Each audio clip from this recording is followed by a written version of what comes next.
defensive record is. Realistically, when it's such a high map preference for you as Border is for Secret, you need 1-2 rounds. You'd expect them to pick them up, even if it's just a case of defending top floor twice successfully.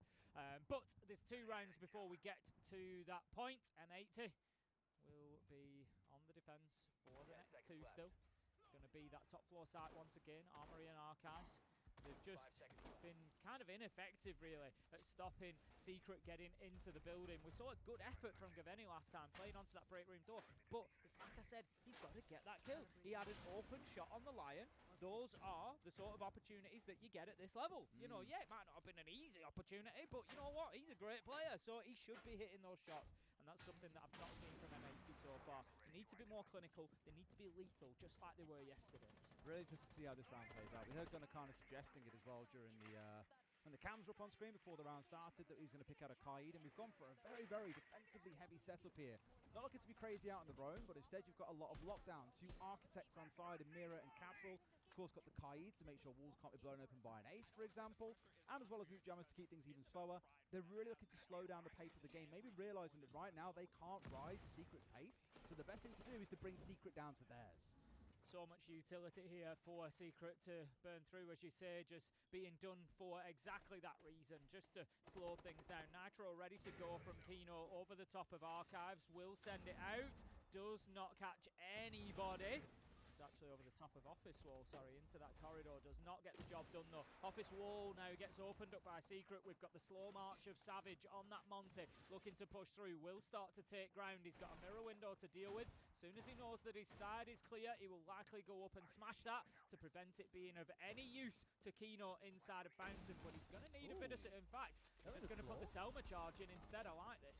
Yeah, I mean, it's a good way of doing it. It will force the mirror out and give them a much larger opening too, because it opens up the bottom and also removes the mirror window from above. Also putting the focus directly in towards a classic ranked opening here, probably going to get opened up too and give Mowgli a wonderful line of sight the whole way through. The thing is, Tim, obviously might be feeding you this information on where the players are, but someone's got to be the one to step in and get the kill. It has forced Secret to slow down, but don't count them out, because like I said back in round 1, they are very good at going from very slow to very quick at the click of their fingers. Mowgli just on a little bit of a rotate there. Just changing things up. They know that we've got a player inside of CCTV. We talked about the gunner spot, and he does it again. Absolutely deletes Noah from the round. Beautiful one-tap headshot. Doom taken out by Gaveni as well. This could be M80 getting themselves on to the scoreboard. 4 versus 2 as Savage manages to pick up Kino in the only answer Secret have found. Of course he gets that kill. Needs to get rid of Gunnar here as well. He knows that he's tucked in still. Sees the man, but you have to win that one. Gunnar, just a little bit too better, I'm afraid. Mowgli living up to his name and leaving Savage, the only player to get a kill in this round, on his own. Turns out, Tim, playing this more defensive, locked-in setup is the way to bring Secret down to your level, and then you beat them about. Yeah, good response from M80, and you know, I've spoken about them hitting their shots, and guess what they did in that round? They started hitting a few of those.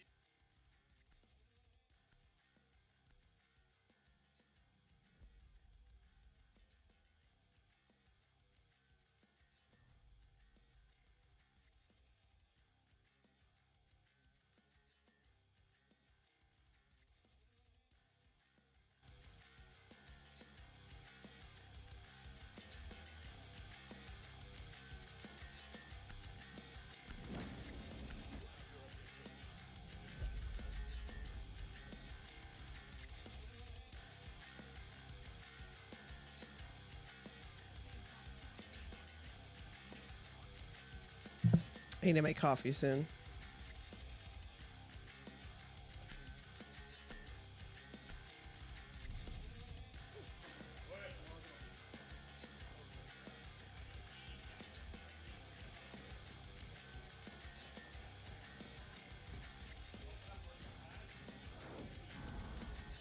Vulcan set up and ready to blow. Home improvement time. Swarm detected. Get ready to be within shot. I would have assumed that this would have been the, because the other ones, they had the commentary on it, so I'm confused. Loading new mag. 10 seconds remaining. 5 seconds to insertion.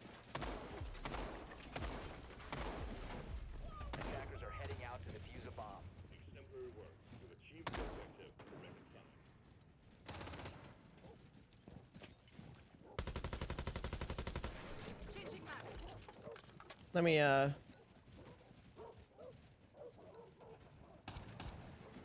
can go into the siege. Although it's pretty cool to just hear.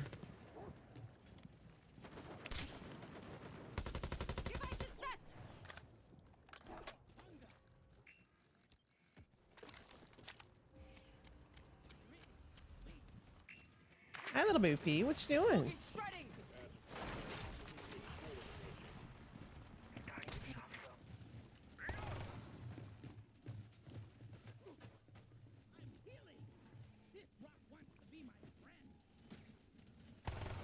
Swapping mag.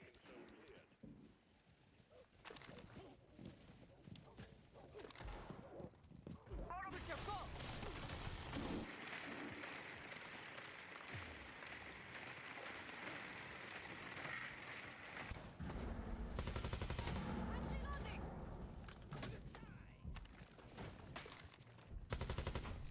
Let me have a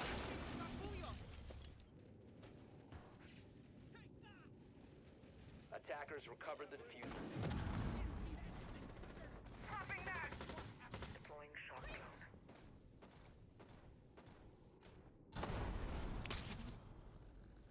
Device.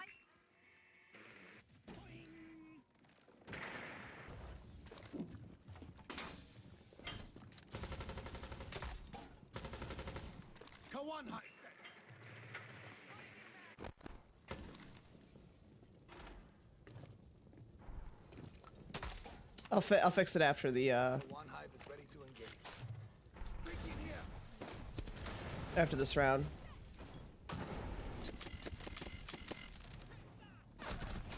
Oof.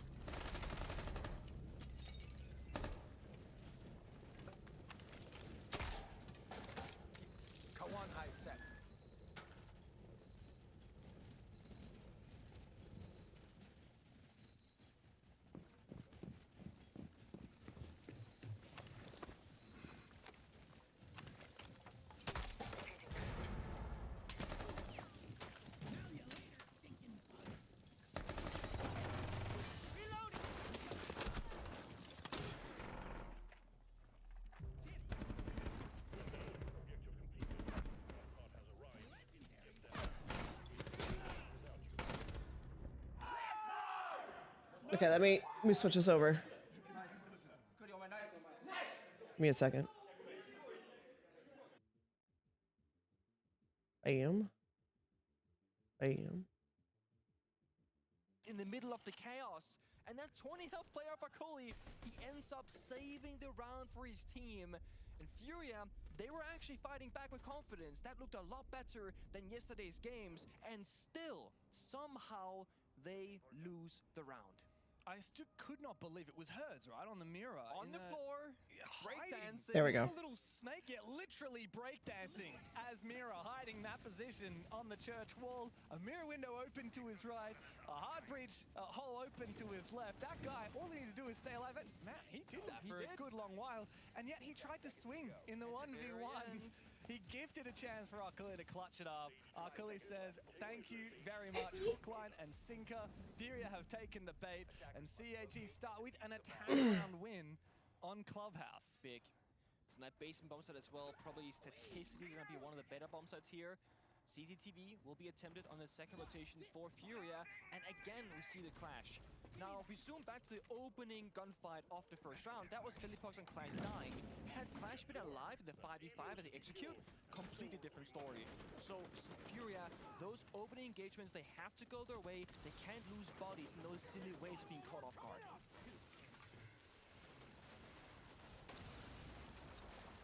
Interesting Banshee there from the Malusi, very close to the breach. I would have thought that'd be pretty easy to clear.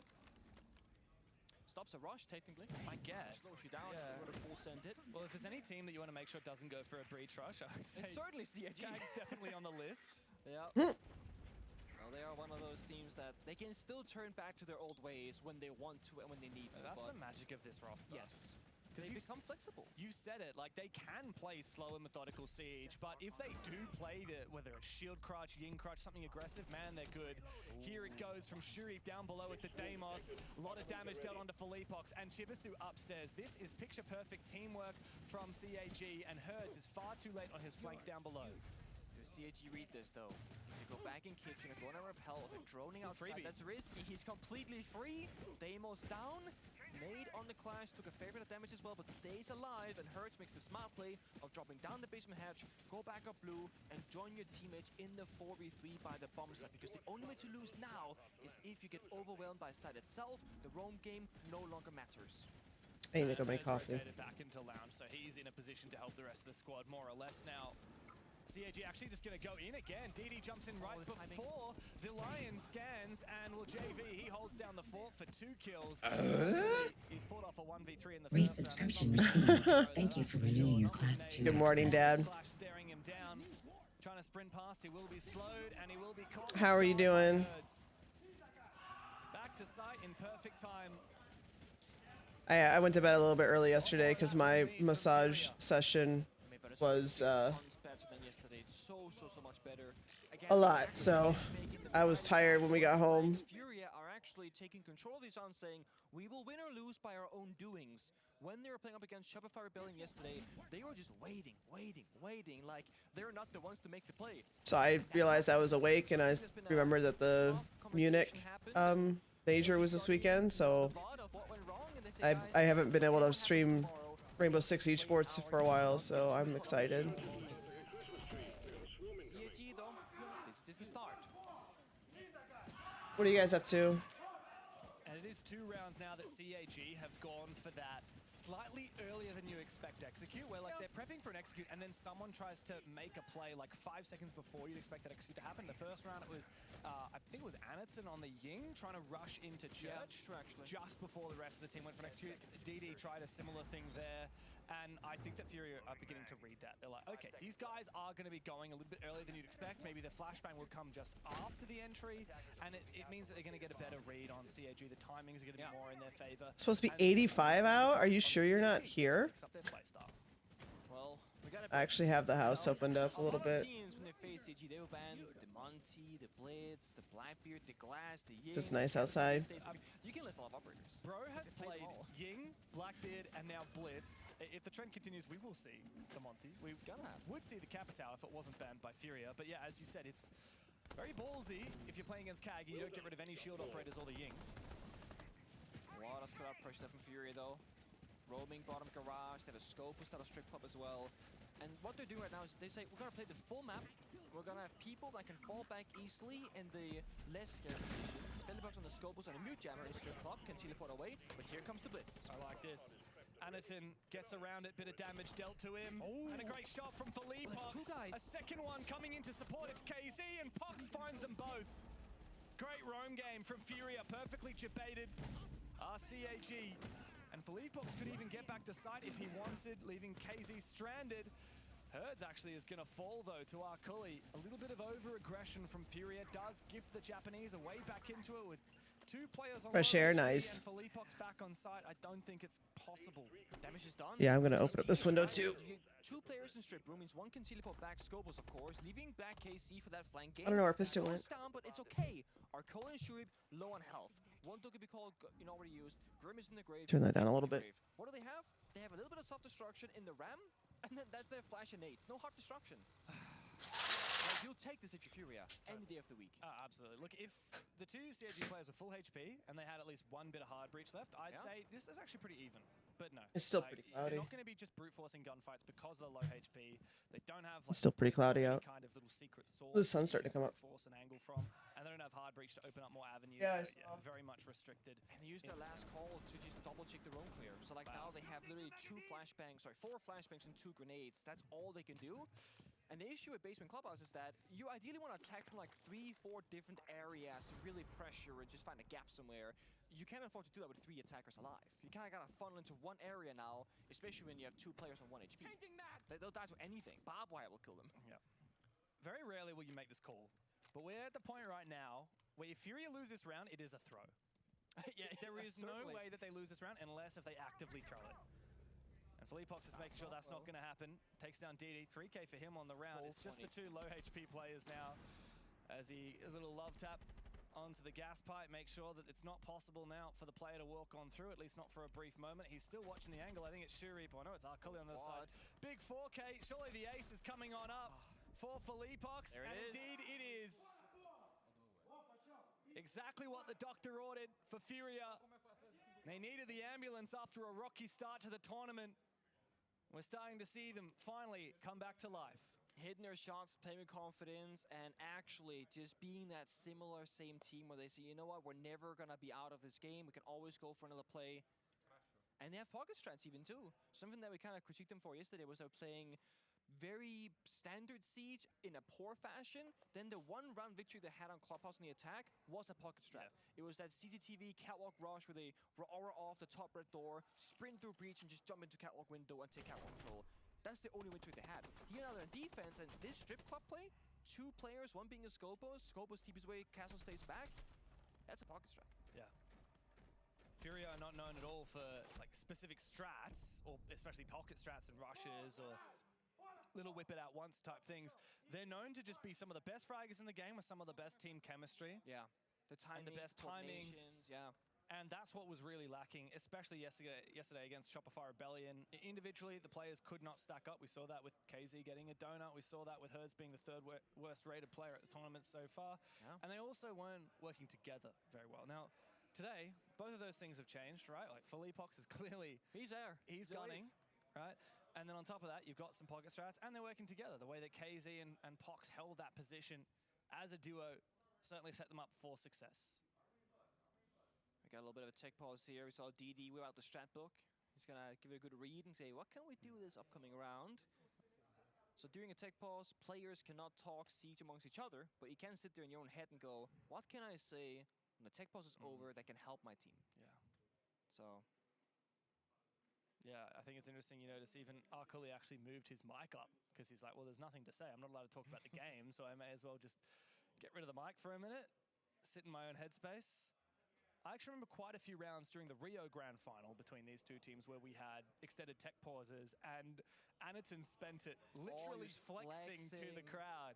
Yeah. I have never seen quads as thick as that man's. They're like tree trunks. They are. And it was spectacular to witness because at the start of that grand finals in Rio, it was, let's say, like a circular-ish arena, right? You have two halves almost. Yeah, people sit on the Furious side. Yeah, or the but like CIG game side. by game, CIG's fan crowd got bigger and bigger because that's what the show was. Fury were just winning a final that they're supposed to win. Yeah. CIG were, there it is. They're delivering, right? Dude. They put on the show.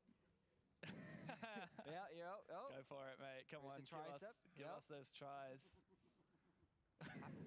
I don't recall Anaton like progressively getting buffer and buffer. Just one day he was just huge. Oh, 100%. It was like, he's a normal player, nothing other than ordinary, he's a good player, right? And then monster. Dude, because like this guy has been on CAG since the very beginning. I remember casting these guys back in 2018. They actually played at quite a few of the APAC lands before they ever qualified for international events, right? So you would know. So I remember way back in the day, Anaton, big household name. He's always been a Shield main.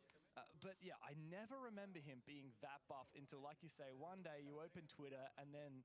he's squatting like 300 billion kilograms. Yeah, my phone screen literally cracked when it saw what he benched. He was scared. DD's having a good time too. They're such a vibes-based team. Something about the Japanese squads, they're always vibes-based. Arculli a little bit more reserved, but I know Shurip as well, known for being one of the loudest players. Always got an interesting, fun hairstyle as well. Every team needs what we call a silent killer. You know, your Kenta Raketti, as you say, back in the day. That's Arculli for this squad. Imagine you have 5 very vocal, you know, IGLs, captain, leadership figures. It's too many. Good morning, Sean. Sorry, I'm always AFK when you come in. never seems to change. Clapping back on socials though. How you doing, Sean? Clapping back. I like it. Oh man, yeah, I love it when we get a bit of a player rivalry. You know, sometimes we get some interesting, you know, funny stories where it's just banter, and then sometimes we get, you know, plays that actually. Let me move this. Hold on a second. Well, in game. In game, and then it makes it all the more entertaining. Yeah. I mean, that's, you know, the beauty of esports. Not what I wanted to hit. Storylines, Oh yeah. you know, reasons why you should care. Even as a non-fan of a specific team, a good storyline will make you care. I mean, you had your fair share of There we go. rivalries as well. Big one comes to mind, Mr. Nice. I'm just himself. making coffee now and being yelled at by little babies. Hello. Russian squad. Would you say you had a single rival? Like, it's not like joystick or Piston Shadow really or wants to go to the Forces. OUTS IDE. No, it's more like the team stuff, like who's the best, right? Like, it was like And I'm in Pens here. versus EG She's not happy. 2018, like, so who's the best in the world? We had won the Pro League, but they had won the Invitational. Yeah. And that SI18 final was like, who's actually the best one? Yeah, I guess you and Troy had your real rivalry for. Yeah, Troy. She's not I happy. feel like it was more team versus player versus player. Mm. Obviously, there was a Shaiko and me. Or that was Not like the happy individual players whatsoever. watching the team story. And then there was like the whole Empire. Get to it. I got this up. I got stuff to do today. Had like a ton of top dog teams. It's been like, you know, your Empire, your. See, she's fine. She just jumped up here. Yeah, well, Your Penta G2. I think it's interesting because BDS. I have the window open. She can sniffy sniffs. Just can't chew on grass, that's all. Like out of nowhere, they weren't Yeah. a Pro League team. They were Challenge League team, and then they qualified for SI through the Open Quals, and then made it really deep at SI. That's what happened for Empire. End of 2018, started 2019. Oh, she wants to go on a W. Oh no. To be a world-class team. Same thing happened. End of 2019. So I let her out on the like in her harness, Before that. I think it was and I leave the leash on so that way she thinks she's still like restricted. maybe it was during And it 2018 works. into the 2019 SI that BDS squad went very deep. Yeah. That's what we do. We're back into it. So she still has the leash part on it. She feels like she's still on a leash when I just No Monty. let her walk around without me holding onto it. No Ying. I low-key thought Clash was gonna get banned away from CAG because it was brought twice, and it's just an annoying operator to deal with. Like few counts compared to like Mirrorwinder, right? Get a Kali, get an Ash. Yeah, she's cute. With that being She's pretty said, good. She knows if she goes too far, she's not going to be allowed back outside. So she's really good about knowing where she wants to go or where she can go. Obstacle, if you will. I feel like the good thing about playing against the mirror is before the round starts, you can pretty much know where those mirrors are going to be and talk about your counters. Whereas with a Clash, you can be like, oh, let's bring a Kali, Zofia. Trying to get another good scene. These flash, whatever we're going to bring to counter the Clash, it doesn't. It's no actually longer mean Halloween. you've got a plan for how you're going to deal with it. No, 'cause just the she tools. could be roaming in lounge. She could be on site. She could be anywhere, right? You have to then play a lot more. With a lot Yes, more sir. agility. Come here. Now I'm getting yelled at by a boy too. Come here, baby. Pivot. Come on. How many LinkedIn terms can we get? Sir. Circle back. Circle back to it. Hi, buddy. Yep. You just see a tail go across. I mean, even Oh. at ranked, right? Let's say you Oh. spot a Frost Okay, let's see how this works out. You already knocked over my Lego, and so I need to redo this. and you forget sometimes when you said, guys, Okay. I have a Frost. He's It's one like, of those nah, things I can't where get up there. It's important to Come here, say boy. what you see, Come here, buddy. but it's important to say it again and reiterate when it becomes You just see a tail just right across my screen. sound covering. Yeah, sound cover for the. I was like, what are we doing here? Chibisu has Sir? a real just like fascination. I don't know where he with went. One brick. He hates it. Got a Maybe he's rival just with over it. With the brick wall. I think he's just over it now. It's like, I don't care anymore. About repelling on CCTV breach. It's always this I'm good. Stay, I don't know. That's not a fun angle to play. It's not. So Furia, they've won their 2 in a row. After that extended tech pause, oh wow, Chibisu actually might have had a freebie had he not detonated that. Ooh, okay. Cheeky angle from Hertz. So this is tricky now because with the right timing, you can climb that ladder, go for an incredible flank. At the wrong timing, you'll just die. Oh, they're sus though. Yeah. Hudson has a drone bottom garage. They have an inkling. The Hertz is looking for it, considering it. Okay, we'll just do this one. Though, is it time Hertz right I think you now guys can or really is see it what's the- going on with it anyway. It's a freebie.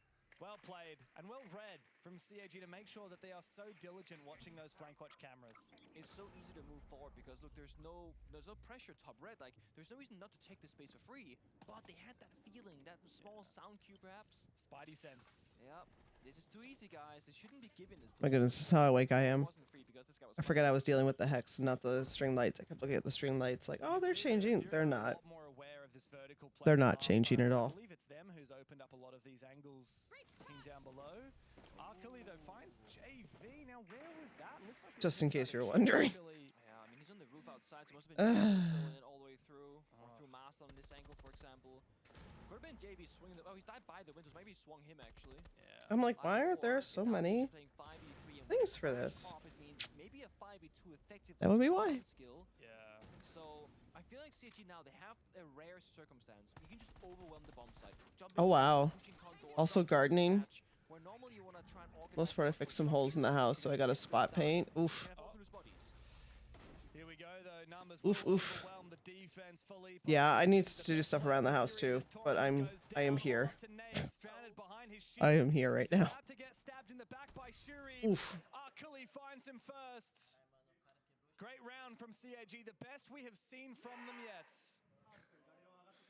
Oh, there we go. Now this is changing next to me. If you let them execute in a 5v5, they can do that now with DD being a There we player. go. But if you give them openings, and She's you so get cute. some It looks like it's gonna openings, rain some more they today. will overwhelm you with mechanical skill. So this is worst case scenario, given that Yeah, I know. We had our massages yesterday, so Oh, he actually window banged JV. we had our massages yesterday, and they're not pleasant massages. They are meant to make things move the way they're supposed to. So after it was my first one after traveling and stuff. See my shoulders all throughout here. He was just moving stuff around, and I'm like, oh, it's rough. It was so rough, but worth it. 100% worth it. That's your massage. No, twice a month we go to a spot downtown that does therapeutic massages and sports medicine and stuff like that. So this is, hey, I'm older. I don't move around as much anymore. I need my muscles to move around more. Can you help me? Or hey, I lift all the heavy stuff at work, so my back is dealing with that, or my shoulders are dealing with that. Can you fix that for me, please? That's typically what it is. Then it's usually like I'm wiped out by like once we get home, and I always went to bed at like 9 o'clock.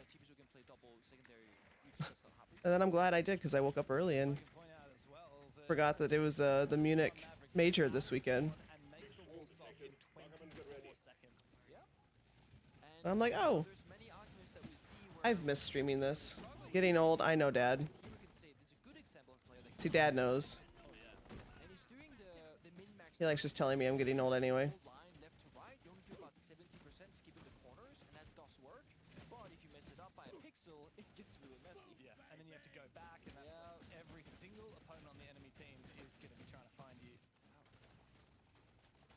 Setup. Much better start for CAG. Last time they lost a lot of players when trying to take control of Logi. This is better. The pace, very slow, very methodical. They're doing the heart breaching, the Bravo drone scouting. They're cooking something.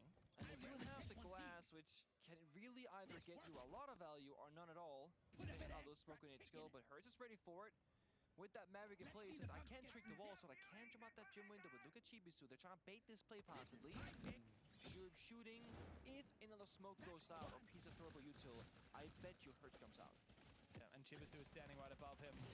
He should be a dead man if that happens. He has 2 smokes to try and enable a push for CAG, but I think it might just be a bait. No, it's not. Yeah. Yep. That's pretty much how it is. We fed them before we left, so we know better. We feed them even if we're not going to be there at 5 at the house. We feed them before we leave. And then, of course, we come home and they're like, you didn't feed us at the right time. You fed us early and then you didn't feed us again at our designated time.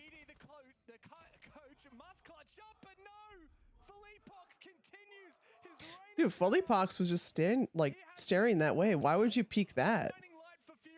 Mans is drooling too. What the heck?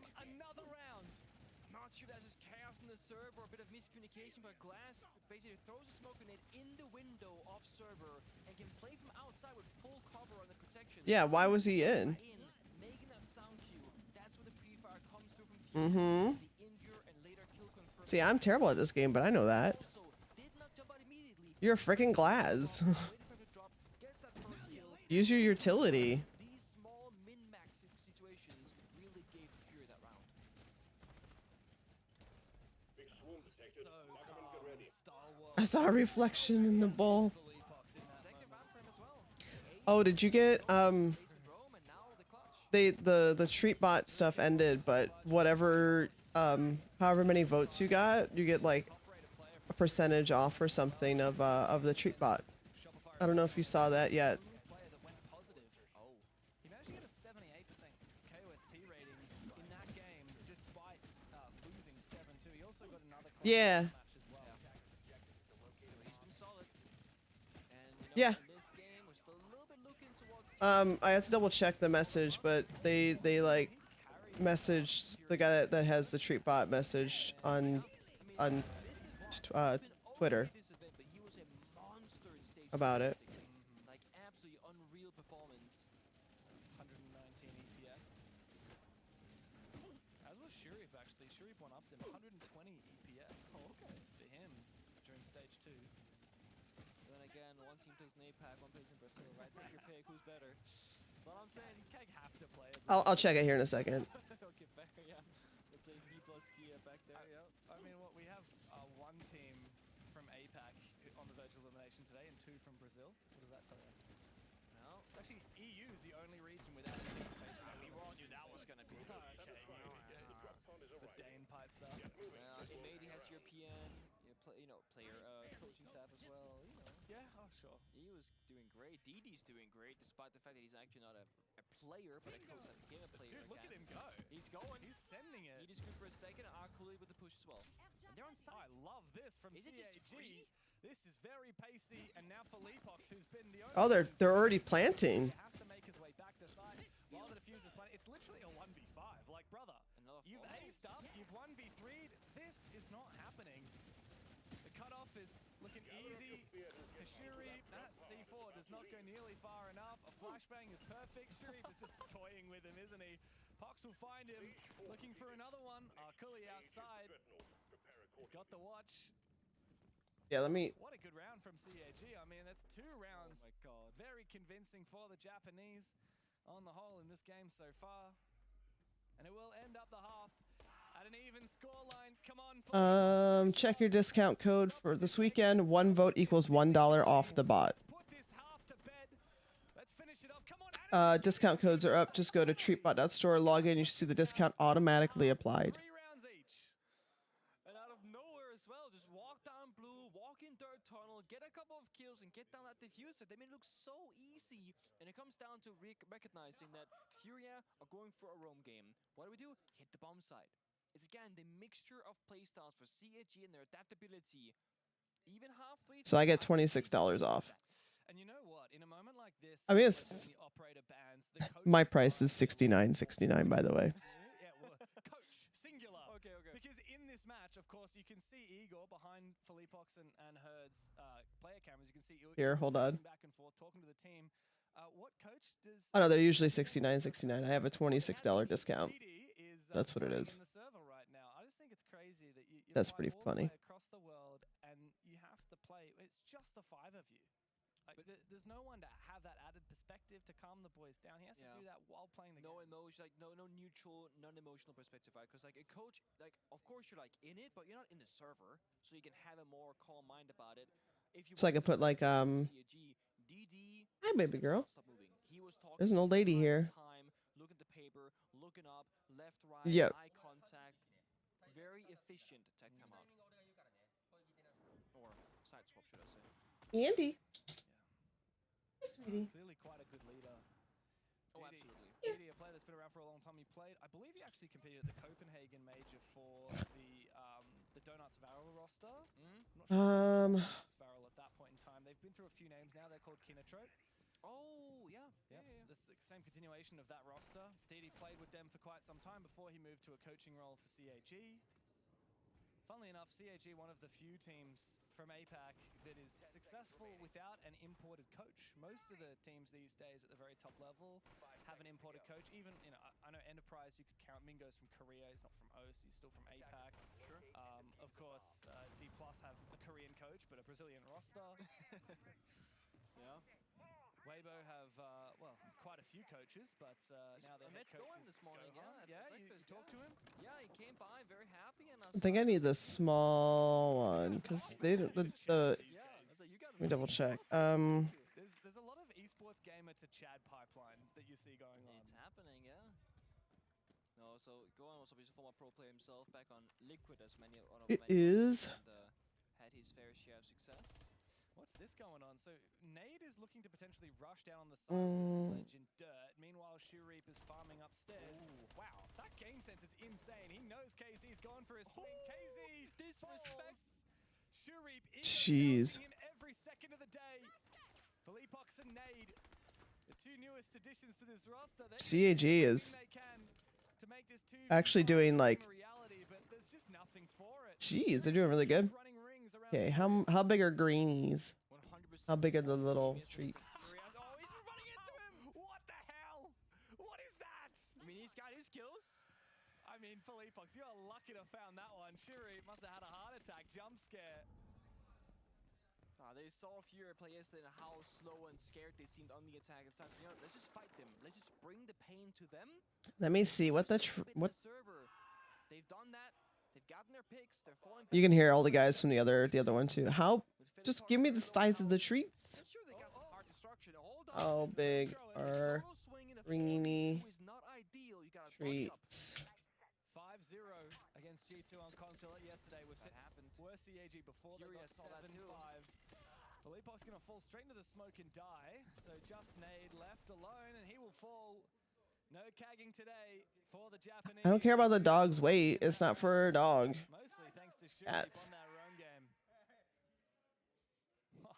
Someone is screaming. I can't tell if it's from our game or the other game because we're right next to the player area, situated like literally just a screen between us and some of the players who are yelling their guts out. It could be CAG though. It does sound like. It does sound like. Did I tell you that my your hotel neighbor. room Yeah. shares a wall with the CAG practice How's room? that going? Last night, I mean, I'm pretty jet lagged. I was trying to go to bed at like 10 p.m. Oh, yeah, right? that's your fault. Yeah. And I just heard bang Doable sizes you can swap out. over and over again. What the hell's going on, guys? Are they slamming the door? I'll just make sure that the treats are that size. It doesn't matter. I really don't know what's happened in the CAG practice I room. mean, it could be Anderton like squatting his teammates, honestly, and just hitting some, you know. I'm gonna pick mine up. It's butt to floor squatting like all the way deep, you know. I've been to the gym and the weights there. They don't go up high enough. For Oh, it. bummer. So that might be it. A little impromptu workout. No, the player floor is always a vibe. You just walk down the hall and see there's BDS, there's FaZe, there's CAG. I found out that my other hotel room wall is shared with Stompin, and he's a very respectful young lad. So that side of the wall, Well, no it's complaints picked at up. all. You know, we had a cordial little. Soon, you guys will be able to feed the babies little treatsies. That sounds so. With anytime. It's the weekend. Not that that should really matter anyway. 1v3ing CAG yesterday. Oh and my god. dude. ruining all of the Japanese. When's a suitable time for margaritas? Anytime. Be shy, but guys, What kind of question is that? Is a demon in the server. If anyone missed that clip from Stompin yesterday, that's totally playing the tournament. Isn't it 9 a.m. on the East Coast? Right? That's how it works. It's just, you know, it's just him. Yeah. His first ever major, by the way. He made his international debut at EWC. There he got a 1 versus 5. And lost 0-3.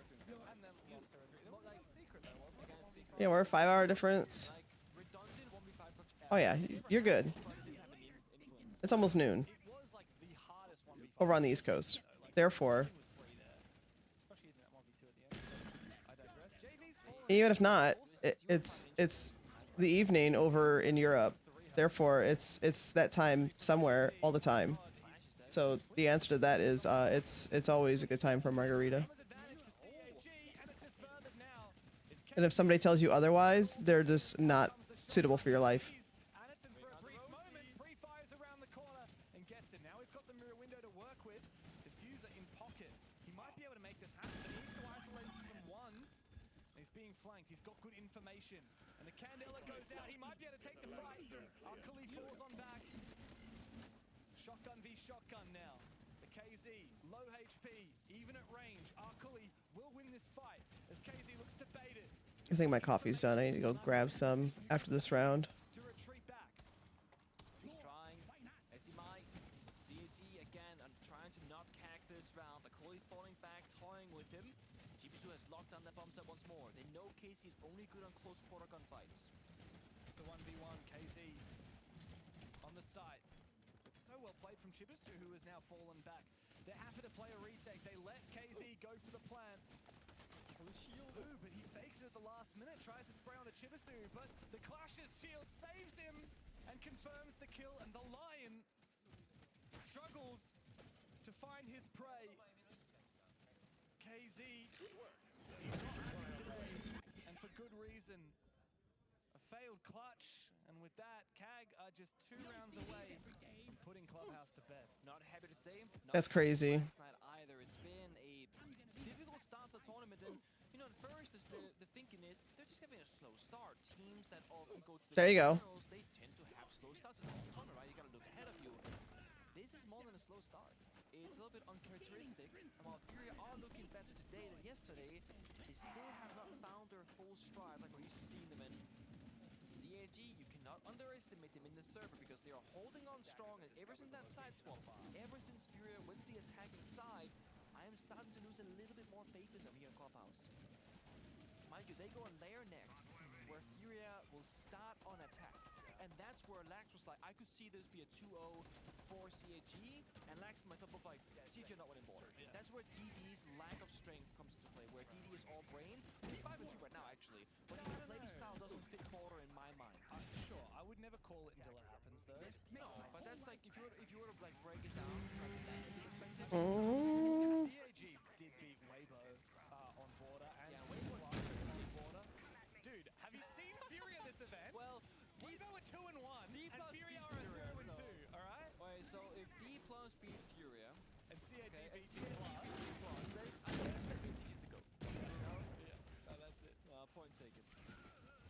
But look, just to really rag on KZ again. Okay, let's do one last time. So he's got 3 kills in total in this game, which means he's got 12 kills in the tournament so far. 12 kills to 32 deaths. Oh boy. 12 and 32.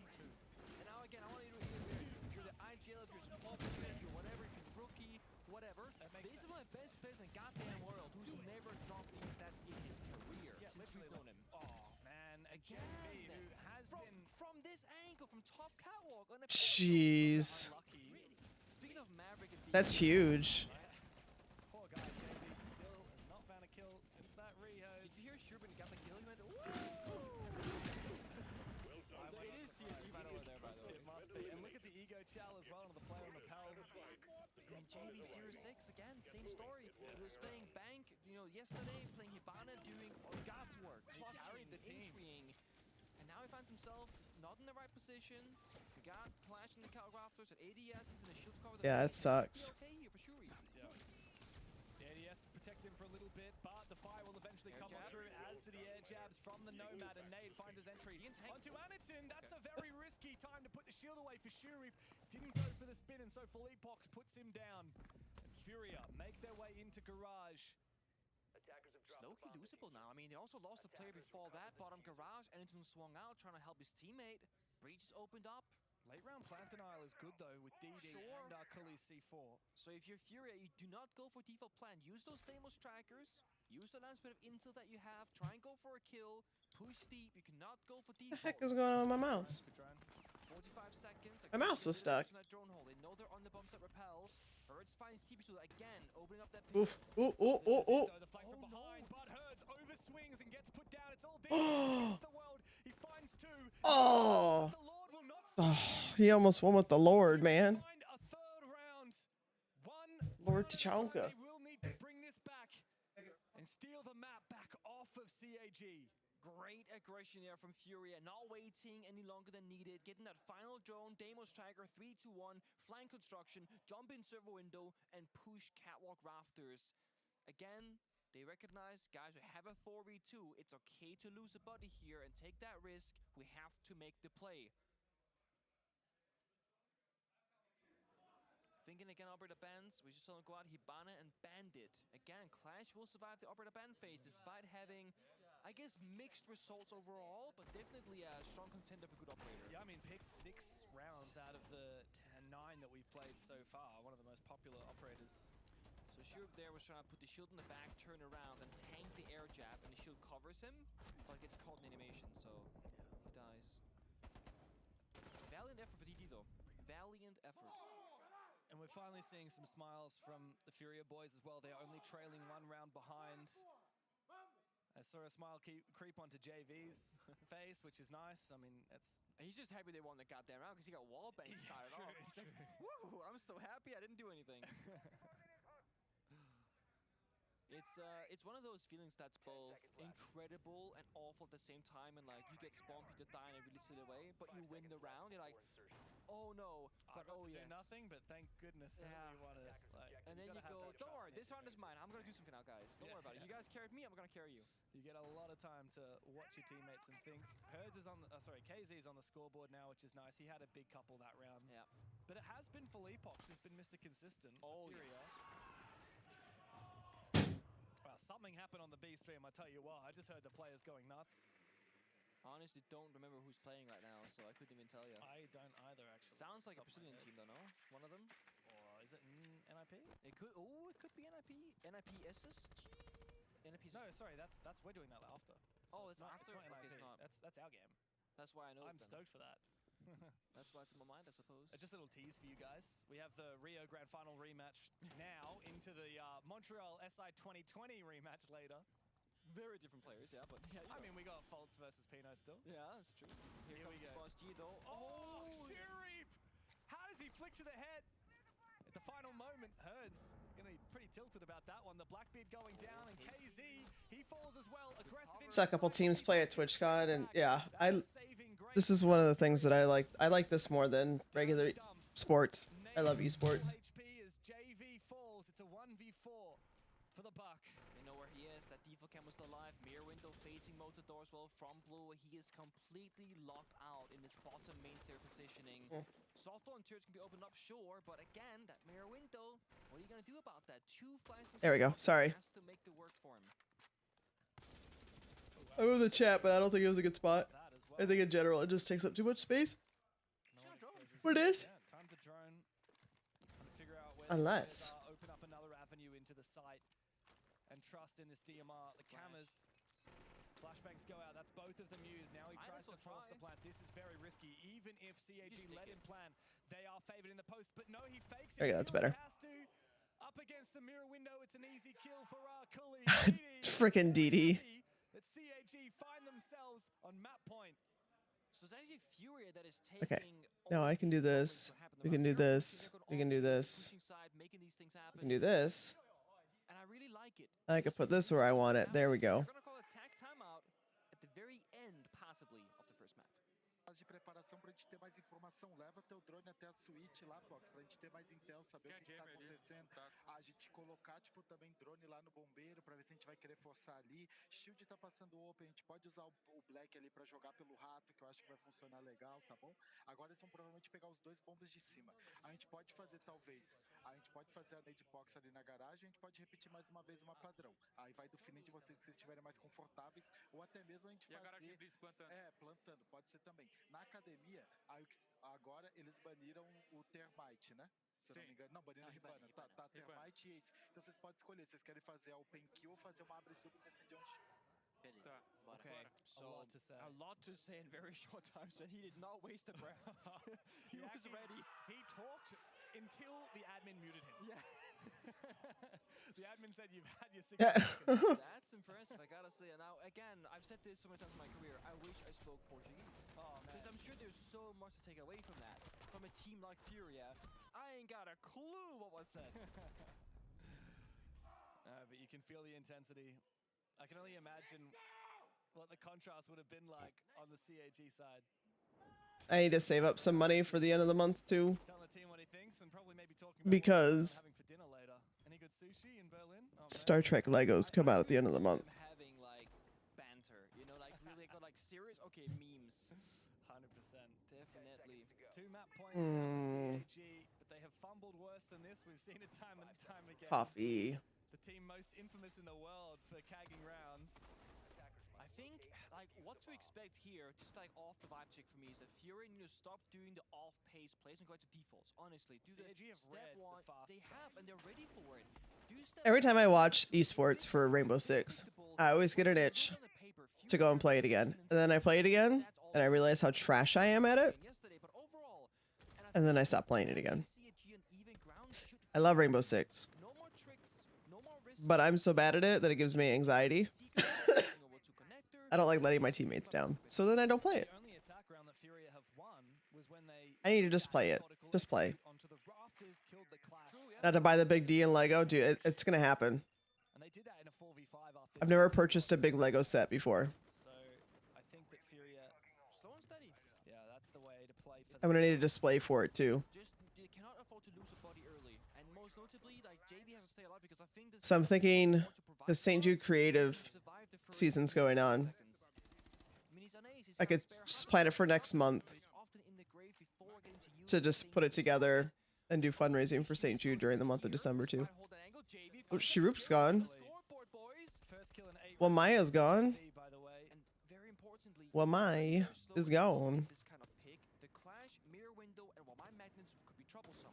By getting this kill early, you have numbers advantage, you buy a bit of time on the clock, and Oh, Oh wow, beautiful profile from JV92. And conversion from Herds as well. well, that timeout worked Done here. for now. Oh, he gets pre-fired. Oh yeah. Out of this universe. JV's had a big 3 to finally breathe some life Oof. back into his match. Well, they know where he is. All I gotta do is charge the bathroom. Son, you're gonna Oh yeah, he's know dead. what's gonna happen. JV a 4K. What a way to re-enter the server. it's like he never left. That one Are they sponsored by Hellman's Mayo? Igor absolutely Is that what I see on their shoulder? Is Hellman's Mayo? Furia have their best round that they've had all day long, arguably all tournament long. Oh my god, it is. One more, and they'll push us into OT. And I think for them right now, for Furia, it's just gonna be the same. Again, nice and steady. Step 1, 2, 3, and don't play into the mini games that CAG are so good at. Don't create chaos. Create structure. This holding an ankle for a good 20 seconds. Eventually, somebody might just push. You get that freebie, and then you can afford to re-aggress because you got that big lead. I have 2 band practices today too. Big energy Tonight's gonna be busy. I'm just trying to relax during the day. These flowers there. But you can see the look on the faces of players like Herds and KZ, like they, especially Herds, because he's someone who gets energized. KZ is very much a silent killer. Herds, he's got the Alamo energy, right? He loves getting big, he loves getting at it. And all tournament long, he's been quiet because Furia knows they should never be in this position. Like, they're on day 2, round 3 of the Swiss bracket. They've had 0-2 in their first 2 matches, especially the Shopify Rebellion one, absolutely terrible. Now they're playing up against CAG, who, you know, a lot of people always have this asterisk next to the APAC teams. These should be a freebie. easier games. And Furia are on the verge of losing one of their best maps against CAG. Jeez. They know that this is not where they should be. They need to prove to themselves that they deserve to stay at this tournament, or before you know it, they'll be gone. But the mental is a tough cookie because you can sit there and go, this isn't good enough, we should be doing better, but is that going to help you, right? If I look at the player cams... Yeah, I usually play support you know, or anchor 100% in this, believe it. in games like these. And the scoreline shows the same story. JV Like I usually play Thermite on attacks, so just swings it and it just works. Again, the guy with the exothermic charges that opens up walls, big old walls. No, that was drone hole. No, you're kidding me. You're kidding me, JV. You stand next to the drone hole? That is brutal here. I mean, if we wind back the clock, the final round on Bang, JV died in a silly way first as well, and they lose. I like Valkyrie a lot. Oh, it's embarrassing. This is a big Valkyrie deal. and All the Smoke. mappers on the line, but again, Rook it pays is always a good pick. Rook and Doc are always clutch picks. One where he's had impact. That is it. One and done, but Herd shows up big with that flank and master bedroom. Has a good read in the second, so they can isolate Oh, in office. But look at crossfire. that, the crossfire is good. Yeah, he's been put down, and Arkali finishes him off. So the off-pace pick only finds 1 for Furia. Nade's also low on HP. He's trying to figure out a way back into it, but it looks desperate here for the Brazilians. They don't have a clear push. Instead, Oh! they're throwing bodies, and Nade finds 1. But like you say, side is weak for CAG, and the opportunity is born for Furia. This is good to take a storm for on Furia. Shurik now in a 1v3 makes his way back up the red stairs. He's got good info. Red pings in abundance as 3 Brazilian players make their way into the side. He finds 1 before he's taken down. Dang. And Furia push us the distance here on Clubhouse. So so many small things happen there. For CAG was looking good, right? But they had this awkward phase of the bomb site is very vulnerable. The reason for that, they double reinforced the catwalk rafters walls at the beginning of the live phase. And that means that CC window jump in cannot be watched from catwalk rafters. Shuri was on an island on the Jaeger, unable to help his team, and he becomes last alive. They had 2 roamers in master bedroom. Like, By the bomb esports for this can be a little tough to follow. no one can help each other. There's no mid Rainbow Six and Overwatch both. You were standing next. Oh my goodness, you were standing there. Take some damage elsewhere, and it hurts. Turns it up. Knows his player in office. One person flank main stairs, and this right here, this kill, this opens up the entire round. Just because everything can happen at once. It's like when everybody in Overwatch pushes their Qs and nobody knows what's going on. Everybody's like, what is happening? Why is everything going off right now? What is going on? And it's just colors on your screen. Colors, and then all of a sudden people die, and then rinse and repeat. Because eventually you're going to lose Garage. Even if you have a player in there, you're eventually going to lose it. That's it. And then if you're in a 4v4, 3v3, even if you're... This is tough because it's quick rounds, and then all of a sudden everything can just happen at once. If you're in the position that So it can be tough for people to follow that don't know, that don't play the game, that don't know the game. Garage, then your Garage player is just not on the team. Yeah, he's not. Like, he's, the only thing he can do is watch Garage. And there was someone there. So what do? You gotta jump down now, go back up the red stairs where we saw at the end, and they lose the round. So risky from CAG, but also a good read from Furia to ignore Garage in that moment. It certainly is. And despite some small mistakes, JV dying early, like we keep saying, they do end up still fighting back.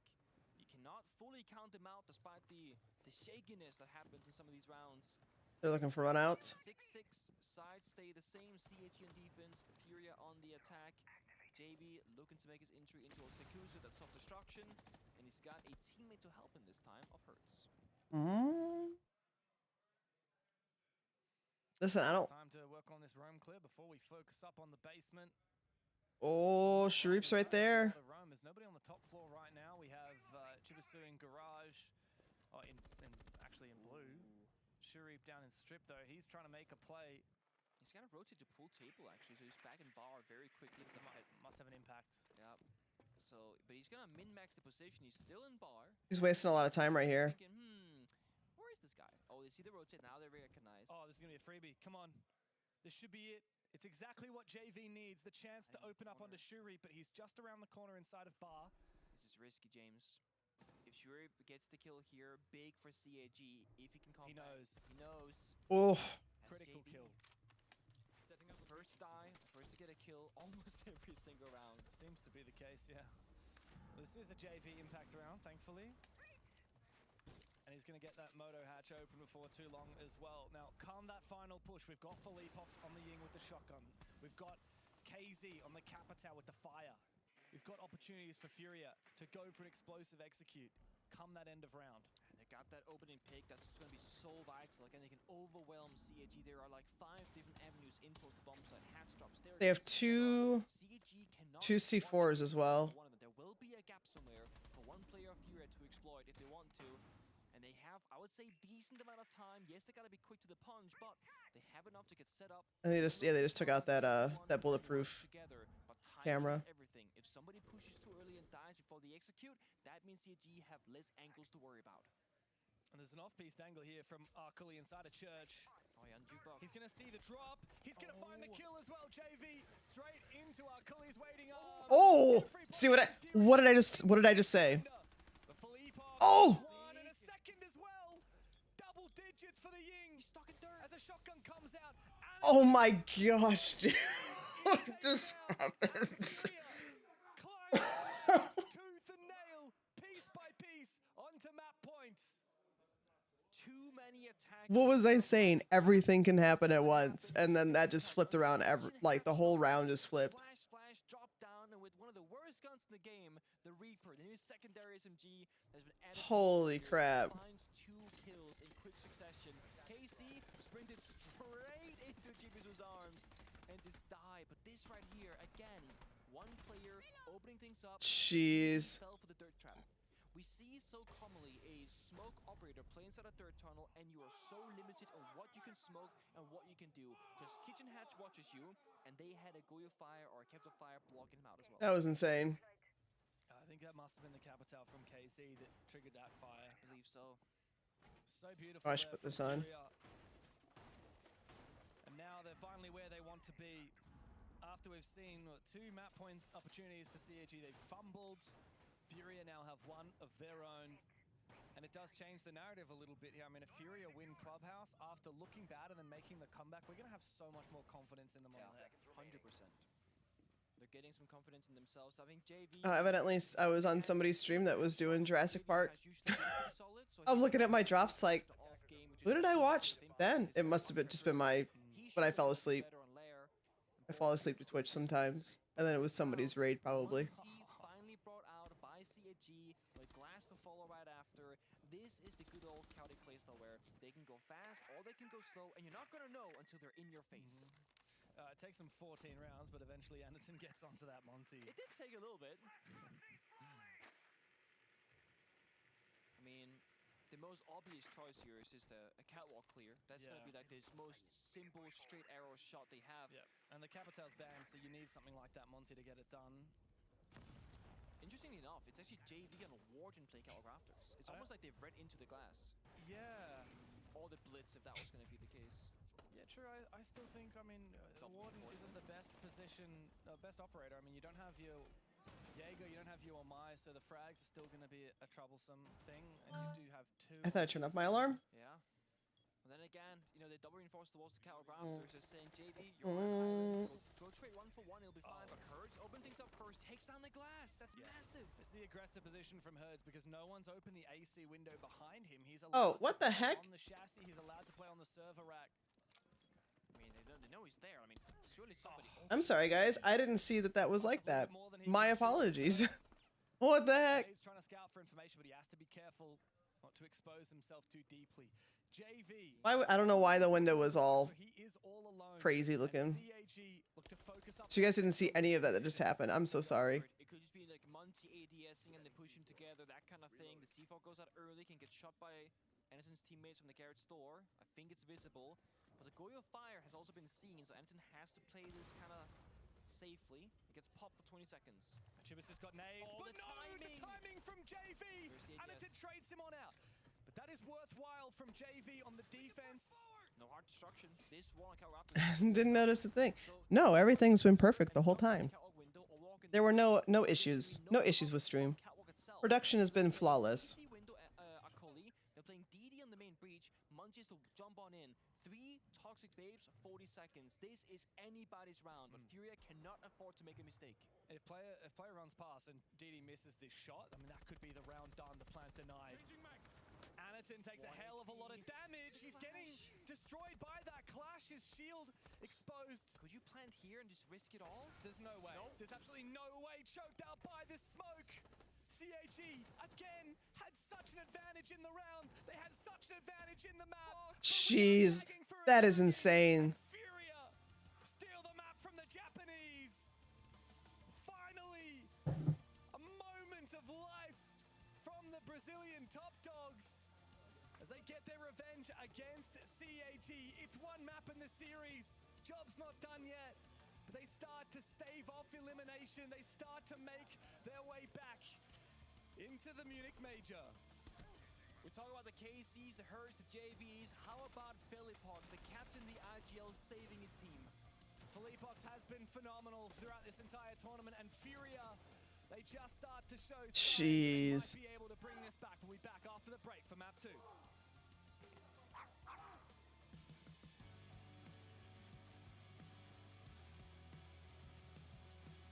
That's cute. Oh, that's really okay. That's really adorable.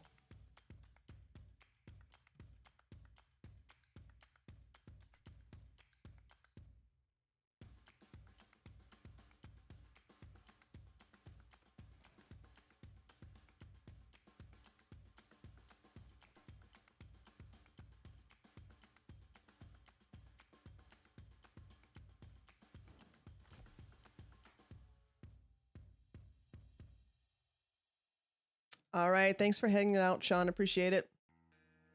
Tell BFU I say hi. Have fun.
Yeah, that was an insane turnaround.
The music this time around, though,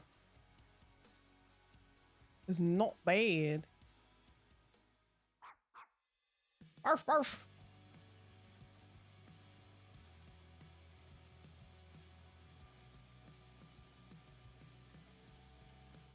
What a result from Furia on this first map. Kag's map pick as well. That was Clubhouse. It was supposed to go in the way of Kag, and we thought it was, again, a situation where Kag ended up winning the first few rounds, and they look so good. It slips away, but let's talk about it in two halves, though. That first half from Kag, we saw some explosive takes, a lot of passion and energy from them.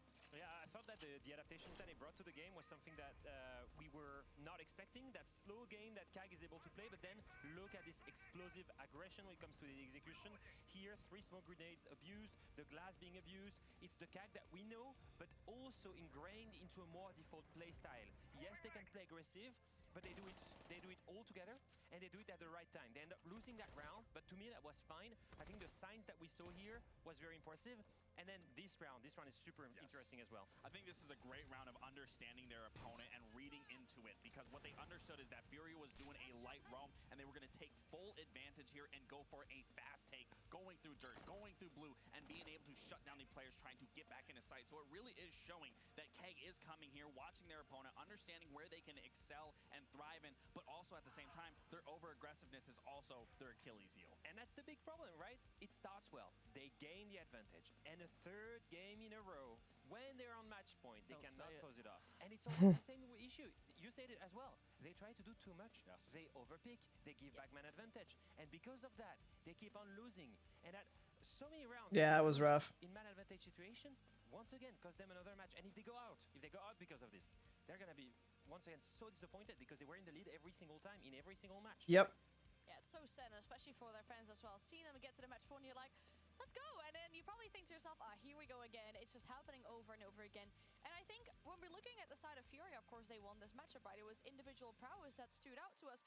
Not necessarily from the players that we usually expected to. No, The next map is Layer, I believe. Felipox was popping off today. Yes, I mean, Felipox was quite literally leading by example here. Again, you know, we've highlighted so many IGLs so far throughout the Major, and it's only been the second day, but Felipox stepping up massive here, getting a big quad kill that ends up turning into an ace here. Prior to this, he ends up getting that 4K. I mean, again, Felipox time and time again, coming alive, showing up for the team when they need him most. But this is where we've highlighted Furia time and time again, is in moments like these, where we see players step up, thrive, speak into that individual prowess. Again, another round coming here out of Felipox. I mean, it's just a highlight package coming from Felipox, but it's not something that you want to see. Yeah, it was insane. Because as you get deeper and deeper into the tournament, everyone needs to be stepping it up. moments like these that are keeping you in the fight, keeping you still in it, but it's not things that you solely want to put all your effort into. Yeah, and you see that at the bottom of the screen. It keeps on happening. On one side, we've got the IGL that is performing. On the other side, you've got JV. JV that was the guy that was carrying Furia the entire stage in SAL, that is now dropping the ball, and that's why the IGL has to pick it up. And if you look at Felipox, I know those clips, he saved 4 rounds. 4 rounds by himself. 1 ace, 3 double kills in the most important moments. Yeah, he stepped up. You know, he cannot keep getting away with it. It's always the same situation. It's incredible. And I mean, if that's just him really stepping it up wide, I'm just scared for the CAG players to see what happens on the second map if the rest of Fury decide to show up, just like Felipox did in this one. But you see the players are back in the room. That means we're going to take a bit of a break before we light you up with the second map, Lair. That drone and skin is really cute.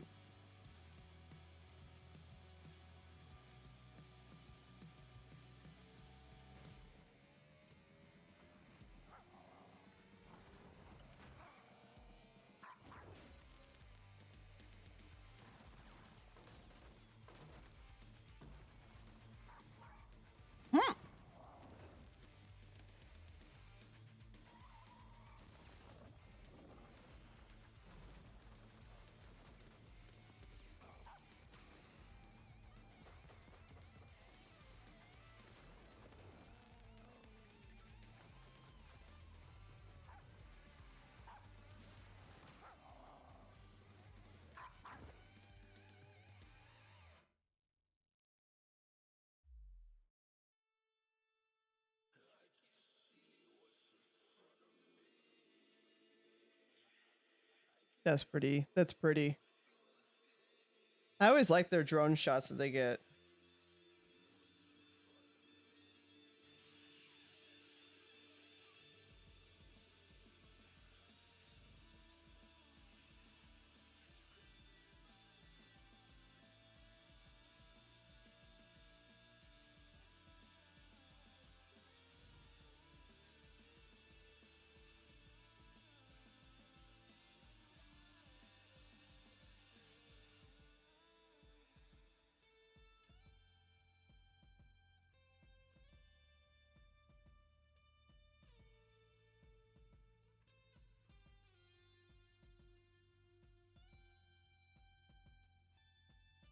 Oh, ads are starting soon too, guys. Which is good timing because, I mean, this is going to be up anyway.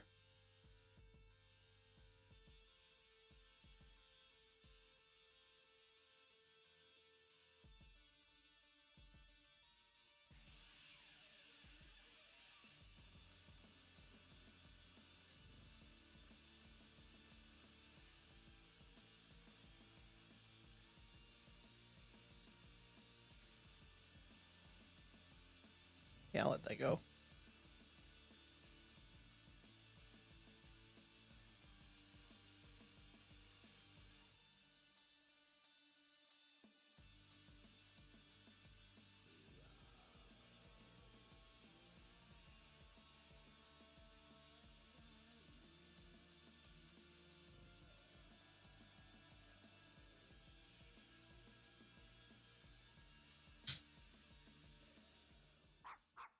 Barf, barf. Barf, barf.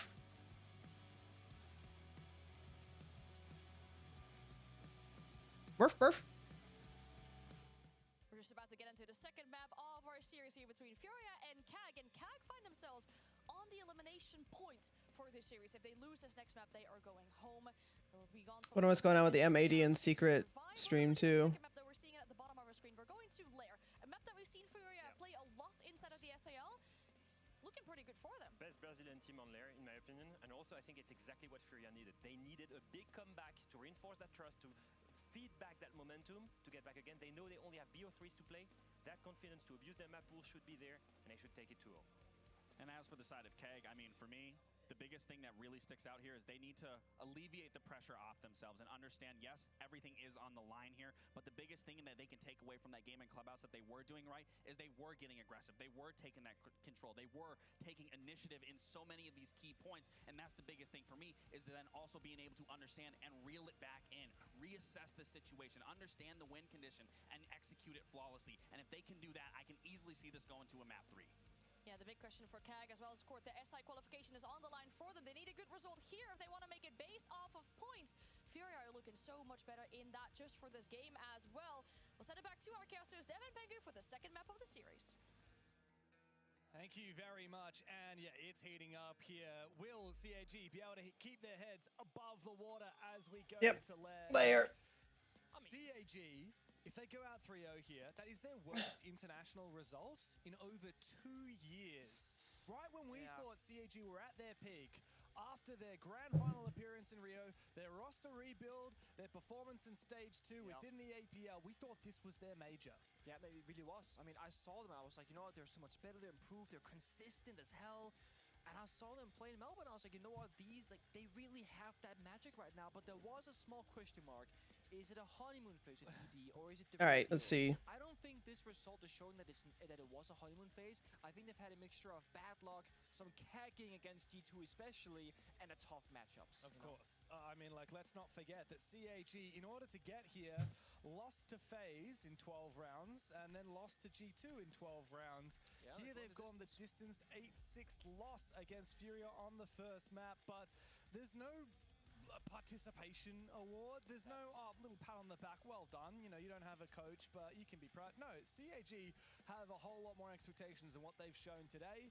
Furia though, they finally found their mojo and it's their chance to get back on top. As we go into the operator bans, it's Furia starting on the attacking side, and CAG do not want them to have that Monty available. So two electricals gone. Clear is going to be very different. A lot of teams are executing with that Ying onto the bathroom. I know CAG, one of the first teams to have okay. Well, Mai's been being played quite a bit. It's pretty simple. Get rid of that electricity. The Kaid and Bandit. I haven't been able to keep up as much. So much easier. It's a very stable pick. So anyway, Mai gets picked most of the time now. The game, less things to worry about, but it does mean it even open a ton of different util operators on the defensive side. Most notably, the Clash and the Mira, which has seen a good amount of play so far in Clubhouse in both teams. So the question for me goes, that third operator ban, will we finally see Clash remove from action or not? Good question. Of course, we'll have to get there eventually, but for now, let's focus up on what we've got in front of us, which is that Furia, I think something Leo said about Furia is sticking in my mind. So Leo said, I think this is almost best case scenario for Furia. What did they need to get back on that horse after an absolutely I want that, They needed a comeback. They needed to not just beat CAG, they needed to be losing and then prove to themselves that they can come back even from the brink. That's what they've done on Clubhouse. And now on Lair, I think that we'll see an even more dangerous Furia, more and more so as the tournament progresses. I also think they really benefit from BO3s because, I mean, they're a great team, ton of experience, and if you have some sort of weird pressure on your shoulders, a bit of a mental warfare in your own head, this can help you, right? You can be allowed to make a mistake. JV can have a stinker of a Clubhouse and still have a great shot in the BO3. Yeah, actually, speaking to observers after that game finished, apparently we missed it, but I think it was Shuri, perhaps it was, said in the all chat, 0-7 JV, or 0-8 or whatever it was. And Jeez. Get a 4K the next round. You can't antagonize him, man. CAG, you got to be careful. You know what to say, if you talk the talk, hey, poke the bear. Gotta walk the walk. Jammer in great effect here, denying KC the Daniels tracker from beneath. It's a great utility operator. That's actually an operator that doesn't get banned enough in my mind, is the Mute. Mute. A strong, flexible operator for almost every map and bombs. At the flank is happening to Shuri. There's no coverage, no drone watching. He knows. But I think KZ hears him. Wow, what a shot from KZ. The timing was off and Arkuli not on the vert quick enough. Got him anyway. Teammate. Even though KZ didn't find the kill through the vert, I mean, he's found the opening. Herds has doubled down. Goodbye to Arkuli. No more Azami's Keepers to worry about. And Furia are off to a flying start. Yep, they are exactly where they want to be. And they're not a team known to throw these, right? 5v3, they're stabilizing, expecting a swing, aggression, they're holding those angles. And they got util, fire coming out, projector wall as well, to get that hard destruction done. There it is. An angle into default plant spot. An angle to take a fight more against CAG's defense. The 5v3, it's hard for CAG. They feel like they need to move forward. They feel like they need to take fights and get the advantage back, but they will have to succeed some map control. KZ taken low, not finished off.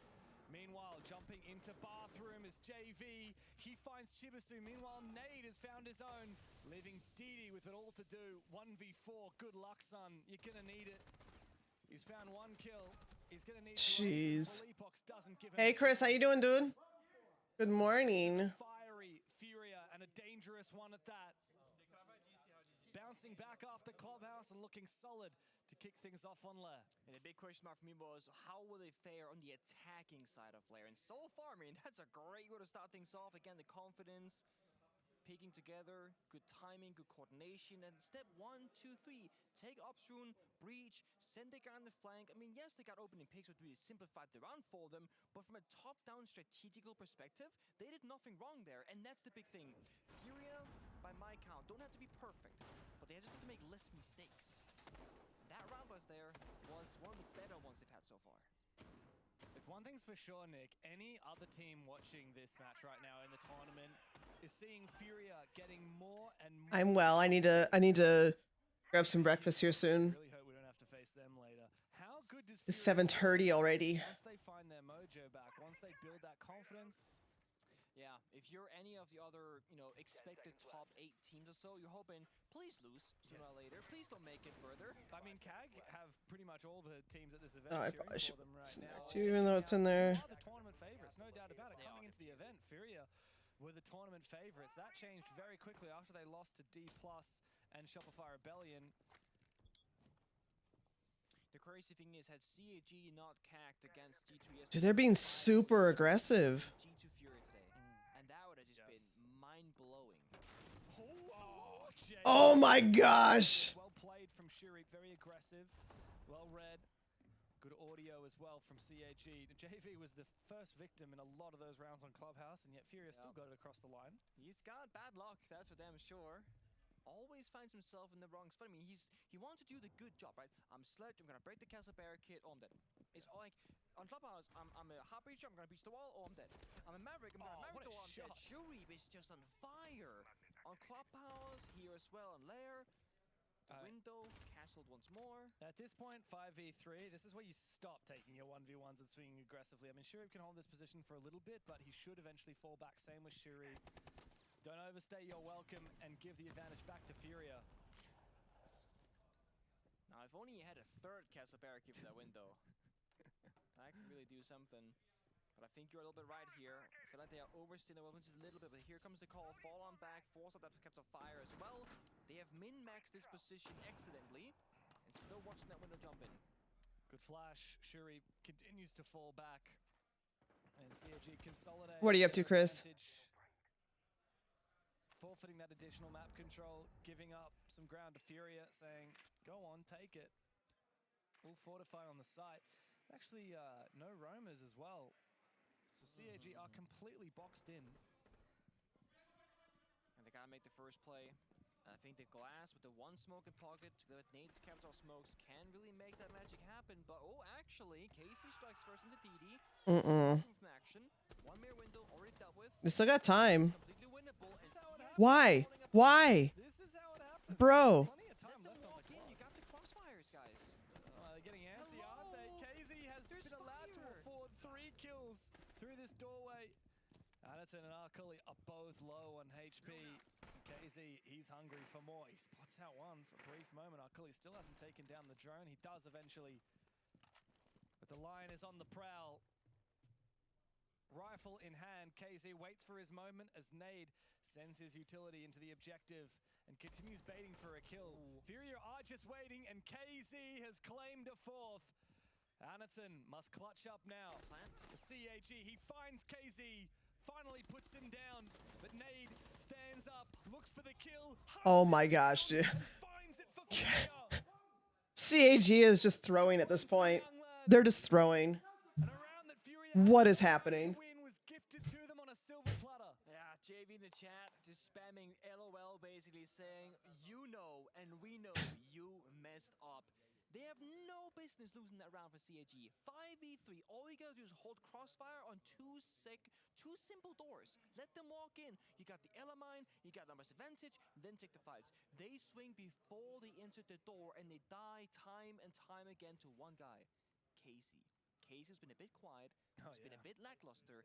Really shined in that one. And third worst player in the tournament before today, and then in that first match today, what he got. Well, let me double check this. What was his final score? It wasn't good. It was 5 and 11. Wow. It was the worst in the team. Yeah, by far worse in the server. 67 EPS. Not good. Big round like that is exactly what he needs, exactly what Furia needs. I mean, they are a team that is known to kind of take turns. Yeah. Putting the round on their back. In the best right? of ways, though. Yeah. Because they're all so capable. 100%. I mean, we've seen it from Philippox a lot. We've seen it from JV. We've seen it from KZ. Even Nade coming through in that 1v1, a player that I feel like we talk about a little bit less often because he's not the hard support like Philippox is a lot of the time. He's not one of the core entries. He sits in this middle ground. He's like the middle sibling that doesn't get as much of the spotlight. I'm reloading. I mean, it's one of those games where if all things go well, Nade and Philippox shouldn't be mentioned all that often. When things start to slip and slide, that's when we gotta say, like on Clubhouse, Philippox, because other players were not up to that level. And that's when they take over. That stable backbone, the structure.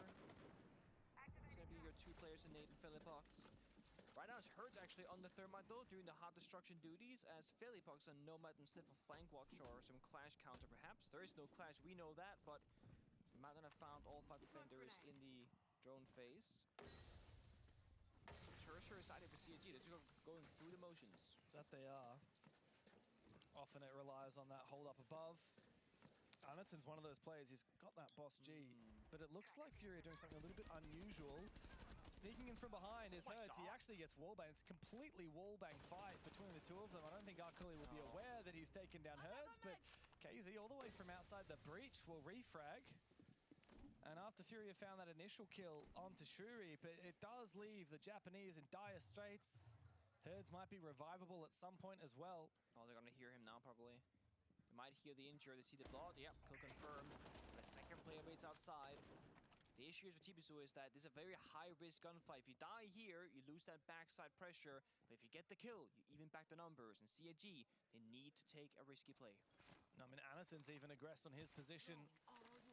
And with Shuri dead, the Soulless, there's far fewer ways for CAG to be aware of where that plant's going down. Yeah, that is the worrisome.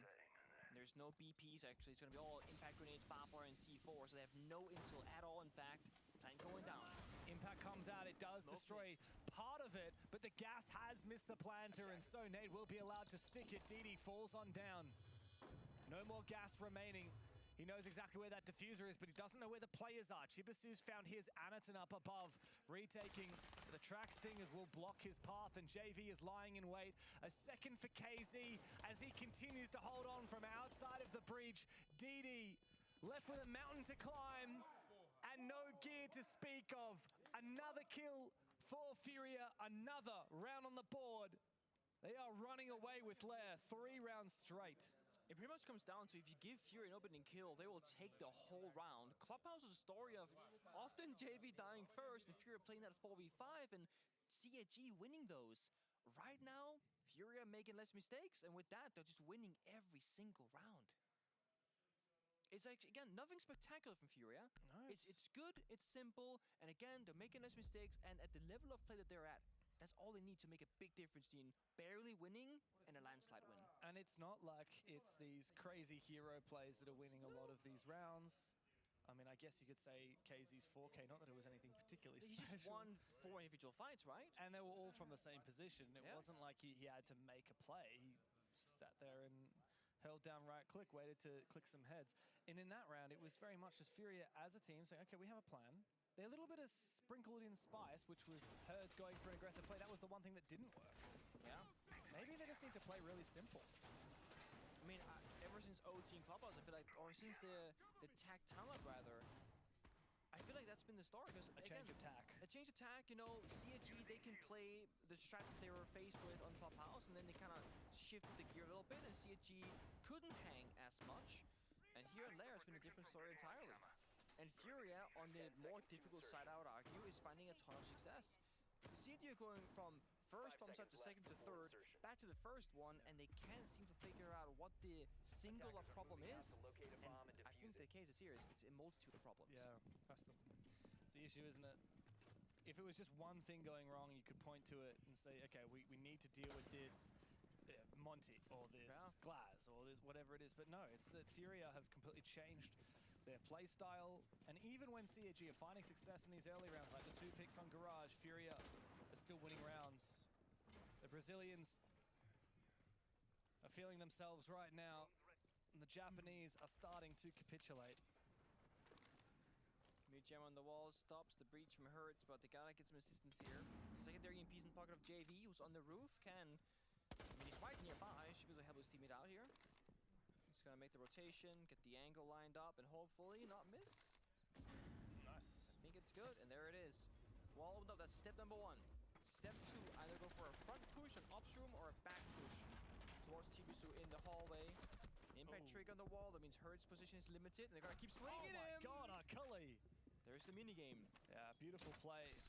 Aggressive response from CAG, nets them an early advantage, but we've seen them forfeit these positions before. And KZ has been deadly in this game. He's 7-1 at the moment, and on the Deimos last time, he dealt a lot of damage. Not to that guy, but playing the ace with a mirror being banned and banned the kite. Like, just get the thermite in there, get the wall done and dusted, because these impact tricks have been an issue on Clubhouse and here in Lair as well. But that's... Oh, I thought he got him there for a second. No, he's almost He's out of rounds. He needs to fall on back. He is taken out on the retreat by Chibisu. But I don't think Chibisu is going to be able to confirm that kill. He's in an awkward spot, trapped here in storage. Not worth the risk. He's gonna reset the round for Furia, get downstairs and help KC, but it's not over just yet. JV finds one player in Chibisu. There's 60 seconds to go and KC only just getting picked up. I mean, it's winnable. With their own health though, they gotta really hit their shots or let JV do the carrying right now. Also a possibility. Very much. KZ eventually finished off. Nade low HP on the blitz. I mean, shield operator is the last kind of ops that you want to be playing with low HP. A shot to the hand or to the legs and he's done for. So Furia rest their hopes and prayers on JV92 at the M4 in hand. Making his way forward, bit of damage done, but no headshot onto Didi. Eventually puts him down. Nade still surviving, and Impact taking JV extremely low. He's about to walk dead into a crossfire, spotted by the Yokai, but finds it. So CAG to have a really good idea of where these last 2 players from Furia are. But I don't think there's any way for them to force their way into it. Arcully will hose down the final 2 players and get CAG onto the board. Still a little bit lower peak in there from CAG, but they had numbers advantage. They're feeling comfortable. Are they still throwing? What did I miss? Anything? Hurts looks bored of this match, by the way. He looks bored out of his mind. He's looked bored all tournaments so far. Most of the time he's been getting destroyed. Maybe he's sick of playing hard bridge. He's like, get me off the thermite, man. What am I doing here? Then he's playing ace, gets impact tricked and dies. He's like, man, I hate playing hard breach. Just look at him. He does not look like a happy. He needs a hug. I don't think he needs a hug. I think he needs Ash. Give me Ash and give me a win. Hi. Dutch was yelling at me. I just went to go make some breakfast really quick. It's crazy how big that meme became, like the whole like Ash main, like Ash Shaker player, for so many years. And now most of I got Ash because Greek yogurt with. I mix in some peanut butter, but I mash a banana, a little bit of cinnamon, a little bit of maple syrup, blueberries on top, granola on top. It's really good. No, but it feels reminiscent of the good old days. Except that you're looking at the ceiling. The recall's kind of tough sometimes. It's pretty bad. But that's a skill compared issue. to the good old days. Wow. I mean, to be fair, since then we've gone through like 4 different recall iteration systems. We've gone through a lot of balance changes, etc. I don't think I've ever opened up this wall before in my Sir. life. It's a first to me as well. But you know, you live and you learn. I forget that exists. There's an external wall within the donut of Lair. It's one of those like low traffic areas, but again, it means if you're not ready for it, you sprint past that corner. You want to go out? But there's gonna be a very comfortable roam clear from Philippox on the blitz, very quick to the punch in the building. Yeah, bro's trying to set fast as that. A little baby Squeak. No one's there. He's such a little baby. Take a lap, but it's not gonna end because there's no goal in sight. You're walking aimlessly right now, son. Yeah, I mean, this was the round, or the bomb side, I should say, last time where CAG had that early 5v3 thanks to, I think it was mostly Shuri. And then they just gifted up 4 kills in a row to KZ as the 2 remaining Furia players just looked through 2 doorways. Ooh. Big from Herds. Getting back on a fragging roll, he'll find kills. Shuri re-roaming onto the top floor after taking out KZ. That's the best operator you can take down. Herds finds Chibisu as well, so that's goodbye to the Skopos. No more flanking with that Greek operator. Chibisu's had a stinker of a game, by the way, but Shuri is still on that top floor. Buck DMR, by the way. Bit of a new one. Don't knock it. Flank the flanker. Oh yeah. Drops the hatch as well, actually. Knows the coast is clear. Can drop down the hatch beside if he wants to. Here's the Ram Boogie. Jordan thinks, you know what? Maybe I'm good for one more. Oh man, what is going on? Didi. Yeah, he traded back. Is Shuri going to stay up in this position as JV reveals his with that Ram? I think JV got on cams for a sec. Yeah, he is. Wow. So Shuri doesn't know it, but that would have been a free kill had he swung for it. 2v2, this is anyone's game. Anybody's round indeed. Spare reinforcements 4 in pocket for CG to close up those angles if they so wish, but be careful of the verticality. It's an awkward one because in a 2v2, planning's kind of hard. Deny it. The fishing on the vert. Not being given the angles though. Here we go. They baited out with the impact trick, but they miss their shots. They don't get the kills. Oh my gosh, dude. Stop tempting fate. You're not going to luck out forever. And he's put the team on his back and got 2 kills in this round, and now he's looking for another one through the vert. Bit of damage on the JV. Oh, eventually he is going to overstay his welcome, and Nade will find his as well. I mean, Shuri, mate. He forgot to be scared. He should have been scared, brother. Man. I do feel like Kag probably should have won that round, but Fury are up 4-1 on the attack of Lair. Oh, he's smiling! The first smile of the tournament from the big man. Oh, this is dangerous territory now for Fury. Once Hertz stops being bored and starts having a good time, it's Jova. Give him Buck, give him 2 kills, give him the roam clear. I mean, I'll be happy. Look at this. Catch the first guy, then jumps down, box the wall, tap, tap, tap. That's going in the montage right there. Oh, yeah. Not this, though. Forget about this. He got the skills, you know, but this? Swings out, runs back, runs Bro, I don't understand this. runs one more time past the back where he Why? I don't understand why he did that. Boa, boa. Boa, boa. Did you say guys? Boa, Boa guys? Yeah. I don't get it. I don't know. Shurip's confusing the heck out of me. It felt a little bit like old CG there for a second. Yeah. Where it's like, guys, you don't have to do this. I mean, you can if you want to, but 2v2 is dicey, even if he did stay in position, but I don't know, it just felt like he'd already run past it so many times. Of course they're going to be watching it. Want to praise Fury, though. They've been good at problem solving and turning back, you know. I feel like CAG is just giving this to Furia. 100%. Doing just stupid things. When we don't speak about Philip Pox and Nate, things are going really well. Philip Pox is 1 and 4. The guy has not been mentioned a single time besides the Blitz room clear. Kind of a good thing. Very good thing, because everyone else is shooting. Casey, JV, Hertz, Nate, everyone else is active. This is what the better side of Fury looks like. Tertiary bombs attack once more. Last time they really relied on that sense to get the job done for the plant, and they got that operator once more in their pockets. Same with the Capital, heavy on utility. CAG, they need to hold top 4 like before, utilize information from the Solace. They cannot afford to die early, but JV's pushing down this hallway. He's looking for a kill. They have no idea that he's here either. Right around that corner. They gonna feed him? I don't They think they're on the staircase, but they left earlier from that position. Oh, Akali will have heard that. There's no way. JV surely thinks that this is free. He's been droned up ahead. I'd be tempted to make a push. I mean, if they join the rotate and there is no vert on it, which I don't know if there is or not. Surely there is. I mean, surely there is, right? I like the gridlock pick here. We're seeing the impacts used to try and counter those trap stingers. Could this be an early execute from KZ with the Sen's walls? I mean, they got the Solace, so they will know what's happening. Unless they do the thing where they plant on top of the wall, because see all those different dots? That's each singular little wheel drop from the Sense. They don't know if they're planting or not. As they overclock, then you'll see it. He's not going to know. He hears it. He knows where that plant's going down. But there's no way to deny that plant. He might be able to double impact it. Oh my god, he impacted himself! That surely would have done no, instead, CAG have let it slip through their fingers, and Furia are well on their way to a decisive first half of Lair. CAG might just be a few rounds away from saying goodbye to Munich, but not if Arkuli has anything to say about it. Philippox might trade him on back. Job not done yet. Furia need more kills, and Hearns has gone big for 2. Chibisu trades, but there's nothing left to be done. What's going on? Furia dominate on their attack. It's a 5-1 split, and the Brazilians are back in action.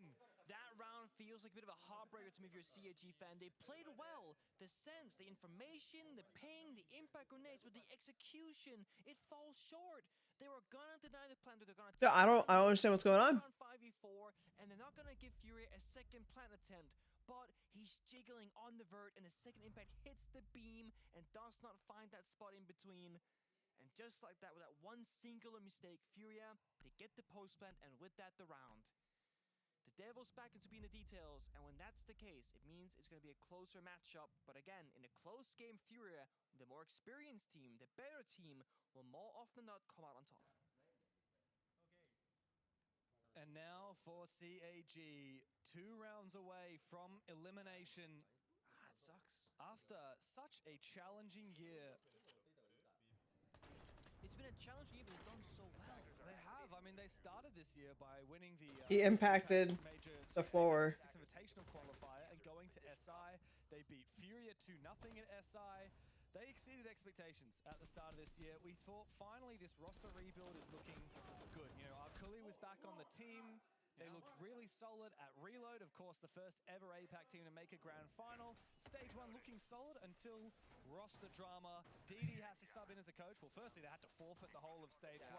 DD comes in the coach. Stage 2, these guys are like, we're kind of out of the conversation of the best in APAC North. How good could they possibly be? We're talking about Fearx and D+ now, and then CAG come through and do it. They not only win the APAC North upper bracket, but they also go and win the APAC Major qualifier, take first seed at that LAN in Melbourne, and everyone's thinking they're the best APAC team.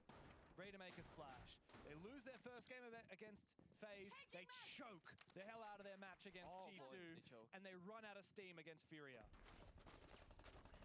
I had to wonder what could have happened if CG had a few more games to prove themselves. But then again, the best teams in the world, don't get that many chances, right? You know, what if they were playing teams like, you know, SSG, Wildcard, instead of teams like FaZe, GC? They did. They got a bit unlucky. But G2 Furia, come on. It's 3 different teams. I mean, look, D+ played Furia. It wasn't a problem for them. Shopify Rebellion played Furia. Hey, baby girl. For them. You can't dwell on excuses. All you can do is act. And there is no time like the present for CAG. You got the ops for it. Deimos and Blackbeard and Grim, they want to take full control of the information game and good weapons and gadgets. Right now they're waiting down that fire from the Goyo canister. Fire goes out, and Eniton walks on in. Has to make the play. Lead his team forward. Just gets a Sami behind him, and it's swung by JV. And just like that, another round with CAG are playing 4v5. Another angle as well for Hearns. Dancing between They're done. teams. Shurip will fall. Arkuli tries to save his pride, but a second will be found.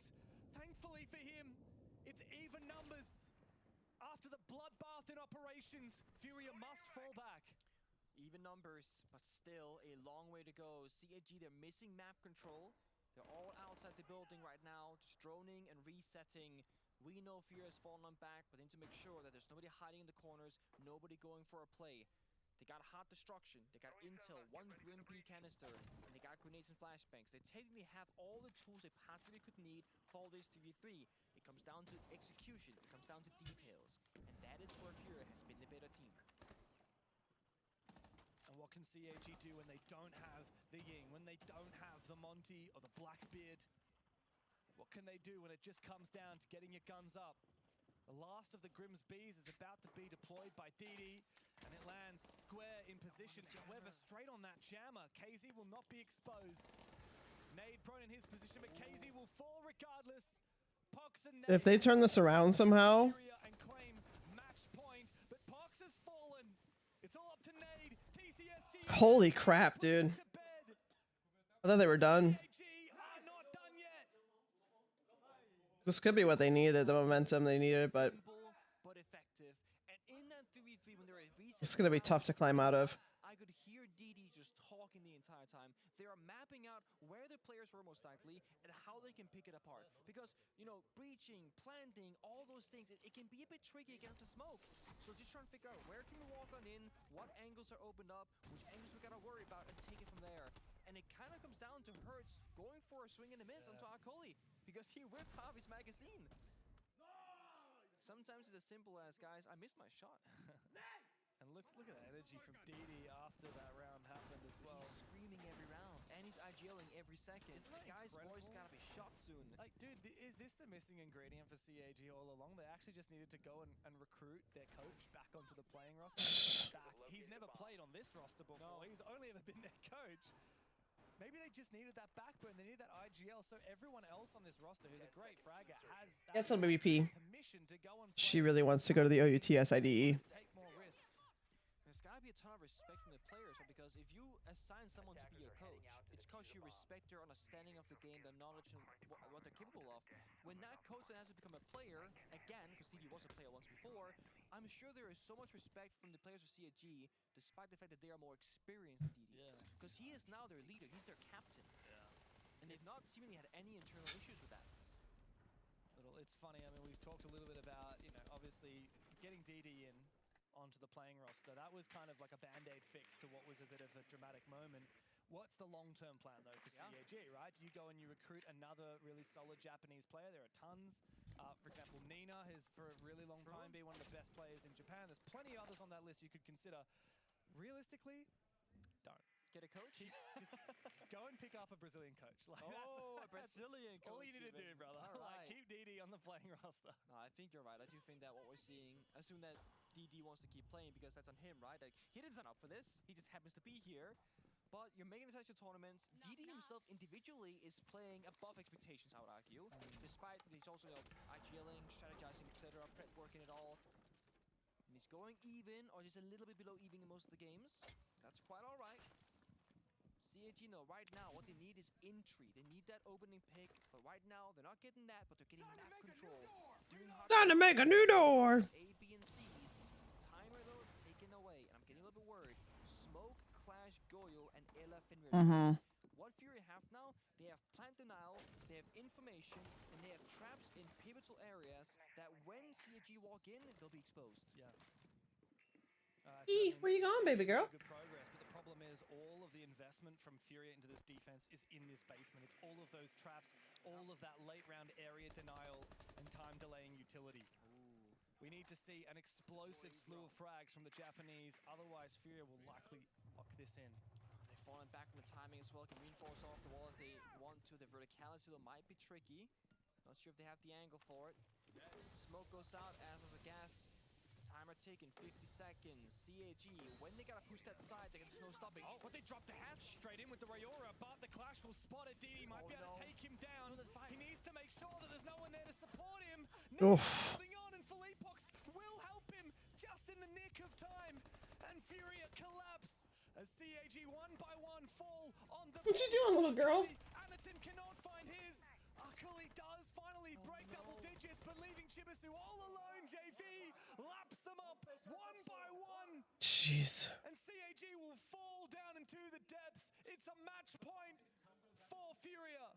Another massive mistake.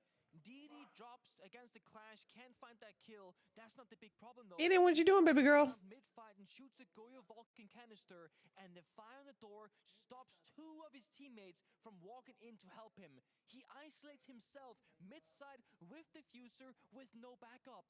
Again, I think right now the pressure is becoming too much for CAG.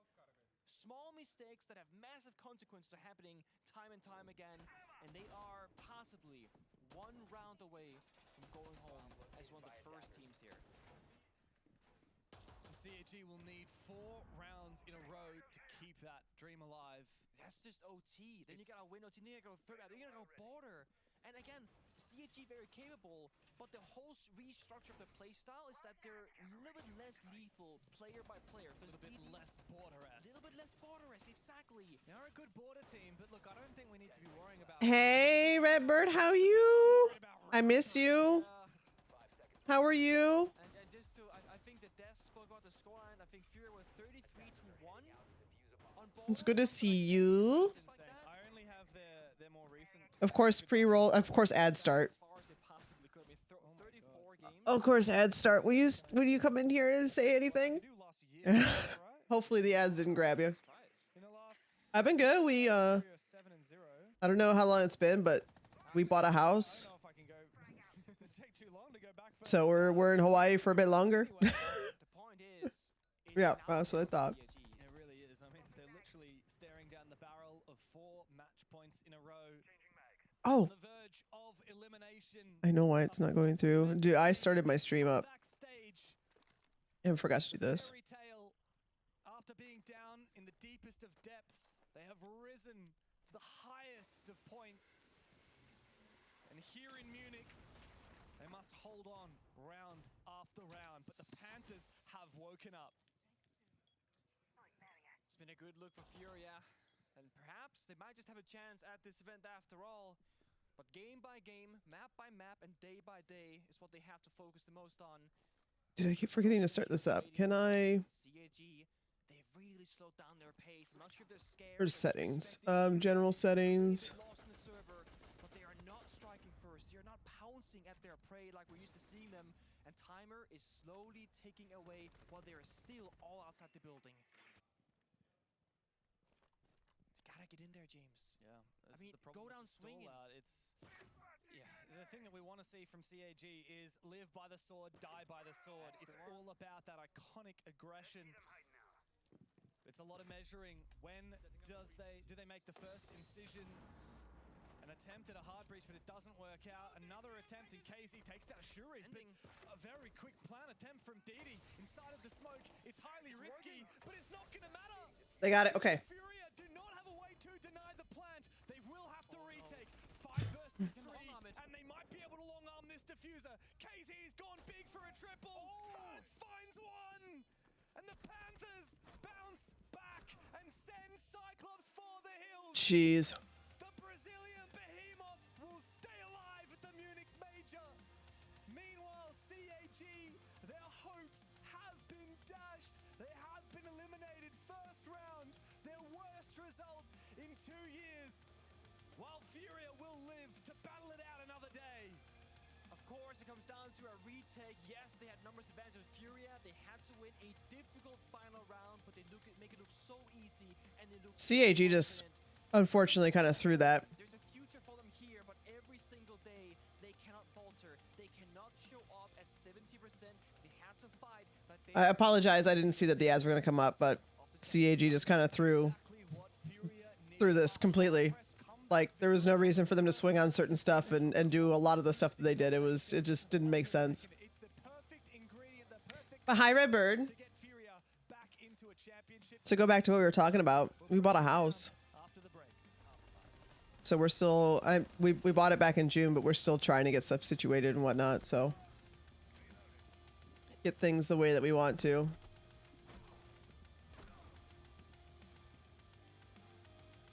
Welcome back. Yeah, we bought a house. So we're going to be out here for a bit longer.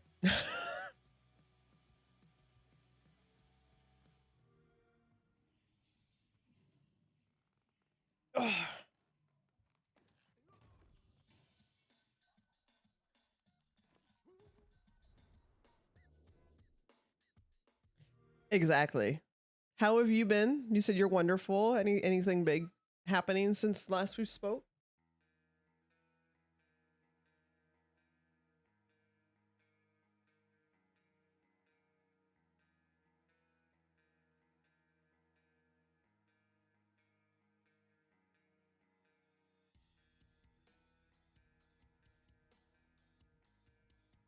No, I don't think so.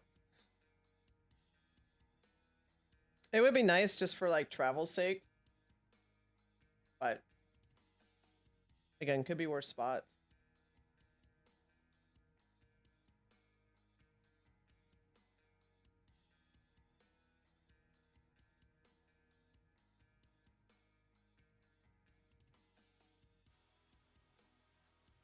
Hell yeah.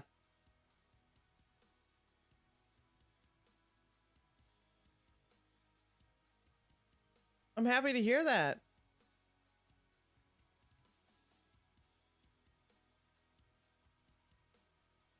Dude, I'm looking at your profile. You've been following me for 11 years. That's insane.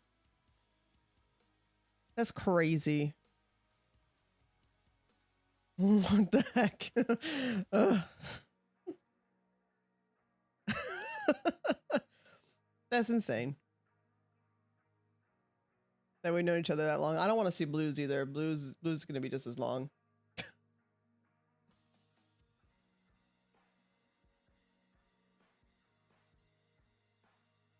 No, I'm so happy to hear that though. The major weight loss goal. I'm assuming we're still going for more. How swolly-oly are you gonna get?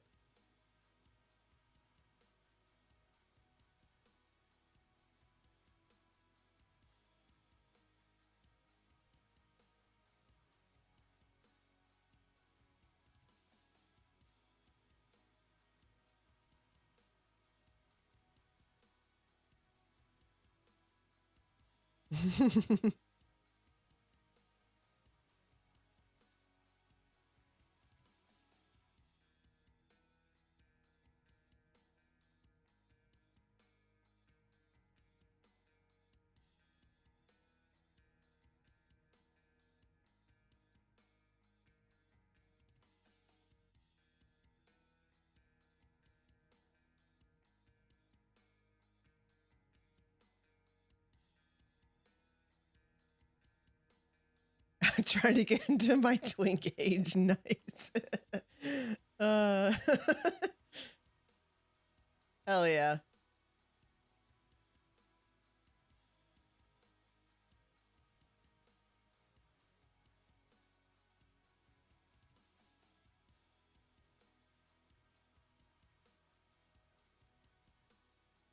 Steve's birthday is in 10 days. So trying to figure out what to do for his birthday if he wants to do anything.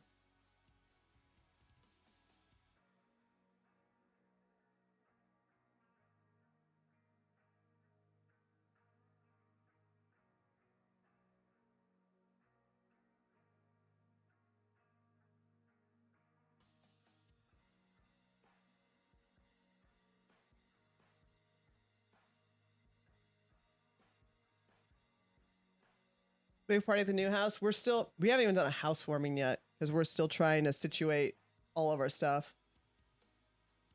Like I kind of have my room set up a bit, but I just need more shelves stuff. Like I have a whole wall over here that has nothing on it yet because I need to buy shelves and start putting stuff up there. So like there's just boxes right here still. Containers right here.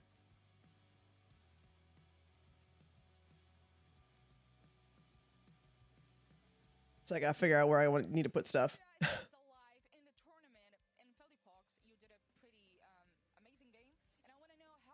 I want to paint. I need to paint. I need to put stuff in frames. I need to put stuff up.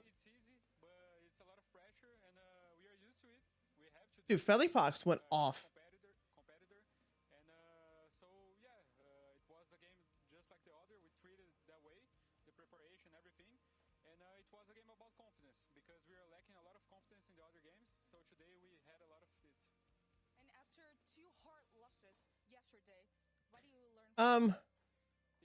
A lot of boxes for the first year you're in your apartment. Yeah, we've gotten rid of a lot of stuff. Put up a lot of stuff too.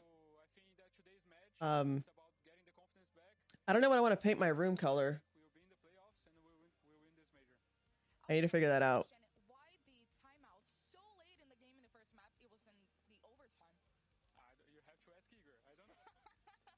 And I'm kind of changing my closet into like where my desk is gonna go. So I'm slowly like pushing my desk farther in. My computer's like back here behind my desk, in the closet too. I took the doors off, so there's no doors on here. Like it was just taking up space, a valuable space in my office that I needed. So I know Steve wants to do the kitchen cabinets and stuff like a green color with gold trim and stuff.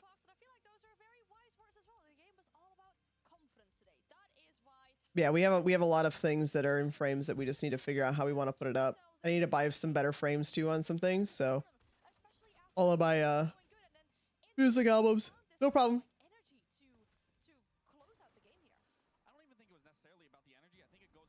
Dude, this play right here, what was this?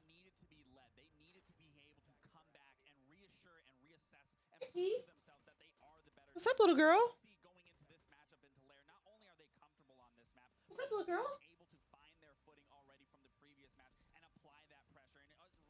She hasn't had her morning outside time yet.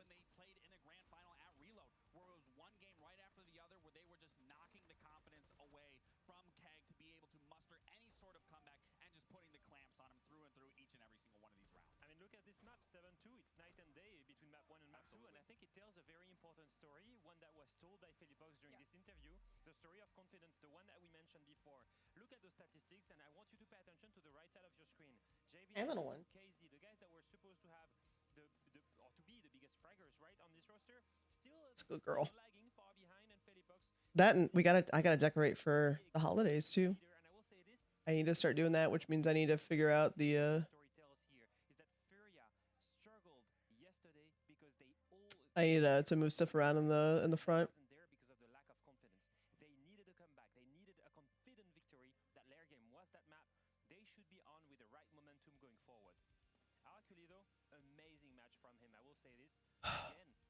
Doing it on hard support most of the time, doing it on the ace, doing it on the SME or also the SMG11 of Smoke. I think he was going amazing so far, and if it wasn't for him, I don't think Keg had a chance. I mean, I want to say it's just unfortunate again that we're seeing Keg exit early, especially after, you know, what we saw that performance reload. Everyone was saying, what's the next time we're going to see them? Are we going to see an improvement? Even the performance from the two first games, I expected. There's no way, right? It just comes down to that inability to be able to adapt, understand the opponent, being able to slow down their aggression. It really bites them in the butt every single time, and everything being on the line. We mentioned SI points. They aren't gaining any SI points here. It really is going to come down to those regional finals, whether or not we are going to see Keg at the next Invitational. Yeah, that's very hopeful for them indeed. But when we look at the MVP, it's always sad to see an MVP on the side of the losing team. We say goodbye to Keg with it as well. But Maria was speaking to the MVP of this game, Markuli, before they exit the tournament. Yeah, Keg is not playing Munich. You gotta be kidding me, yeah. You guys, I mean, it's hard to have the game that your life depends on it. Being against Furia, they, you know, did really well in Rio against you. And what amazes me is that you guys left border open. So it makes me think that you were really sure that you could win this game, and it was not like that. So what are your thoughts about it? The border one, I mean, we know that they were good on border, but we have confidence in border as well, and in club and lair as well, we had confidence, like, because we thought it's just gonna be a 2-0, like we don't even need to go to border. That's what we thought, but you know, they fought back. So what is the learning from Munich? What do you take with you out of Munich? Definitely the mid round to the end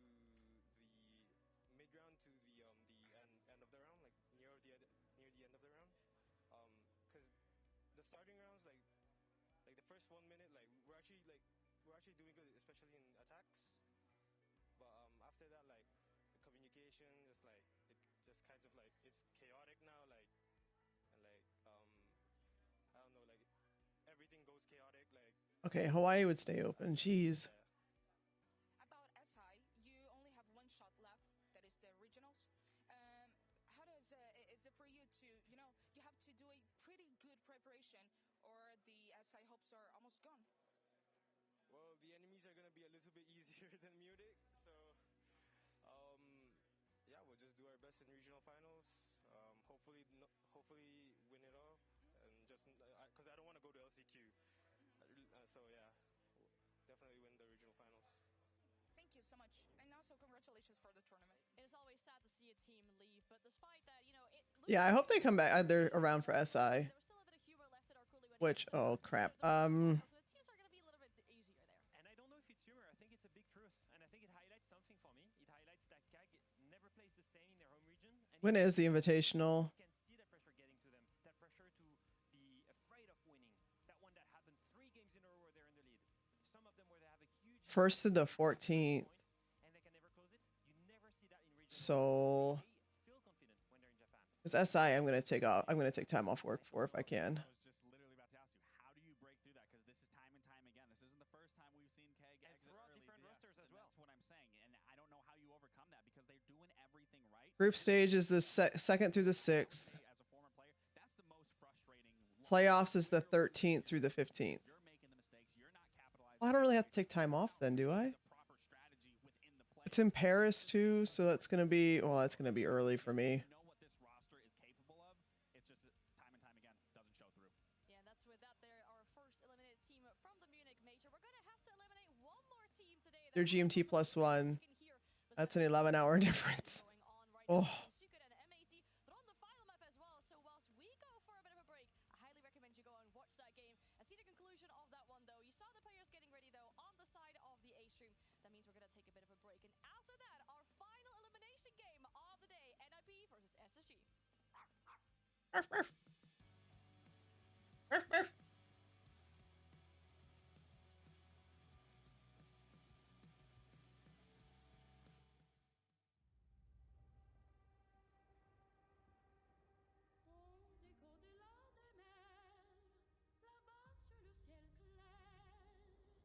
Oh, speaking of SI,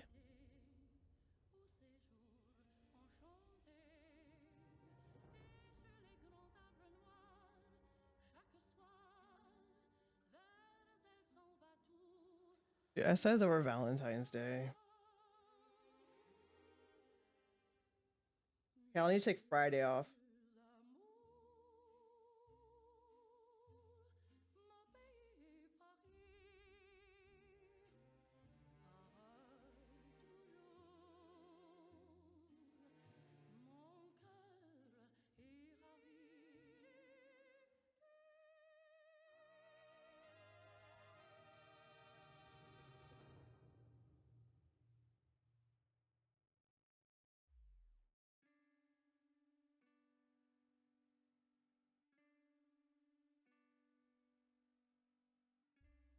I don't even know what time they start yet, but I'm gonna do this.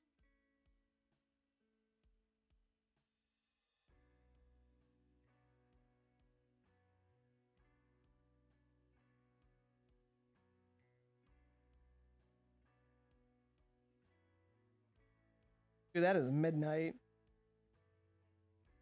Nope, not the 12th.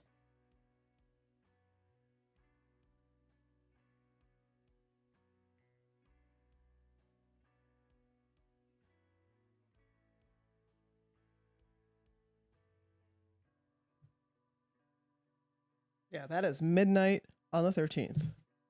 Depending on what time they start. Oh, it's going to be a long night for SI. Because I there's no way I'm not going to, like, I'm going to skip out on streaming the Siege Invitational, especially the finals.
We got 2 minutes left.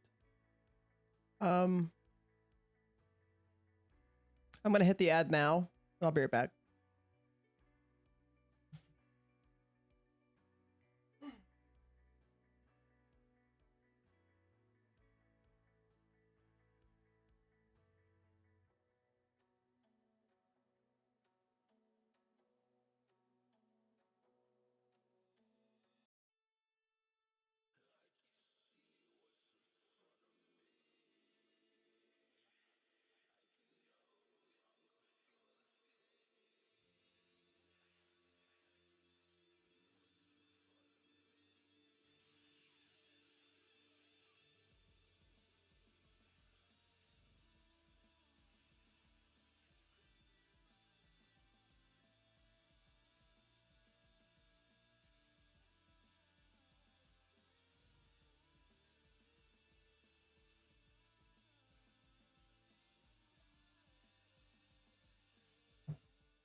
Welcome back to the Munich Major, where it's time for the final elimination game on the A stream. NIP going up against SSG.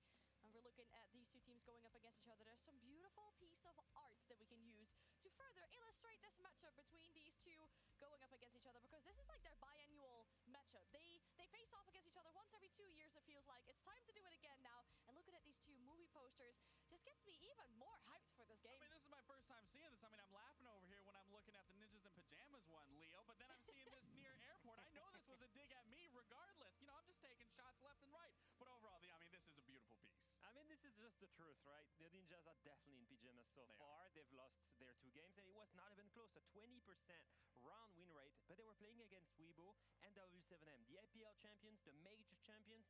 What's the excuse for SSG? Already near the airport, playing against one of the worst team in Europe and the 5th ranked in NAL. Why are you getting closer to me? I'm asking you. Answer to me. Why do we have a 30% win rate here? I'm not making any more excuses. Only excuse I can make, best of ones. We're in best of 3 territory now. All right, let's start talk about that, though, because when we talk about SSG as a roster, I mean, a lot of players will come in here and say, oh, we'd like those best of 3s so much more than the best of 1s. So, I mean, luckily for SSG, after the best of 1s did not go their way, they only have to play best of 3s now in order to make it through and out of this first phase of the Major. Now, even for themselves, if we look at the track record, best of 3 has been so much better for SSG than the best of 1s have been. Absolutely. I mean, best of 1s really are their Achilles heel. You can clearly see they don't care for it too much, going 11 and 13 overall, all of 2025. And then you look at when they start doing best of 3s, 10 and 4, and you can see the teams that they did lose to. And the fact of the matter is here, when you look at best of 3s as a whole, and especially for a team like SSG, they need time to find their cohesion, to find the right form of play, because 1 year in a best of 1, you don't have that time. We already talked about risk assessment. There's not a lot you can work with in a best of 1 that best of 3s allow, and SSG, they're not a sprinting team. They're a marathon team. They have the endurance. Yeah, I think that endurance really is their asset, right? The mental game, the discipline, all of the things that we praise them for really comes into play in those BO3s, because the games are longer, they get more chances to experiment, and they get the upper hand in the end in that endurance game because they train so hard, because they go to the gym, because they do all of the outside things outside of the game. So it always is an advantage for them in that setup. We'll see if that goes to a 3rd game today, but maybe it would be an advantage. I mean, when we talk about this and the whole like best of 1, best of 3 ring, right? I feel like I don't want to call it an excuse, because I feel like a lot of players mention it, but I can't believe that's that was causing them to lose these games in the first 2 days. What else do we think is required for SSG to make this big step up? There are three big things that really stick out. Not just them being in a best three, but it also comes down to individual performance. And that's where we really have to look at certain players that we've highlighted through the NAL and that we have to highlight here. Let's first start with Fultz, the captain of the team. This is a player that I have to see coming into these games, especially now in the best three, to utilize his brain, utilize his experience as a whole, being in these situations, being able to rally the troops behind him, being able to read certain parts of the strategy, adapting on the fly, and just understanding their opponent at a far faster pace because they are now in a best of three series. And that's where we need the shot calling coming from Fultz, because getting 3 attack rounds out of 2 games being played so far isn't going to cut it. Yeah, and if you look in the middle of your screen here, oh, Secret is getting out. Yeah. On the other side of us. I don't know what the hyped. score, but it must be really close. Looking at the center of your screen, you can see Benja. Benja is the disruptor, right? He's the one that's going to play the utility-based operators. Most of the time, one that you can play alone because he loves to abuse the game sense. I think for a long time, I thought he was one of the best players in terms of game sense, and he would be able to go lurk, backstab.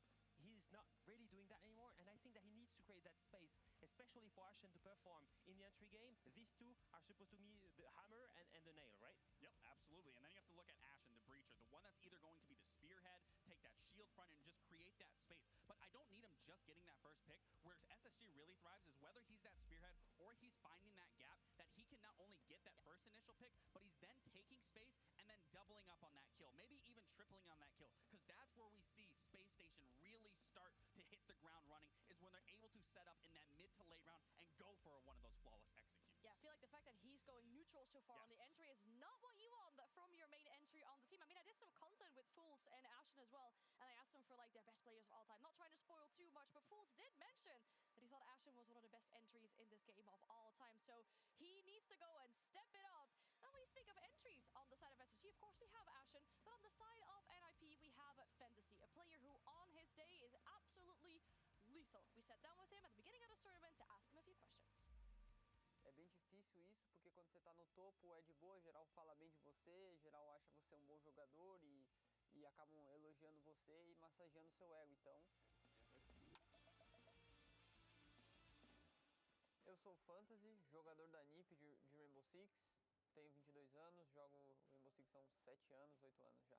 I always looked for Fantasy for joining us, but I would say that it wasn't the really good timing. After a couple of years, and especially after he joined the Tier 2 scene, I guess he developed way more. Então, sobre a volta para a NiP, assim, eu sinto que agora eu tô muito melhor do que eu estava antigamente. Tanto no meu estilo de jogo um pouco agressivo ali, eu consigo ter uma visão diferenciada que eu teria na época. Então, basicamente, eu sinto que eu tô bem melhor e eu sinto que agora é almejar títulos realmente com esse time. O time também é o melhor time que eu já joguei em toda a minha vida. Eu confio neles plenamente e a minha parte eu vou fazer e eles também vão fazer a deles. Yeah, he's really aggressive. He really likes to shoot heads. It's really good to have someone like this on the team. But it's a 1v5, great idea.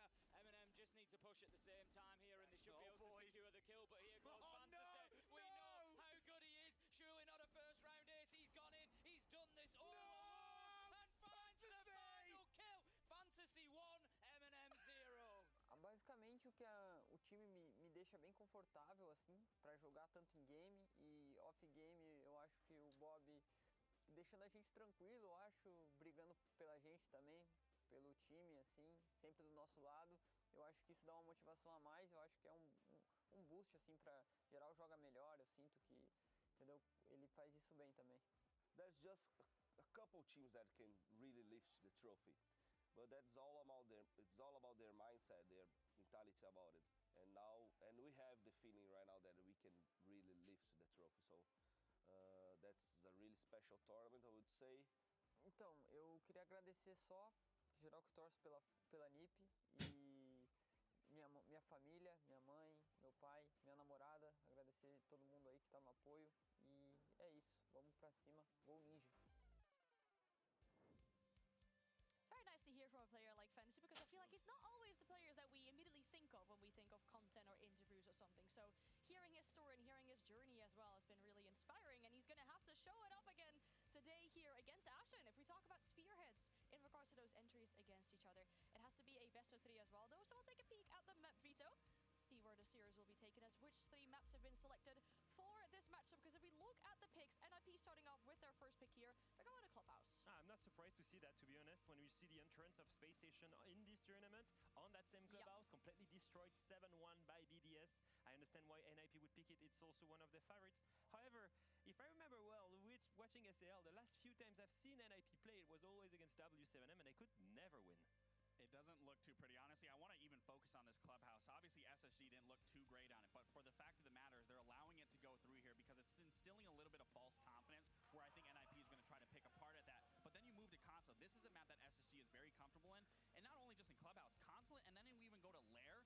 These maps are all small, condensed, and confined maps, and this is SSG territory. This is where they can play aggressive and control that tempo. So when I'm looking at this map, well, I really do think this favors SSG very heavily because it really feeds into their dynamic of playstyle. And again, we talk about them being in the best of 3. If things don't go well for them on Clubhouse, they get to go to their pick on Consulate, and they will have definitely wrote their wrongs and been able to aggress properly going into these next matches. That Lair decider feels special to me because NIP was one round away from not making the Munich Major. When they started the ESL playoffs, they faced Los. Everyone was ruling them out. Everyone was saying NIP surely is the favorite. Well, Los was leading one map in that BO3, and they were 7-7 on Lair.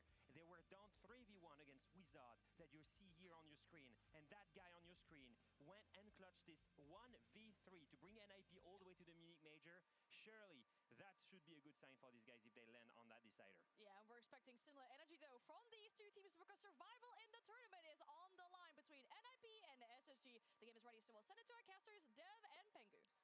Thank you very much, Anne and the guys on the floor. What a day it has been, Nick, and guess what? We're sending another team home just like that. We had the Rio Grand Final rematch. Turn the clock back a couple of years. How far exactly? 5.5 years ago.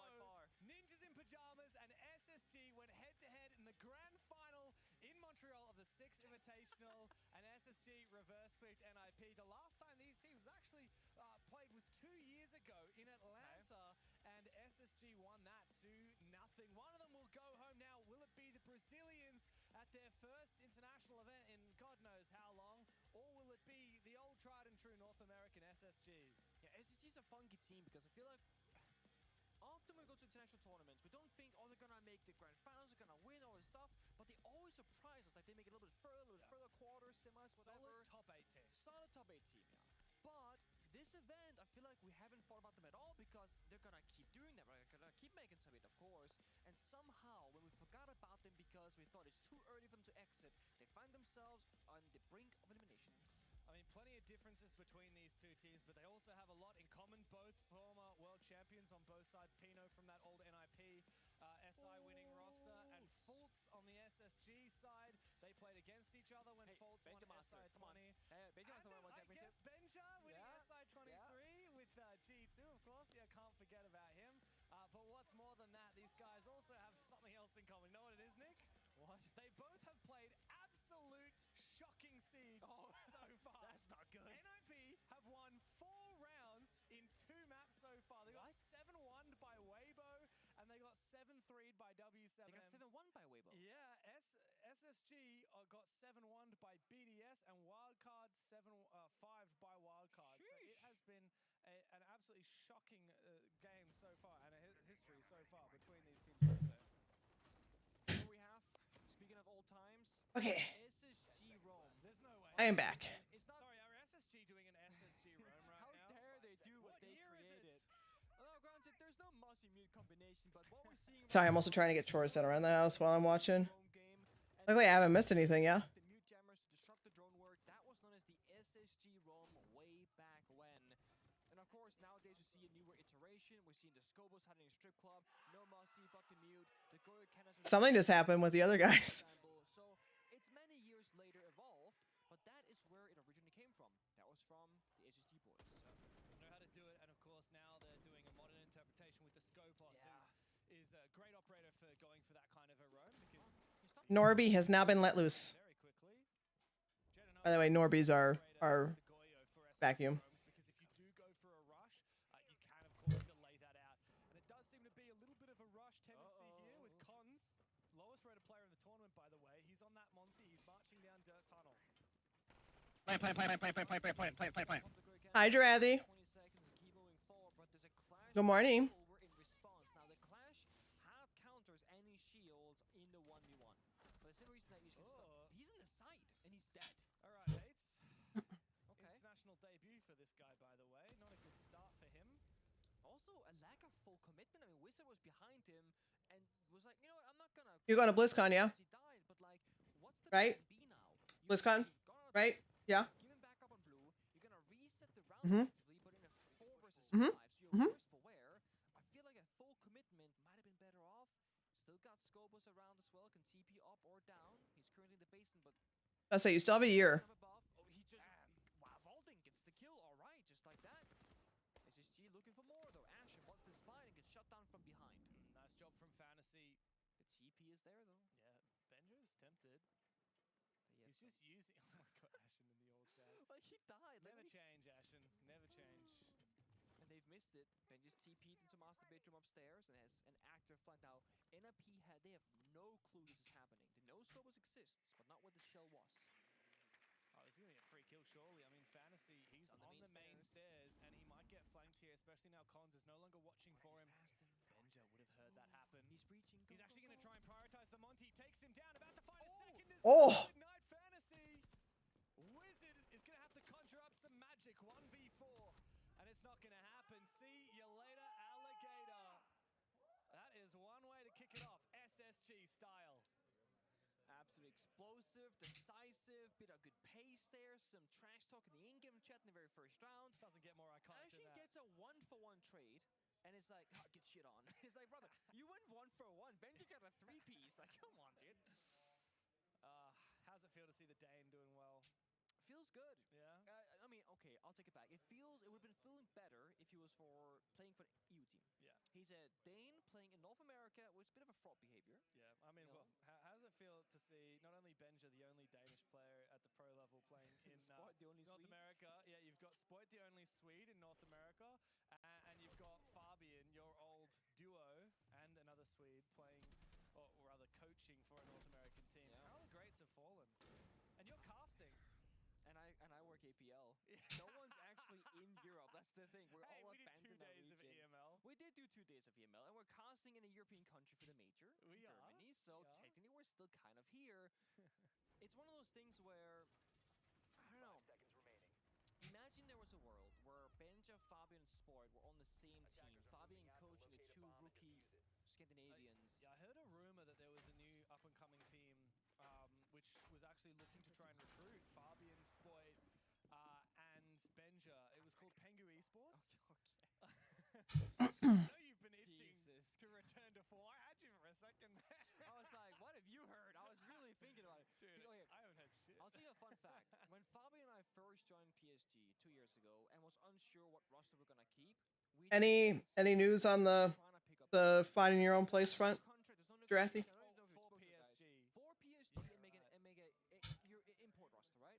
But then Fabian and I was like, right, we're taking over an APAC team and want to keep it APAC players and not do the whole import thing because that feels kind of bad. At Elevate, at D+. Well, you know, they've done their thing and they've gotten as far as they have, and PSG did their thing and they got as far as they did. They beat valid. PSG, one of the only teams now. I mean, well, PSG got further than Elevate. Well, PSG's not here, right? So there's that. No. But you know. True. And we can't fault D+. They're doing No, not at all. Just banter, right? But there was a very 1% chance that Fabian would have reunited with Benja Master and PSG if like all the mountains got moved and all the things happened. That would have been pretty cool.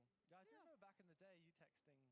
I remember being like, "What are you texting there?" He's like, "Oh, nothing. Just talking to Fabian about some conniving little plans." Just trying to figure out, you know, what we're gonna, pick up. The thing is, if you go back to the last 9 years of Siege Pro League, there are so many roster changes that almost happened that would have been like revolutionary that never did. Can you spill some? I mean, I can only speak for my own sake because I can't leak everything, right? But like, I was supposed to play for TSM instead of Chala. Wow. So when Gio joined and Pojo went to coach, it would have been me, Gio, Merc achieved, and Bolo. That would have been a third SI win for you. Hello, Miss Lightbright. Perhaps he's... Chala did win that. And then, then I couldn't play, so Chala joined, and, you know, classic case of, you know, Good morning. Negotiations and orcs and all these things. And G2, they're not known to happily Good morning. get rid of a good player to an enemy orc because they're going to strengthen their opponents, right? But I pretty much... I told Shaz, my coach, I was like, hey, Shaz, you should consider looking for a 5th player because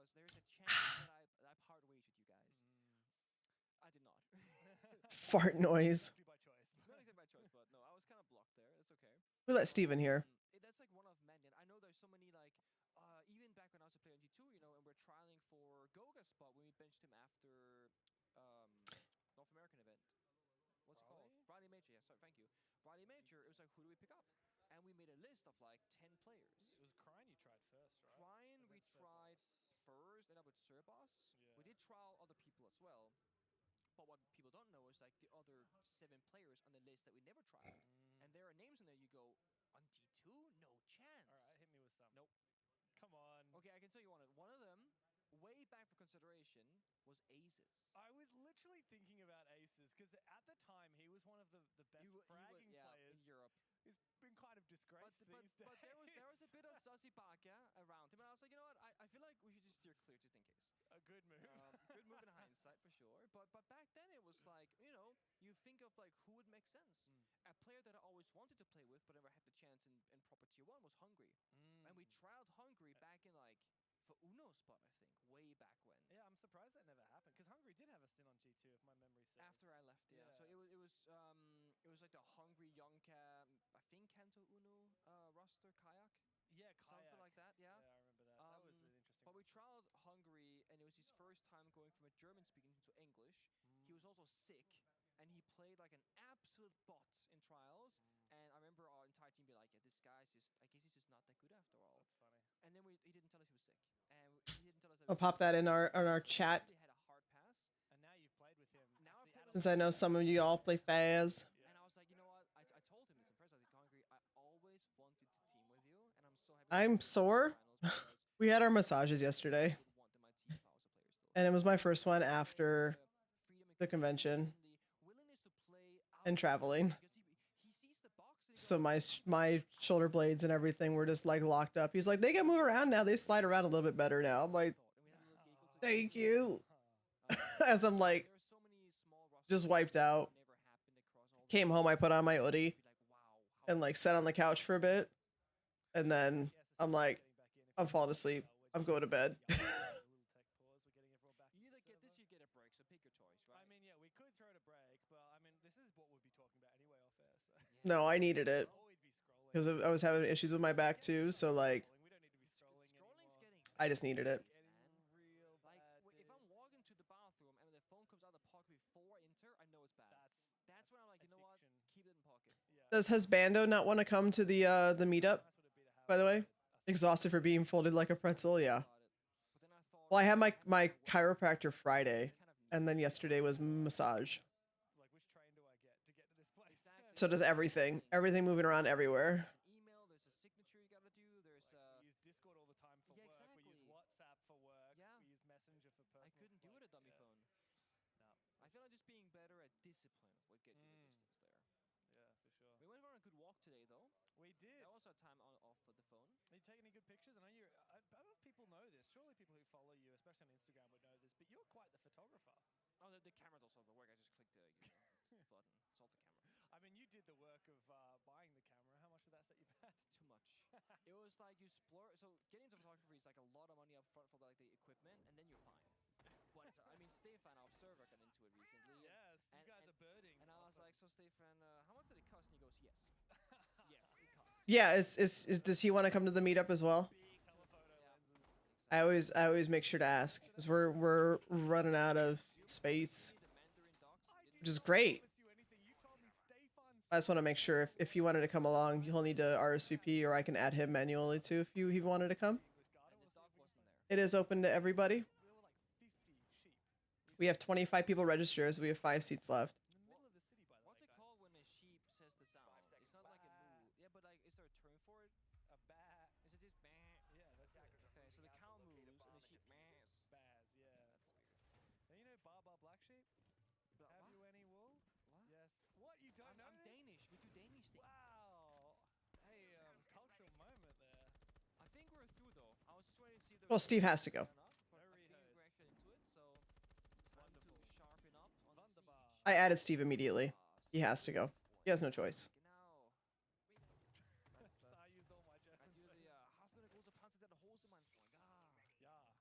Plus Nico's going and Snape's going.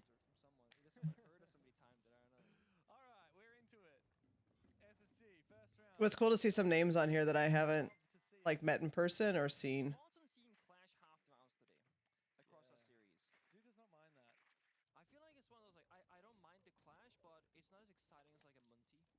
Now we're seeing both in this round, but Steve's talked about getting back into streaming. He's gonna be a VTuber. oh, the ace trick.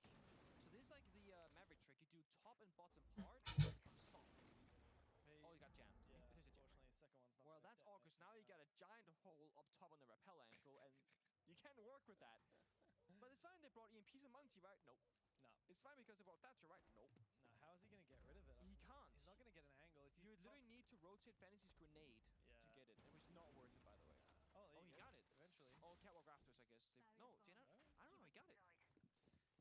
I actually have no Did idea. some magic, apparently. Speaking Oh my god! That's not what the doctor ordered. Smack that mirror, though. Deny the line of sight. He's going to see the clash. Meanwhile, this has fallen. I'm laughing because that's something I would do. Taken out very early on. A good look for the new player on NIP. Even with the new guides that they have where you can add on where it'll show the angle where you're throwing it, I would still throw it at the wall and it would come back and kill me. Ball just yet. And then they have the ace of Pino still by that main CC breach. And there's no pressure being applied. No one's below. No one's attacking Garage. SSG know this. They know where all the attackers are currently, just waiting for the next step. We see Cons now with the Munty, Solo, and Garrett's Calrafters, but Yeah, we need Steve as a VTuber. There's no way. Come on. Cons, give it your all, but you are... Oh my gosh. Oh, J90 gets deleted.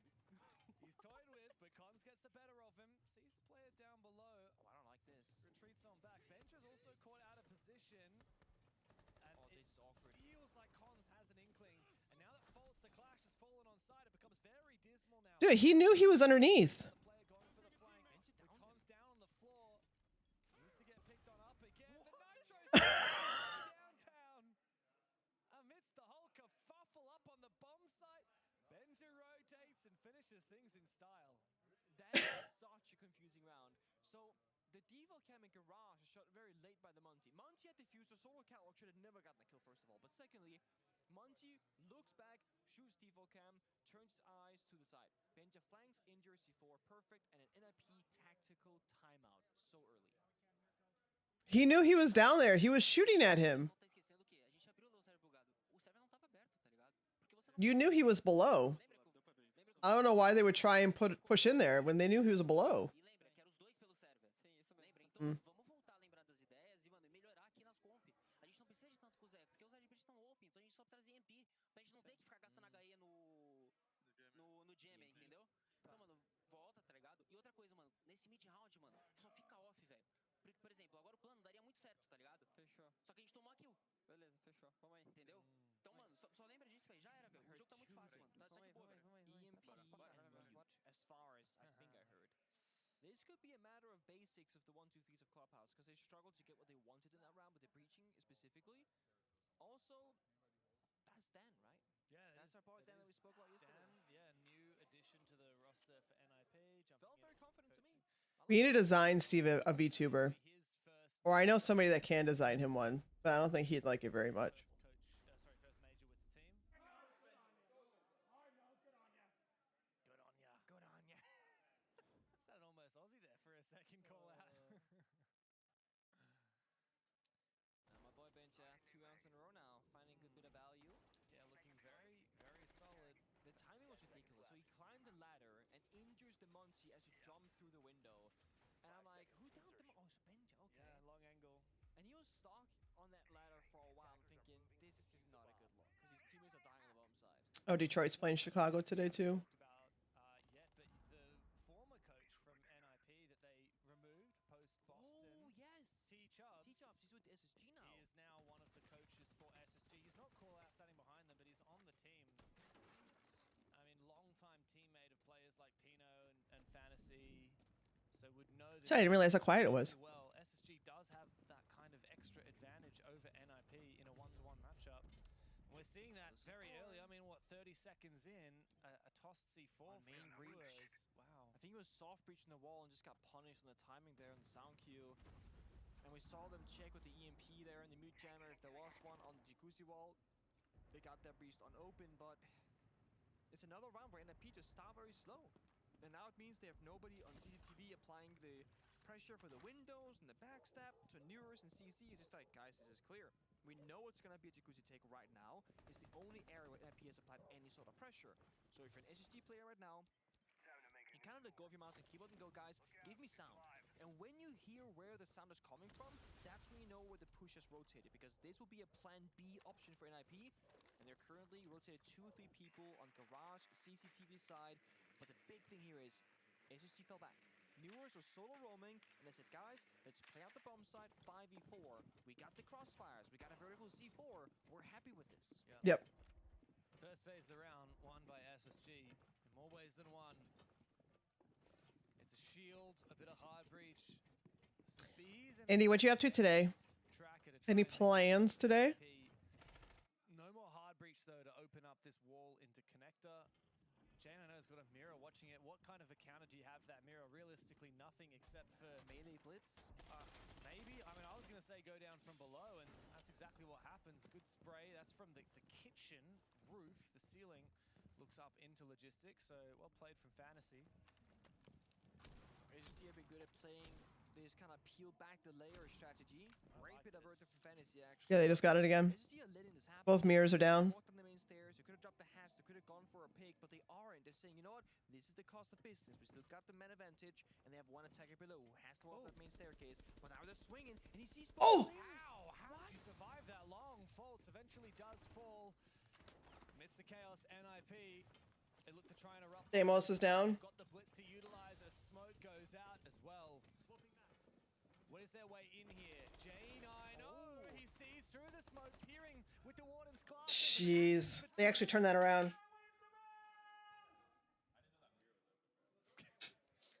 Never change. The growth from Ashton is phenomenal, because for the longest time, he would make that scream with the mic in his face. He's flipping that sucker up these days. I think his teammates got sick of it. Yeah, his teammates are like, dude, I can hear it enough. You're standing right next to me. Please, like, just do not do it into the microphone.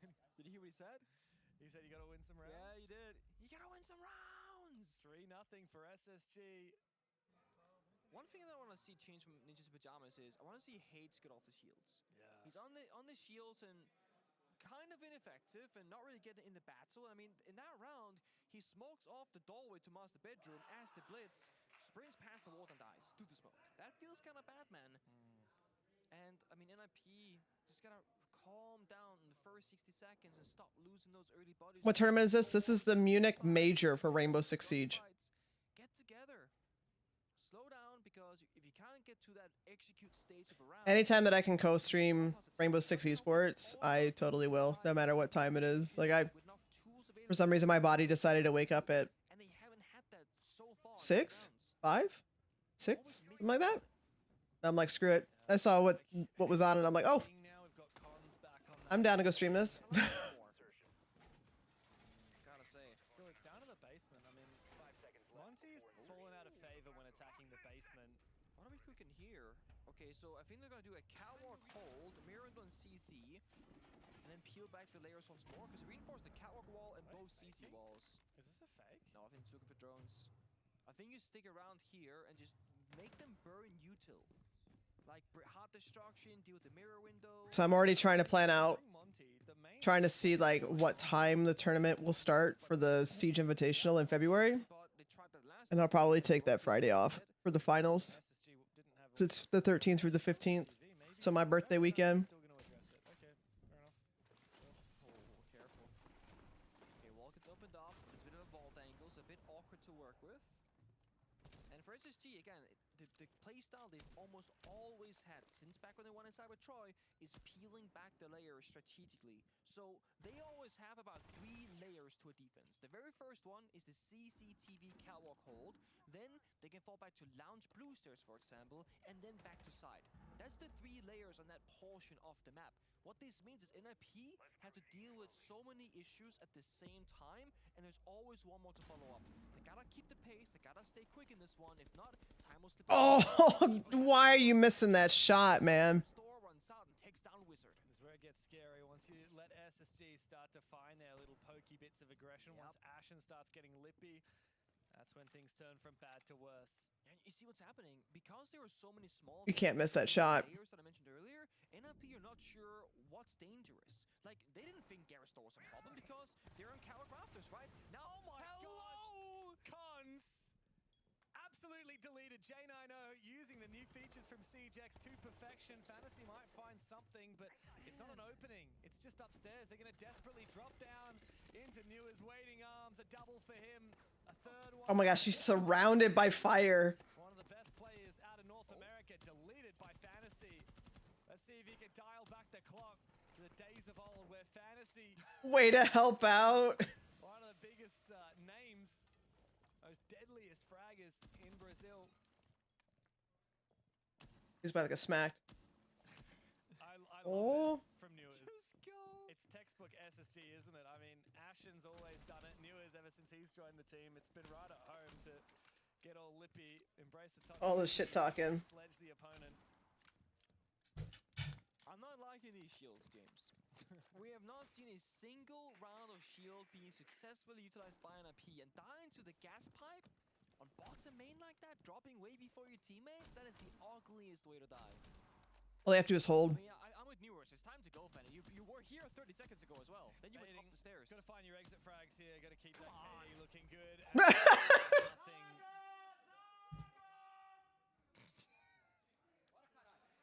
Zaga? He just typed Zaga in the chat. That's what he's yelling too, I think. What does that mean? Am I not zoomer enough? I'm afraid to. That could be a bad naughty word, James. Let me look it up. Well, I've just said it on stream, so I really hope it isn't. Defender? You know this? You are defender? Okay, sure. I don't know. Maybe is it a Portuguese word, is it? It is, yeah. Right, I mean, I assume so. I mean, I just saw on your phone that you showed me, it said translated from Portuguese. Yeah. But then again, that's AI. Maybe. They're always right. No. Come for our jobs. Look, Ashen is 8 years younger than you, 7 years younger than me, so he is a certified Zoomer. I mean, his entire personality is Zoomer as well. He really is. I was in school, like, learning how to do, you know, like, fractions. Okay. When Ashen was born. Was born. 2005. Oh my god. So you guys hear the background noise. Oh jeez. It's M80 Secret still going at it on the third they're map? still going because so. Yeah, that was. Are they still go? That's a big game. They had a 6-8, I think, victory for Secret map 1, and then they had like a Hold on, I'm gonna pull this up on the other screen too. and I have no idea what's happening on map 3. Winner of that is the first. Oh, wow. We have a little bit of an update. 6 on map 3. Banger. Between Secret and M80. That's a big EU NA banger. The winner of that, of course, is our first team to qualify through to the playoffs. Good for them. You know, M80 is my dark horse this one. That's in like M80. M80 is, yeah. That's, again, such a lukewarm take. They literally won NAL. Okay, and that If means it's a hot take to say that the best team from North America is going to be good, the best team for that NA is hasn't just a been good in a slight while. NA. And M80's been dropping the ball. Okay, I got it up on another screen. It's their time now. The other game they're talking about. North America won a championship. When was the last time the EU won a championship in the main circuit? Okay. Oh, they're over on Cafe. Okay, that was It's 6-6 on Cafe. But genuinely, when was the last time? Rio was Furia, FaZe in Boston, W7M in Montreal. Manchester was Beast Coast. Manchester was Beast Coast. Sao Paulo was literally. It has been years since Europe won anything that wasn't EWC. Well, it's because EU lets other regions succeed. Oh, shut up. Last time EWC was Montreal Six Invitational SI23, which Benja won. So get off your high horse, Mr. EU. You know, as a European citizen, I love this. Player, That's another thing that I love about Rainbow Six Esports too, is their commentators are so good. Anyways, I think it has what it takes. NIP right now, I'm not sure because they're on the Munchie again, James. I'm not buying what they're selling. Oh, he's dying to the barbed wire right now. Brother. He's alone. Help him. I mean, Jaden knows surely going to kill him. Oh, Jeez. What are you doing? Put the shield away. You can go NIP, what are you doing? looking for a couple of exit frags. NIP, they only won 4 rounds coming into today across the first 2 games they played. They could. Can somebody explain to me what they're doing? SSG. So there's this one thing, right, that bothers me right now. I don't even know if they know what they're doing. I feel like NIP are playing backwards siege. Almost always, when you see the catwalk walls reinforced twice, you kind of leave the catwalk guy alone or attack him from the, you know, the carrot store. They had 2 people jump in the window from the breach. Such a troll. After Monty died. I'm like, you're doing it backwards. They're desperate. Like, look at this. Monty and the SS, I mean, he's gonna die. Then they jump in the window with 2 people. One, a second guy runs in shortly after and tries to swallow dies. Like, it's backwards, my guys. Where is the, let's have a nade bottom garage or a Grimby or a Capital or just 2 people? Why is the Monty just walking in and gonna hold right click? Cutting corners. I don't know if it's because they don't respect SSG enough and they think they can cheese it, or this is their map. Yeah, like that's the thing. This is NIP's map pick. I don't know. It's hard to believe, but like, I mean, NIP have been shocking all tournament long. We obviously just casted CHE getting eliminated from the tournament. Yeah. But they had some really horrible chokes, right? They had some throws, but they had some really good moments as well. Yesterday against G2, before they started choking, phenomenal.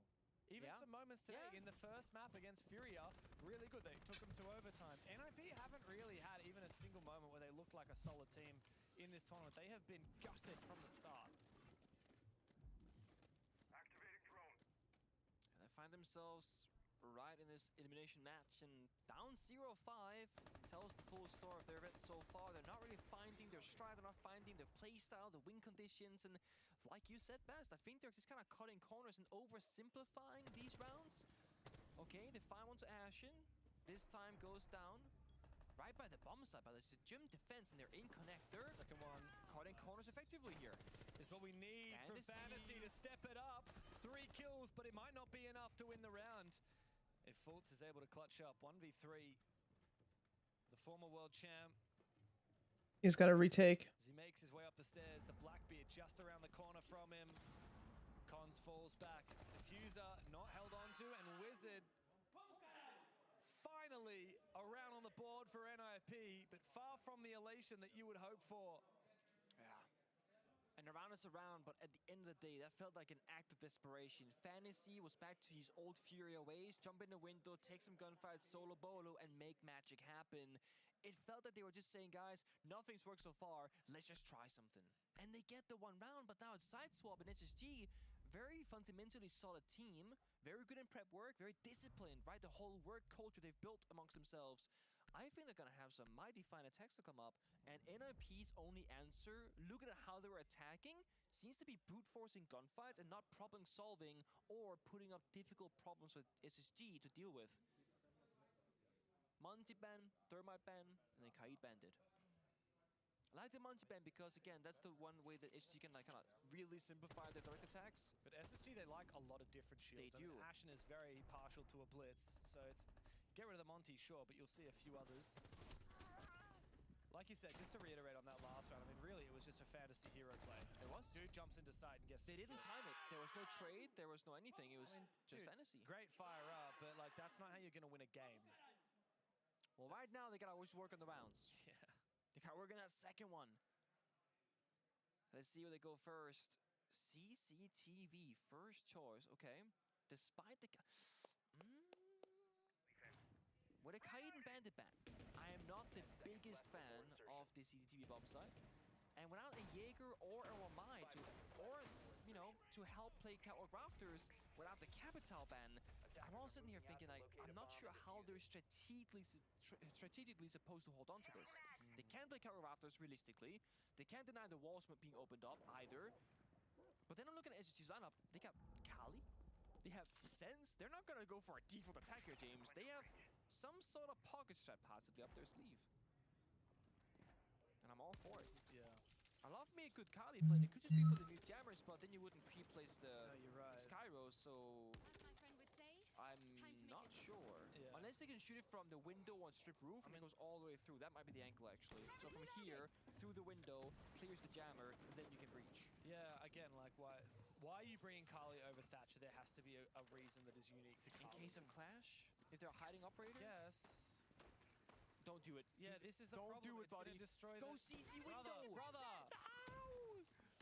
Well, okay. The cost of doing business, I suppose. Well, let's hope this... Oh, he broke the pellet. This might not work. Oh my god. Yeah. Okay. They botched it. That is embarrassing. That's not good. Genino does have one more Selma left, but I mean, you bring 2 dedicated hard breaches and the secondary hard breach from Benja. It's okay. Yeah, okay, sure. They fixed it. Forget about that. It was a very messy start to the round, but forget about it. Still, Oh, especially and they still got the opening pick. For all the issues. Dude, Rafters, usually you have to put so much effort in to take and kill the Rafters player. Yep, they have it. And it's free. So I'm curious if they're just gonna go for it. So right now there are 2 players working Jacuzzi Master bedroom. I'm curious if they make the call just like, let's just take Garrett's control, guys. We killed the Asami player. It should be absolutely free. But they want to contest the roam. Still by gym windows, still by Jacuzzi breach on the roof. They're looking for this pick onto Fantasy, who is technically alone, but 50-50 gunfires are risky. Excuse me. Lewis is doubled down. Good kill from Fantasy. Could he be the one thing that separates NIP from getting deleted on this map? Oh! He's just going to support. Here's a big jump out. What a massive long angle. New is not finished off. Benja. He's on sight. Deep into sight. As Newers is finished off. That's ballsy from Fantasy to commit to it, but you're right. The diffuser is being held by Cons outside this breach. If Benja gets the better of him, it's going to be a 1v1 against Fantasy. Now his position revealed. Yep, now he knows where he's at. It's a 1 versus 2. He knows exactly where Fantasy is, and he's got an inkling on Cons. How does he play it? Out come the bees. And behind him, yeah, there it is. Go for diffuser, get to side, and play the 2v1. Oh! Out comes the Bailiff. Goes for the site. He has the entire objective to himself. It's going to be a retake forced by NIP. And he gets a bit of info on the Grim Bees. Out comes the Bailiff. Dude. Cons will take the line down. A second round on the board for NIP.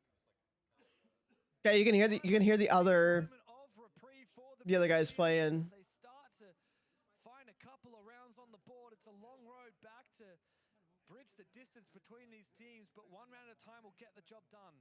Still a very inconsistent way of doing it though for NIP. I mean, they make a mistake here early on for Wizard going down, and then a little bit of good timing here. Fantasy, brute forcing gunfights, jumping out, aggressing in a 3-on-3.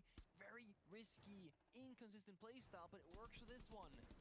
I do want to say that for SSG, I feel like a call could be made there. Just go God, he missed his shots. when you get that free. He had time too. I don't know why he just didn't hold off, and I feel like he had time. Fantasy's what the we're in for NIP. He leads the boys home onto a second round.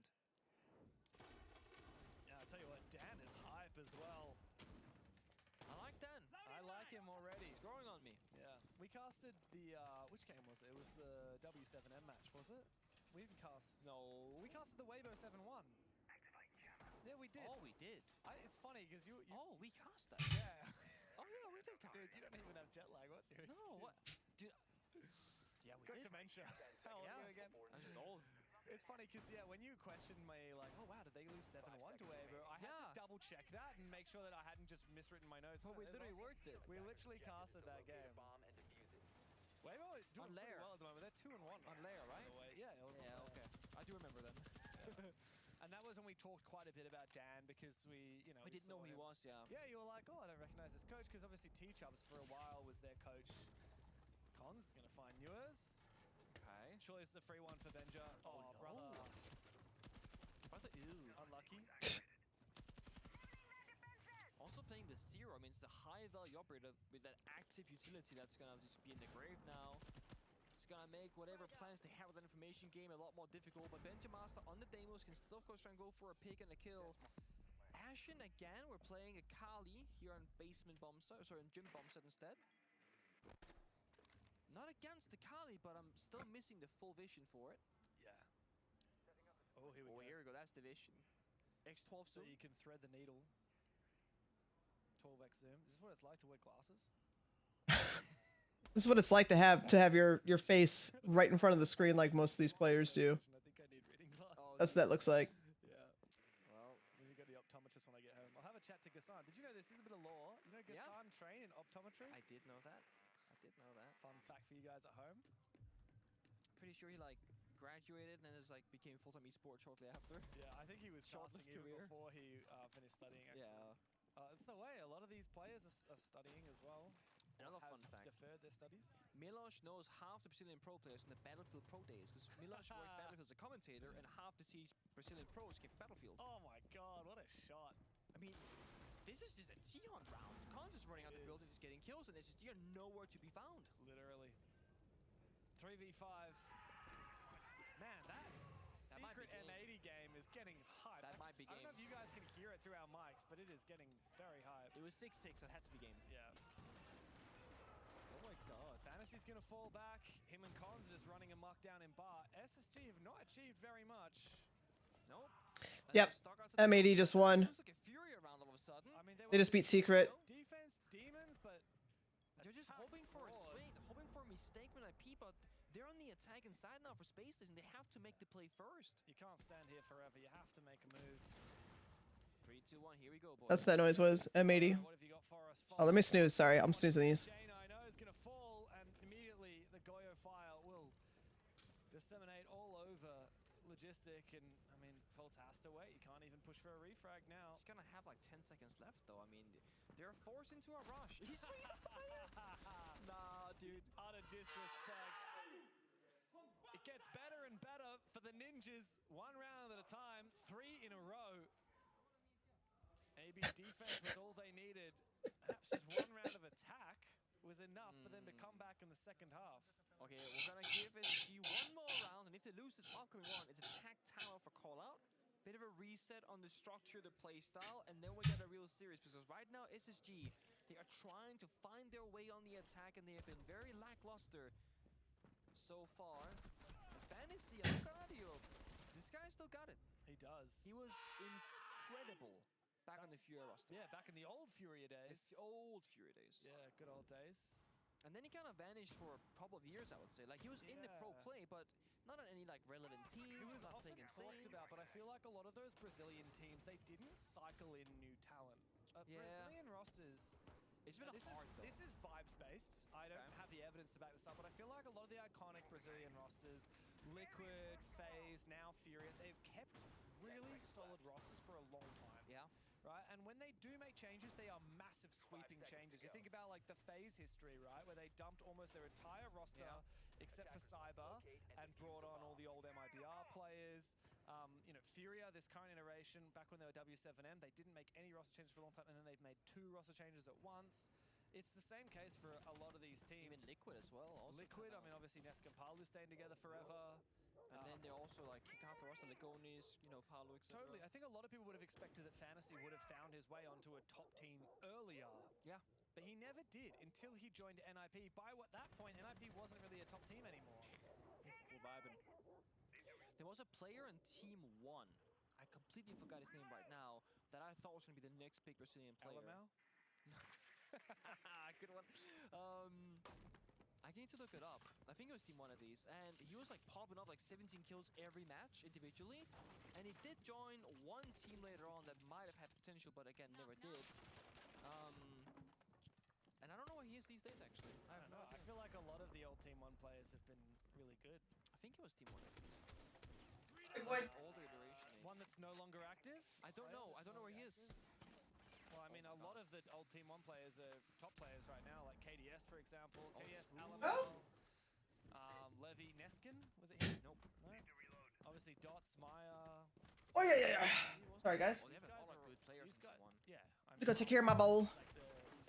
Dash was I'm gonna snooze again. Team 1 was W7M before W7M entered the stage, because they're also, you know, crazy rosters. Very much so. Hey, Philippox was on that team. What? Damn. Well, you know. Anyhow. Brazilian rosters go deep, that's for damn sure.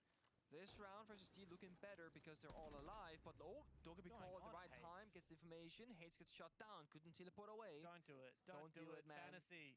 You want to because you've been so good, but not right now, not right here. Don't ego chow Ashen when it gifts up match point to SSG. Ooh. Wow, they are contesting every vertical angle. As soon as this hatch is open, it's going to be a very different story. However, we need Newers on the Bucks start opening up some of these angles. As he does so, Cons is so committed to the bit here, fighting. And look at the lineup, right? They got Lesion, Mute, Castle, Scopus. They have no execute. They can't deny a plan. They can't do a C4. They have to go for kills. They have to play this desperate round. Again, Ashton, what are you doing? Aggressing themselves with a good follow from Benja. Yeah, I like this. Straight into Church from Benja. He's about to be supported by 2 other. What? What? What the hell was that? Good luck here in Church. He's going to need more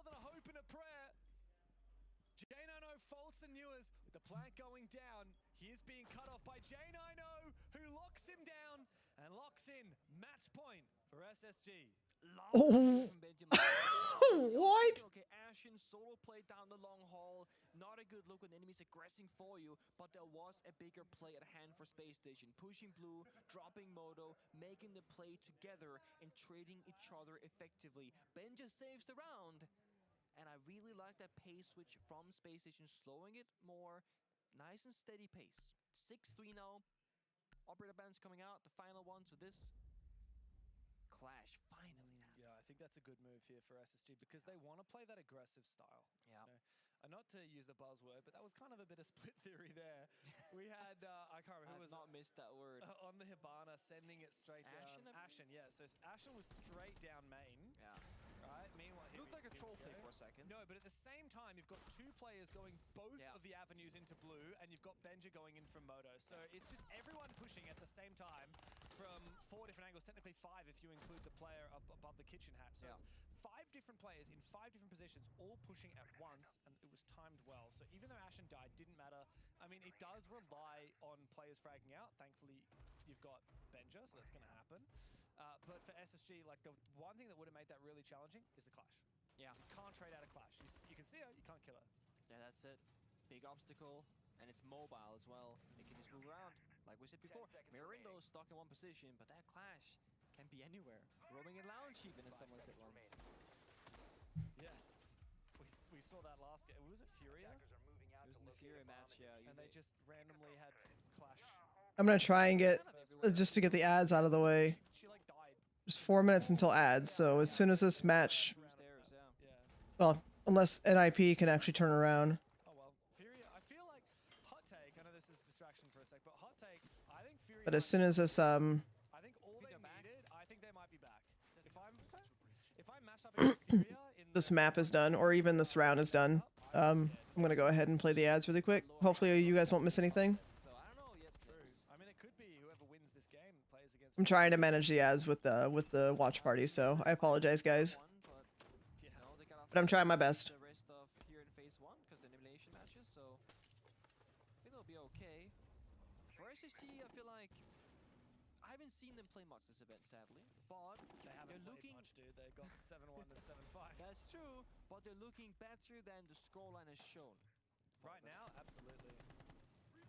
First map though, a lot can change in a BO3. It can be a long series or a short one. But they want to get this one down in a 7-3 fashion. And looking at that Coward attack, last time there was a roam clear. This time, nade, fire, watching the angles. But so far, Wizard stays alive. Oh, That's see ya. Oof. He stays alive. I thought that surely would end him. The nade in the fire doesn't time it well enough, and they still cannot put him to rest. Hates is also covering in case SSG decide to make an entrance. Fantasy already went down too. So another fire goes out. The Blackbeard making his way up the stairs. It's J9O. As Wizard goes to shoot the Vulcan canister, J9O threads one between his eyes. NIP are falling to pieces. It's Cons and Pino left on the bomb site. Try and make this one work for the ninjas. But Space Station, they're dialing it up. And they're putting that pressure straight onto the bomb site. There is no advantage to save them right now. It has to be Cons and Pino. But with that BB, the constant information game. There's the first shot for Cons. Gets back down one player, but there are so many more waiting for these fights. Don't choke this now. The call run out. Ashen does not have any more remaining. There's not a lot of util to speak of. Newers has one smoke. Could plan on breach, maybe? Foltz is going to go for it. There's no sound cover. There's one nitro cell in the hands of Cons, but he doesn't have the angle going outside. He's not going to be able to see it, but that might cause enough of a distraction to enable Pino to march on forward. But NIP now just rely on Ashen straight up the stairs. I'm gonna play ads really quick. Flex their muscles on Clubhouse. Their first map win of the tournament. And they are back on top, baby. NIP on the verge of elimination as the Americans put them down on Clubhouse. Looking good, looking convincing on map number 1, but what they need right now is consistency because they've had some sloppy games earlier at this event. Can they do it, James? Map number 2 coming up after this, and we'll find out if NIP can bounce back.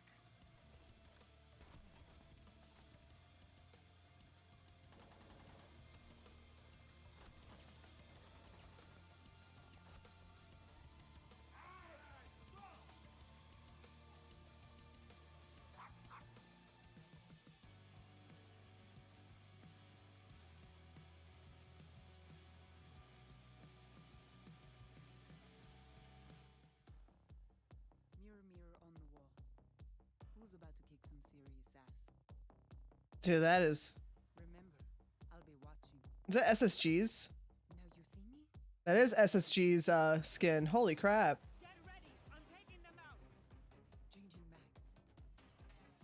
I got this. Got my eyes on you. Located enemy.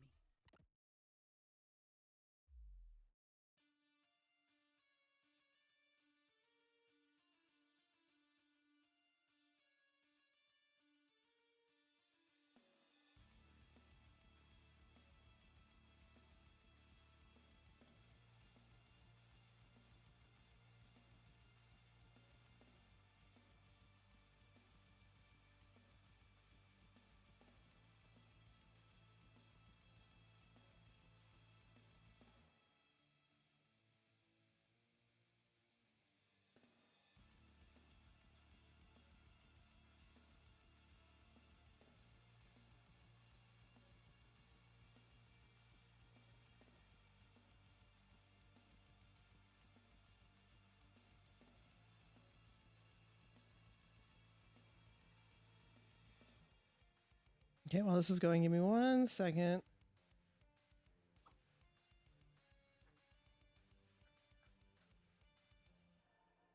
Steve sent me a game. All X Pit. He said he thinks I would like it.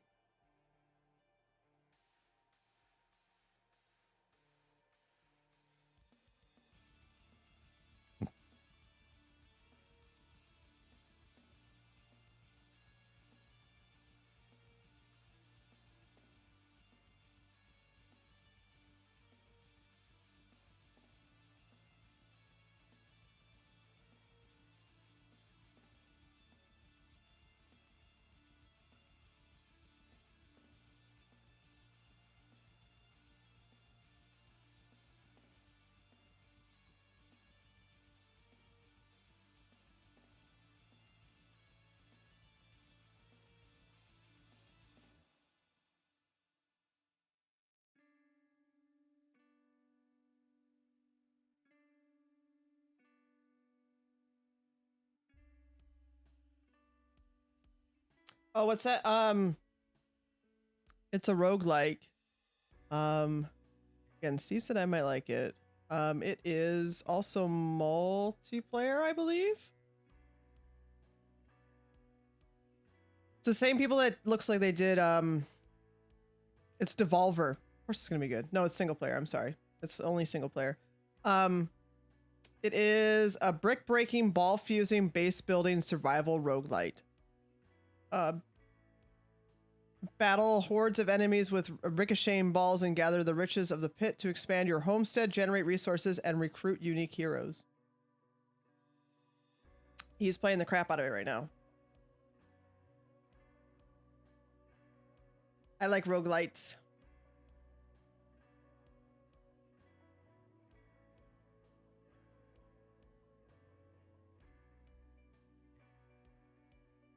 But imagine, like, it looks like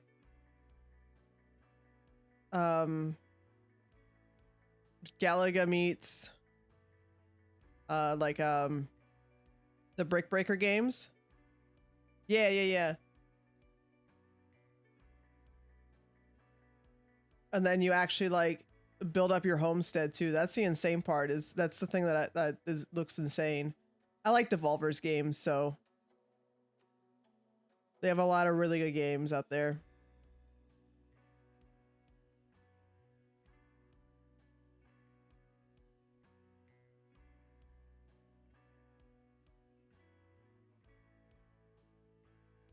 Oh, they did the Tron game too. That came out this year.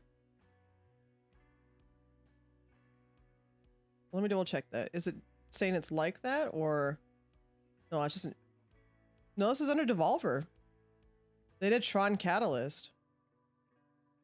Shotgun Cop, man. They make some ridiculous games, but also some like the ridiculous games are also like really well done and really good stories.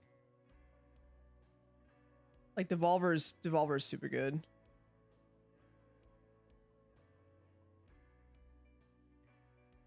I think, yeah, I was playing, I tested out Micropunk. Or Mycopunk. It's a 4-player co-op shooter. That is, the graphics in it just look pretty insane too.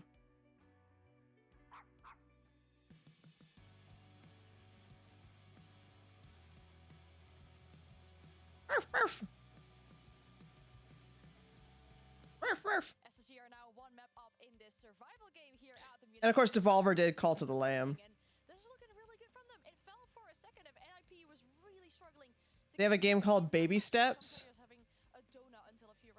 Play as Nate, an unemployed failson with nothing going for him until one day he discovers the power he never knew he had. Putting one foot in front of the other, it's literally a walking simulator game. I think it was three things. It was Fools as the IGL, it was Ashen as the entry, and With like puzzles and stuff like that. we saw the right game plan executed and called by Fools. Slow them down. Yeah, Devolver makes some really, really ridiculous and amazing games. Second thing, and that is Benja. Take a look at the first few rounds. Benja is given the space to lurk around and get kills, and that's gonna get him a few kills by just being able to lurk around the bomb site, around the utility, go up the main stairs here, get another pick. The space, he's taking it. He gets a triple kill here, and Okay, let me put this back up here. Let me refresh this. abusing the fact that they've got utility around the bomb site, and even in attack, he was finding that space, finding those gaps. That's the There we go. that we were waiting for, Lax. Yeah, that's exactly what we said needed to happen here, and it was. Yeah, and then the Twitch integration with Call to the Lamb was really good. I didn't play it, but I watched some of my friends play it. Information to stop and thwart off the attack from NIP, which then allows Benja to thrive in this environment. And again, this is where we needed to see everyone come alive, and they absolutely delivered on every single front, which is why we would see such a dominant performance coming out here in Clubhouse, where I'd say they could have closed this out even sooner. Yeah, and then even the entries game was going super well for them. I think Space Station overall, the 3-win conditions, they're all checked out, and that is why they take NIP's map. I mean, even talking about the opening kills, I mean, I just even want to see the stats and what those look like, because this is something, again, that I really wanted to see. And the fact that Yeah, look at SSG with their opening kills. First kill, 2-2, 0-2-2, and then only on NIP they only had each. There's only two of them that got first kill. It's the fact of the matter is that he can lead them to success, that he can lead them to water, and that's exactly what we were seeing. And Benja, by all means, was taking as many drinks and gulps as he could take. I mean, 60% cost, 11 and 6. Oh, hold on. Dominant performance. 8 opening kills for There you go. SSG. He was 11 and 6. Benj was. Benja was. That's insane. Win condition setup before this match is right now for SSG. Well, it There seems you go. like the space station is definitely fueled, and they'll be taken off to Consulate very soon, with that being the second map of our series. Stinky. All right, that is done. Now time for a nap since work was a day, so nap is needed. Hi, Grammy. Thanks for popping in for a sec. Appreciate it. Enjoy your sleep. I missed you. We need to play games soon. I don't know what, but we need to play games soon. I blame Steve for making me get a full-time job and not allowing me to just stream all the time and not make any money whatsoever. How dare he have me be a responsible adult? It's all his fault. You can blame Steve.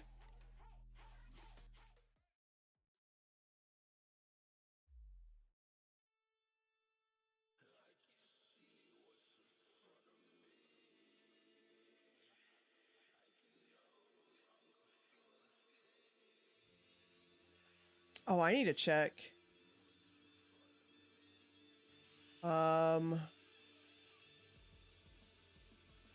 So it should be back up again. Hold on.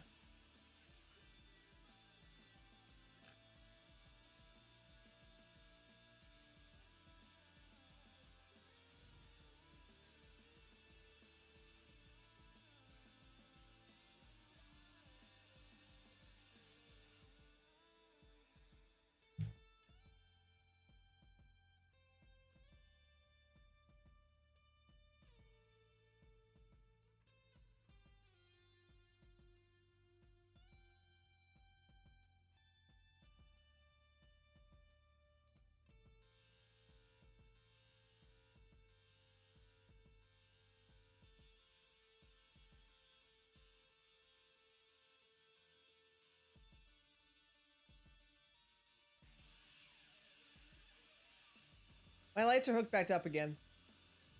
I almost forgot about that. Alright, I'll be right back while this is going on. Just a sec.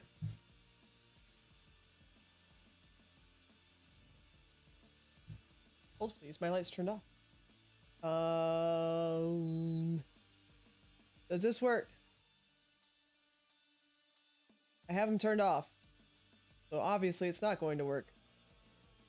Lights. Refresh.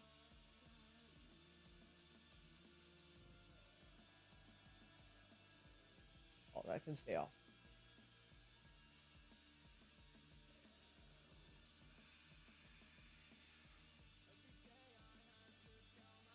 Okay, I'll need to fix them. Right back.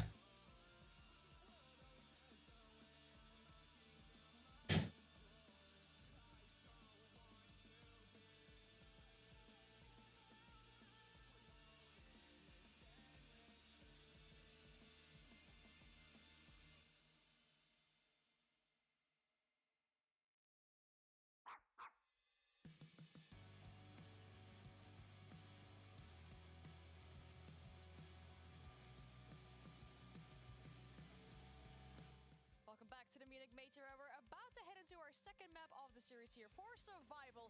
SSG is on map point to stay in the competition. NIP need to bring it back.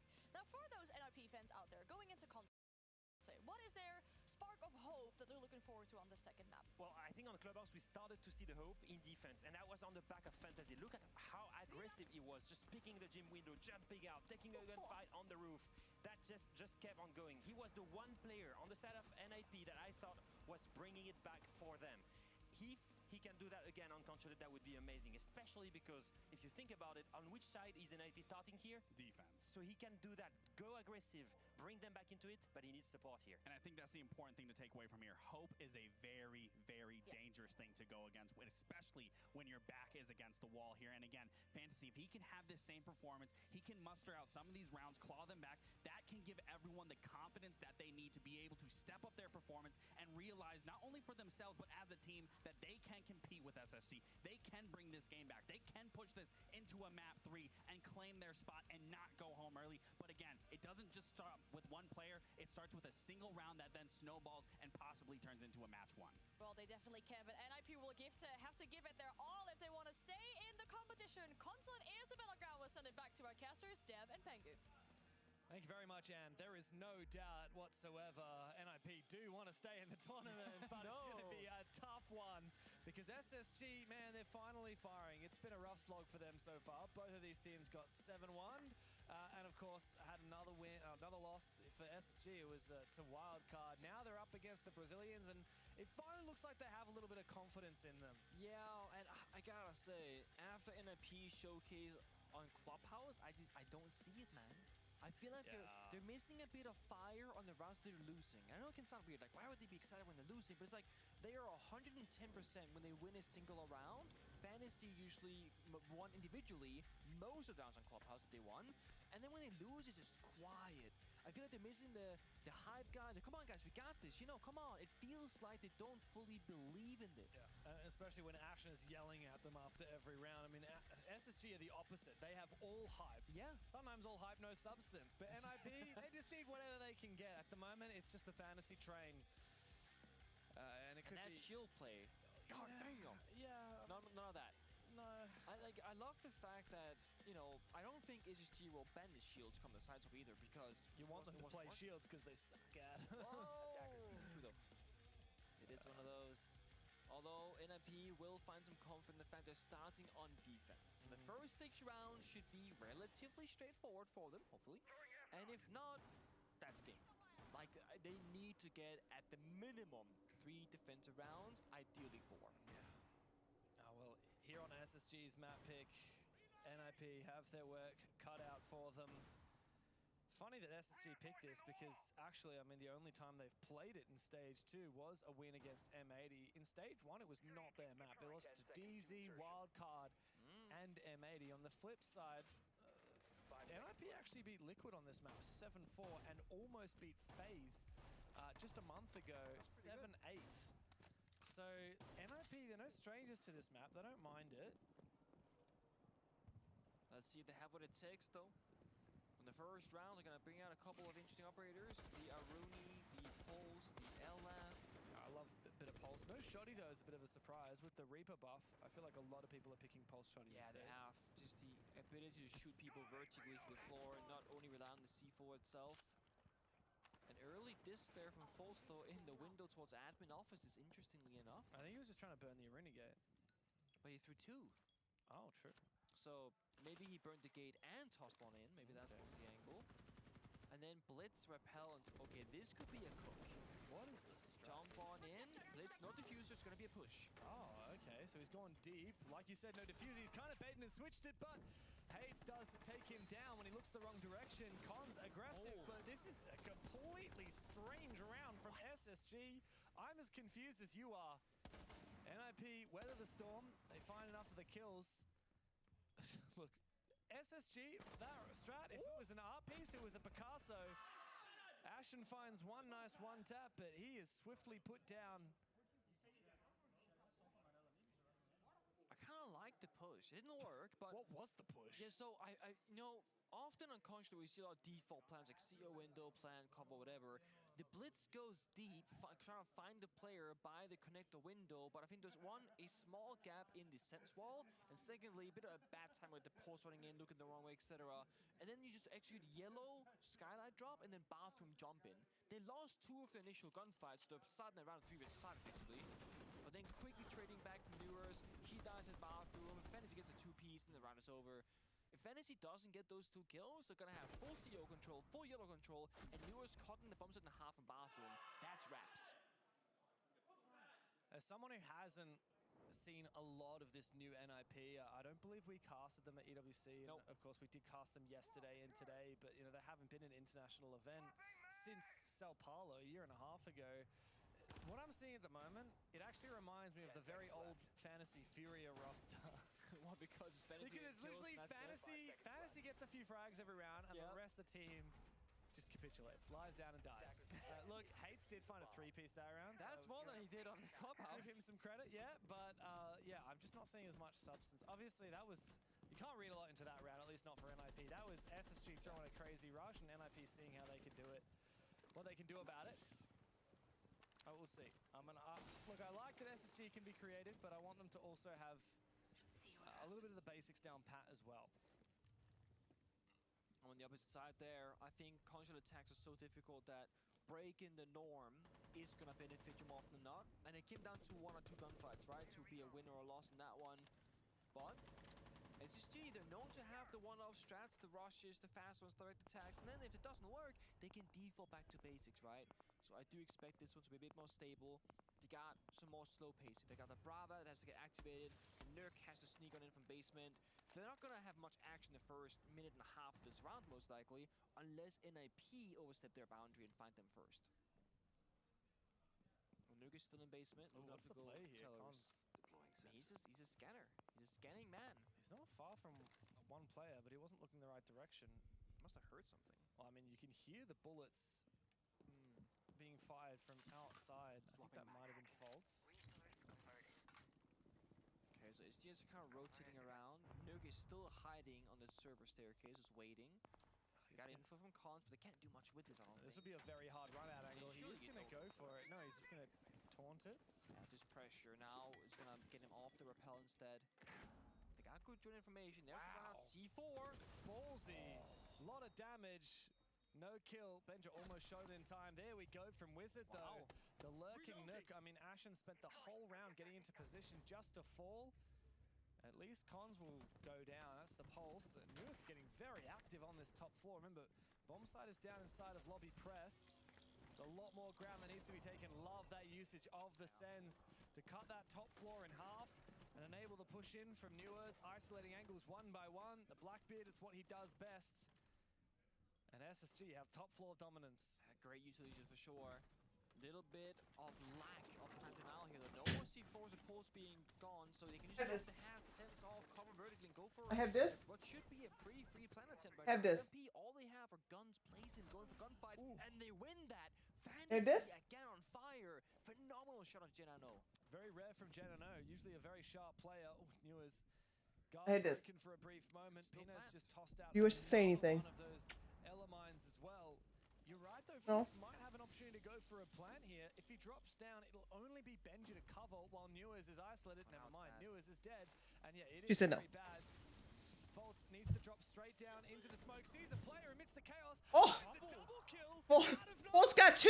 Benjamaster cannot drop into the site soon enough.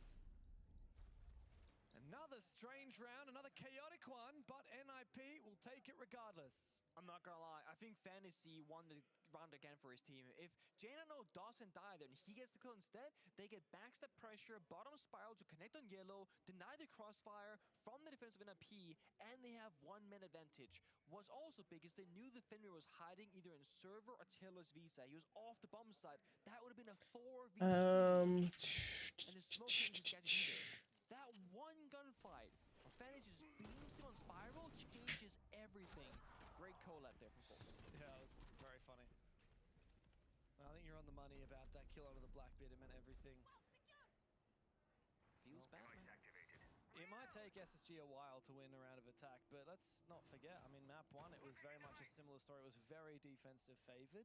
Sure. NIP lost 5 attacks in a row. Of course, they ended up losing the game, but those first 2 rounds could have been won by either team. That's like, true. Definitely. That's fair.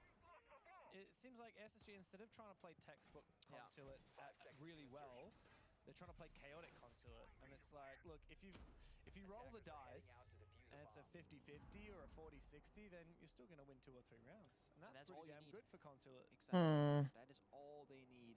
And as I said, in the first half, in the first 3 round attempts here, they can kind of do whatever. And if it doesn't work, they can't just back to defaults. Because they got defaults. We all do here. It's top 16 teams in the world. Newers finds a pick onto Fantasy. A big one at that. And I guess it was a cheeky spawn peek-ish on Visa window. Newers expected it, held the angle, and got that freebie. Let's not forget, Deimos in play makes the roam clear far expedited. Bomb site is downstairs, and we have plenty of hard breach. We have plenty of verticality. This is, in some ways, you know, the perfect lineup for SSG to be in a 5v4 attacking. Hello, P. And of course, if you get this opening pick, you can do one of 2 things: either speed up and keep up that pace, or just slow things down and not throw that body. And given the fact there was a spot, you can't really speed up that much because you're outside the building. So they're gonna take it nice and slow here. Use the tracker, find a player, get their flying drone set up, take another pick. Ashen takes down Pino. The Mira and Legion both remove from action with a fast push backside from Benjamaster. Oh, they're rushing. Closing in that net. They're on They're site. in. There's no one Where in is the it, IB? basement. There's not a single player. Hold up. Not a single defender is in the basement. Wizard is upstairs. They're already planted. What is this? As he retreats on back, but Cons is quickly shut down. This is a very strange decision from NIP. I mean, why is everybody upstairs? I don't know whether SSG knew for sure if they took the calculated risk, but they completely stole the side. Hates his... I mean, he's dead meat, that's for sure. Weird round. Great gap find, though. Gotta say. In the building, full info, push the bomb side, plant, profit, round win. That's it. Yeah, easy as you like. Bit underwhelming. Still cannot believe NIP did not have a single player on the basement. Crazy, man. I'm thinking Deimos, Blackbeard, potentially. Maybe Mira. Get rid of that Deimos, I reckon. Mira, Kaid, or Bandit. What? Glaz and Mira.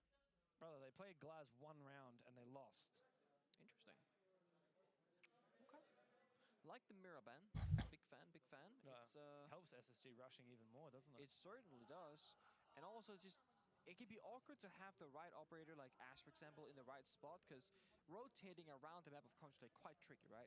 Say you're going for an admin attack, you need the Ash elsewhere. You gotta go out on the rappel, up on the roof, run across the map, rappel down somewhere else. It just takes a while. Yeah.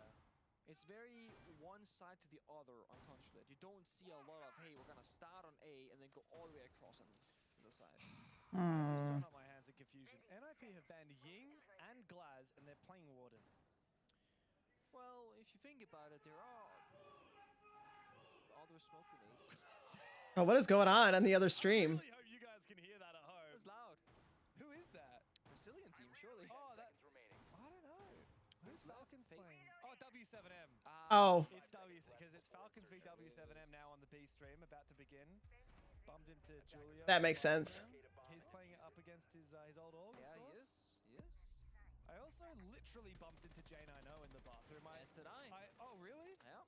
So we just like accidentally like almost killing him because I opened the door to the bathroom and he was there and he like jumped because I almost hit him with the door. Oh, I'm a friendly kind of fella. I didn't do that. I mean, it was an accident. I didn't want to be late. Yeah, was it? And so I was an accident, James? And so we just stared at each other and I was like, oh my god, I almost killed you. He's like, yeah. Oh, so he does speak English. J90, of course he speaks English. He does, but he doesn't. Oh, J9. Oh, sorry. I no, not J92. Sorry. No. I was thinking JV. Jesus. No, not JV. No, we got a Helbers G here. You know, they got plenty of master in the roster. Dude, I met J90's dad in Boston. Oh, and his dad is his son's biggest fan. Oh, I love that. That's amazing. I love that. I feel like a lot of the North American players have family members come to these events. I've met a few. Yeah, they do. And I think for us, it's going to be a big family one. I hear everyone's bringing their mother and father and daughters and sisters and brothers. And I love everyone. that.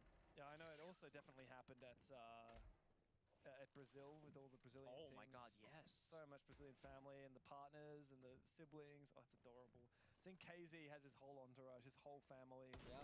Turns out. Oh, bit of feet there. Nice angle. Not sure we can show that on Twitch news. And he's got shoes on. Okay. For now, I think he's just shot them off. There could be a Kivera skin in the future, you know what I'm saying? Thank you. Okay, let me just pretend you did. Sorry, I'm looking at paint ideas too for this room. Hungry for more. I mean, this is classic fantasy. He's really, feeling it. He has this energy where he's like, I feel like I have to get a multi-kill every round for my team to win it. The 5v4, you don't gotta make this swing, and if you die, you look like a fool, but if you get a kill, though, you're the hero. He's surely gonna die. He's in an exposed position. Out comes the fire. He falls on back as Fultz evens up the numbers. There's the aggression. Dude, fantasy, he can't help himself. Dude, and they're waiting for it too, but he's just better. Another swing by a different player. Jeez. Yeah, NIP have decided to turn it up to 11. They're swinging everything. They're not letting SSG get into position to execute. Cons deals damage first as well, and even though Newis puts him down, it just goes to show how aggressive NIP have decided to be today. Two of them low HP. They got to be careful. This is clutchable. There's the nade though. Nice piece of util. Good collapse. 2v2 at 25 seconds. Again, anybody's round. Pino low on health. I think Ashen can win this. Great gun. No util to speak of, but it doesn't matter. Newis is low HP, so's Pino. Here we go though. The Oh, that was an aggressive. has made it onto fantasy. Ashen on the ground means that Newis has to decide. He has to go try and plant. The choice is the ladder, and he's not going to have a lot of time left. He's decided Hide. Oh my gosh. Whew. Critical mistake from Newis, and NIP will lap it up. Such an awkward spot for Newis to be in because he can't go for the revive because there's no coverage and there's no time to wait for him to crawl back behind the corner. He can't plant because he's got the door to his right, the door to his left, so there's no coverage there as well. Doesn't have time to go to CO, but SSG will call their tactical timeout. What do they have to say? Mar shotgun, crew, and Fultz. I want you guys to pressure and copy CO window for that. We're gonna get him onto yellow early. After that, you guys are gonna flip back into doing our normal like fucking piano bass. Benji, you're gonna pressure piece when they're doing that. Jack, you're gonna play like B2 side. They did for paint to go with like a greenish color. While those three are gonna clear across the other side. So you want me to walk in and then just clear? Not necessarily for like a green screen, but like an aqua color. For the C4 below, then we're just gonna fucking float. Last time was a pulse floating in and out, so just be aware of that. For basement fells, just read it as see me. I think it would be pretty cool, like a teal. Clear. It doesn't really matter either way. Just press the Jonesy, read it. Go boys. Okay. Yeah, let's fuck him. Let's go. What kind of blue? I don't know if I'm thinking green. It's either that or I'm gonna paint the room black and control my lighting a little bit better. But I feel like a blue or green or like a combination of the two would probably be pretty good. Did not expect it to be that specific. Let me see the color palette that I could do. Stuff like expect the swings, the aggression, be ready for it, but it was very much like what we are gonna do, not what they're trying to do. He was the captain of the ship. He was telling you go here, you go here, you go here. I feel like Kola definitely could have had a playing spot in a different world. Ooh, like a peacock? Like peacock feathers would be pretty. Do you think he can keep across. That's the thing. I mean, call out. He did play for a while on. Did he actually? That could be really pretty. I can't remember. Ooh, there is maybe something there actually. He was a player at one point. Oh yeah, he was. But I mean, I hate to. Because the darker the colors, the more I can control the lighting in the room. I mean, that's why he's coaching, right? People who coach are not good enough to play. That's pretty much the story. People who can't coach, they cast. So Everything in here right now is just black and white. He played with a few different teams. He played with United. I kind of want to add some color into here. And yeah, they did not do great. He had a few stints on a couple of different tier 2 teams after that, but then moved coaching where he's had a lot more success. Yeah. I mean, he's well suited for it. I mean, he's the main pushing force of the whole culture they built within the team, right? The discipline, the work ethic. Was he on the team with Leo on a United? I would assume so. I believe so. Him, Yeti, Leo, and 2 other guys. If I had to. I don't remember off the top of my head. I mean, I don't either, but I would assume so. But no, it's I like call out. Solid guy. Yeah, a lot of respect for what he's done with SSG. I mean, these are the gym bros, the meditation yoga boys, sports psychologists. Like, you know, that's what they're all about. That kind of treat it like it's a full commitment. We are here in the BMW arena at the basketball court. It feels very befitting for an American team that conducts themselves in such a way. Little slam a dunk in your off time. So we heard a specific strat in action, and I feel like for SSG it's been a bit slower than they would have liked because there was so much early aggression in VC. Or like ninjas in pajamas. Well, I'm not sure if they expected it to be the split bomb site because this is the first time NIP have played Oh, it. you're right. They probably did not expect it at all. I mean, in a way, it kind of nullifies the entire tactical timeout from SSG. NIP taking us to this bomb site. SSG looking very direct now with that Monty. Or like painting them almost my colors, like, but not as light. Like a darker version, I think would be pretty cool too. And look at the outlines. Most players from NIP are quite far away on a different floor entirely. This might just be planned. But again, I'm also attracted to like green colors. Oh, they haven't checked the corner. Green is my favorite color. Cons sees one and takes his head off. Looks for the second one. The Monty trying to take the fight. Ashen swings in to save the day. And now the plant opportunity is available for SSG. Jano starts forcing it down. It's a very safe tuck. And it will be a 3v4 post-plant retake now for NIP. And it's not going to work out for them because Benja is watching from outside the Visa window. Jeez. From SSG. Good problem solving. That Monty literally saved the round. And despite Cons going unnoticed for a bit there, going for 1 kill. Oh my gosh. Back and go for that final pick for the bomb to go down. And that was SSG's bit of a... Huh? What did Ashen say? Hostile forces detected. Arming raid defenses. Dude, Greggles, what's going on, dude? How was Dune? Thank you so much for the raid. I'm Caitlin, Chick Drummer. We're doing some Rainbow Six watch parties, some chill stuff on a Sunday. I appreciate you bringing your community on over.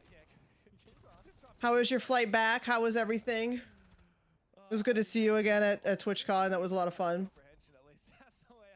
And then, of course, by coincidence, meeting your wife before I met you in person, too. No, all good, man. Thank you again for the raid. Have a good night. Tell the wifey I say hi. You guys are defending. You should be winning. That's lemon defense when he said that. Maybe. Welcome on in, guys. Again, we're watching some Rainbow Six Esports today. We're kind of chilling. A nice chill day today. Let me go ahead and snooze these ads. There you guys can hang out. And yell at, not necessarily yell at the screen, but like criticize professional players on what they're doing and why they're doing it, even though I'm complete trash at the game. It's fun. Hope you guys will hang out. Appreciate it. It is still early here. It's only 10 a.m. here. But I'm also, with that 10 a.m., I also live out here on the islands of Hawaii. And I'm also the head of our Hawaii community meetups out here.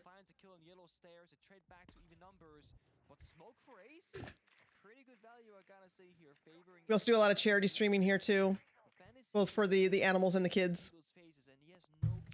But again, today's supposed to be a pretty chill, again, criticize professional players that have been doing this for years as to why they're making the decisions that they're making. As I'm being like a couch player, basically. I'm terrible at this game, but I love this game. get away or trying to get to someone. What are we doing here? It's a very active defense here from. But again, welcome on in, guys. Well, every single one of these operators making moves, rotating around that map. You can see And I'm also looking at ideas for. We just bought a house, so I'm looking at ideas on how I want to set up. I'm already like ready to move my room around and figure out how I want everything to fit. And painting my room and getting shelving for my room. What kind of shelving I want to get for it and whatnot. If I want to just get regular white shelves and then like paint them later on, I feel like that would be the best thing to do is just get white shelves. So I have a lot of things to display. A lot of Star Trek things. Or just get hatch control by taking the full bomb side, right? Because the piano hatch is opened up. But right now, it's still very spread A lot of different things. Case on Sens top floor, holding Visa flank. As is the Lion. Jinano adds the building. Ashen on yellow stairs. They have no one really pushing the middle of the map. They're on the exterior and on the ends of it. They need a way into this bomb site. It's a strange, complex position. Both of these teams trying to fake each other out. Could be a catch. Both Oh, also. to make the first mistake.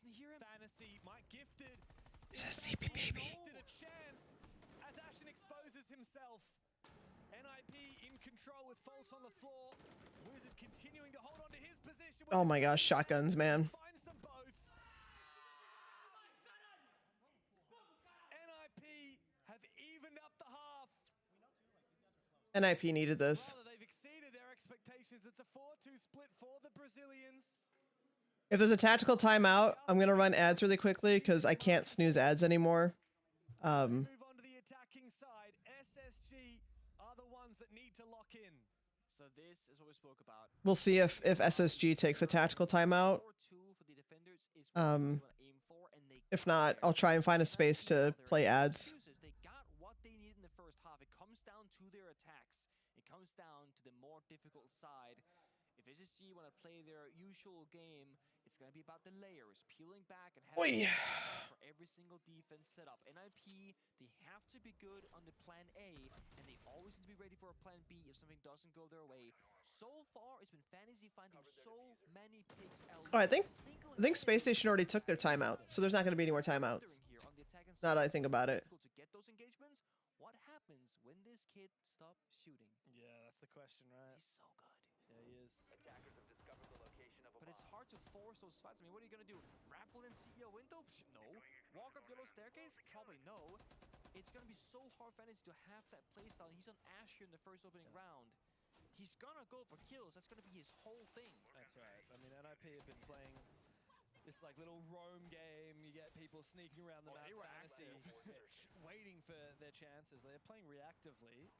5 seconds left. Oh, the Fantasy. Yeah, I mean, he's literally trying to translate the defensive playstyle onto attack. I don't think it's going to work out. I can see the Nuke working, but it only works once. I mean, the thing is, you look at the SSG line. Oh, and it's like Fultz has the Lord, our Lord and Savior, Tachanka. You've got Ella for preventing the creeps. I don't think it's going to work. This is how you know a team is the real deal in Siege, okay? If they play Tashanga on top floor consulate, you know that they're good. You are such a Tachanka sim. No, it's like if you don't, they can just plan CEO window, and this happens all the time in Tier 1 play, much more than it should. I mean, I'll tell you what, if NIB plan on the window in this round, then hats off to them. Oh, the timing's incredible. Should be a freebie, and it is for Hates. They had 2 attackers watch that angle, by the way. 2 separate ones. One on the roof, one on the ground. And Pino finds Ashen, and here comes the lurk from Fantasy. This is falling apart very quickly for SSG. Mind you, they have utility. They have 3 spare elements in pocket from JNO. They're not ready for this. No, not at all. They're playing way too aggressively. They lost a hell of a lot of firepower very early on in the rounds. And now NIP have to decide, okay, well, if we're going to clear the map, we're going to clear from admin, or are we going to go for a CEO take? Now, we've established with the amount of Plantanal available, probably don't go for a CEO take. That said, I mean, Ashen's dead, so your gas is gone. It's just Tachanka and the Goyo fire. I think admin take is the play in a 5v3. I'm with you on that one for sure. They could also just go for a flood, right? You get an admin, you like jump in bathroom window, jump in meeting breach, you know. They got the 5v3. Like, the hard part is over in this round. Just gotta convert this into a Oh, Ashen's down too. That means there's no smoke. So once they're ready for it, they can go for a push. They're still just barely inside of admin, droning soda machine, top piece of stairs. But now it's starting to stabilize, and there's no cheeky C4 from SSG. Okay. There's no real The ads will not play while the round's going, unless they go into OT, walk in first and get the info for his like post plant. The thing is here that Tachenka can actually rotate and use the fire on the other side. I really like how Fultz has used it very aggressively. Yeah. It prevents those NIP players from even peeking towards the side. And now that Hates has fallen, but Fantasy is separated from the rest of the team. He's actually got to the top of yellow stairs now. he's flanking. He might be able to make a backstep here. This could open the round. 4 ninjas in pajamas. He's putting the ninjas in there now. Oh. Straight back up from the yellow stairs. He finds one, looks for another with the pistol. But the projector meeting is clear. Janino flanking up behind. Cons on the Blackbeard. Knocks him down. Shuts him out of it. It's Fultz in a 1v2. The round that surely should have been to SSG has been ripped away from them as the Blackbeard. All right, post plant. Pino confirms that plan, and the Lord marches forward. Can't wallbang it. Can't wallbang that position of Pino, but he can bring out the fire, and so he re-equips the Shamika. Tries to get the guard break effect. It doesn't land. Needs to take the 1v1, and he gets it. Cons, where are you? He just has to sit back. And so he gets back onto this defuse. Cons has to make the move. False tries to bait him out, but the Blackbeard lies. NIP find a 5th round on Consulate. Nice try. That's the other stream shouting. Hold on, I gotta bring this up and see what just happened. So there's two different games going on right now. The BB post plant with 13 seconds left. Open lines of sight, can play from far away. The BB made the magic happen right there. Shot down the flank, got the kill, covered the planter, and got the information for his team. It started off his team losing 2 players shortly after each other, and still it comes down to the wire. Fantasy flying yellow stairs, and the crazy part is Janino had 3 elemented pocket with half the round to play. One of those being placed on yellow would have stopped the entire thing, but they never expected the nuke to come into action. Look, there are not a lot of winnable 3v5s out there, but that was one for SSG. How big are these shells? They're really fretting that they lost.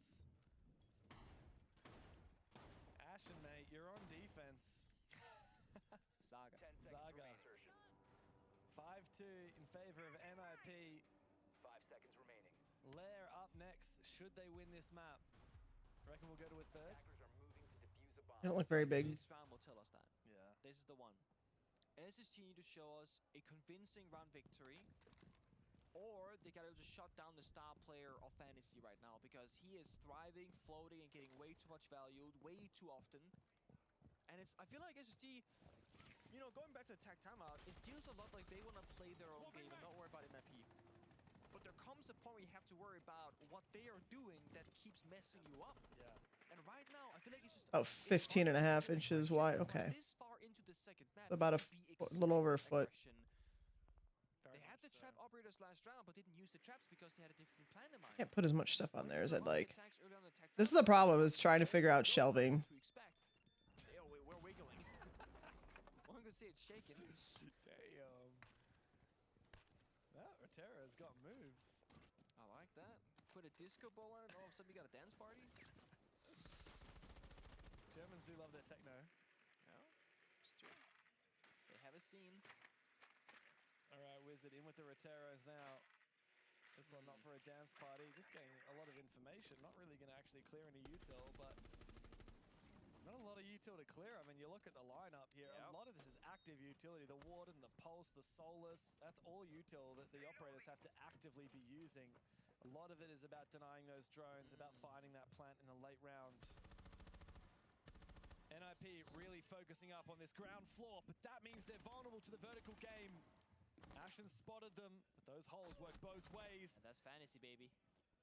Careful, he's been so good this far, and the Monty's forcing back those defenders, getting so much map space for free. I mean, they're by the bomb site door, and they got the very above them, but they don't care, they don't mind it at all. Utterly fearless. I mean, they could just walk in. There's no one. Oh, there's a pause in the basement, actually, so a C4 is possible. Benja finds Pino as well. They're stalling out NIP. Yeah, we need this vert. Oh, that's huge. Fantasy in reverse. Again, through the vert, finding a kill. bringing things back into the realm of possibility for NIP. This is a good read for Fultz. He's waiting. Hayes goes for the swing, doesn't land the shot. Flashbang should seal the deal. Oh! Pre-fires him and stays alive down below Fultz. Still with that C4. Deadly and ready to deny the plan in the late round. Monty sends it inside. NIP decides to put matters into their own hands. But Oh, SSG's turning this around, man. Wizard in a 1 versus 3. He will need to live up to the name. And yet Newers will lie in wait on the side. He's taken down. 2 more to find. Diffuser equipped.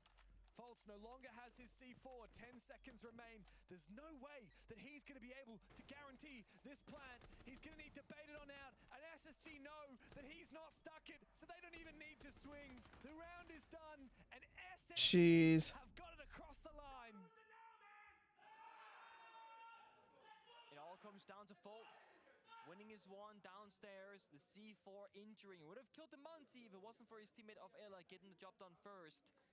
SSG, they play the layers, they play different floors, they play together. Despite that being a very chaotic round, they stayed composed and patient with the plan in mind of what was going to happen next. No unnecessary swings in the 2v1. Not at all, disciplined.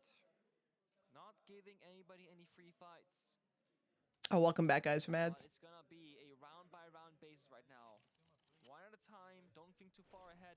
Again, I'm trying my best to mitigate how many we have going.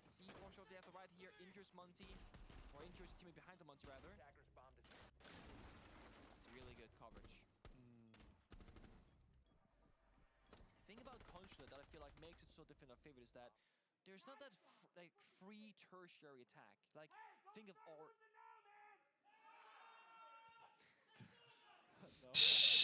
I also love it. Sounds like they're yelling at replying to him, but it's actually just that the W7M versus Falcons game has almost perfectly lined up with us. So our round is ending about 5 seconds before their round ends.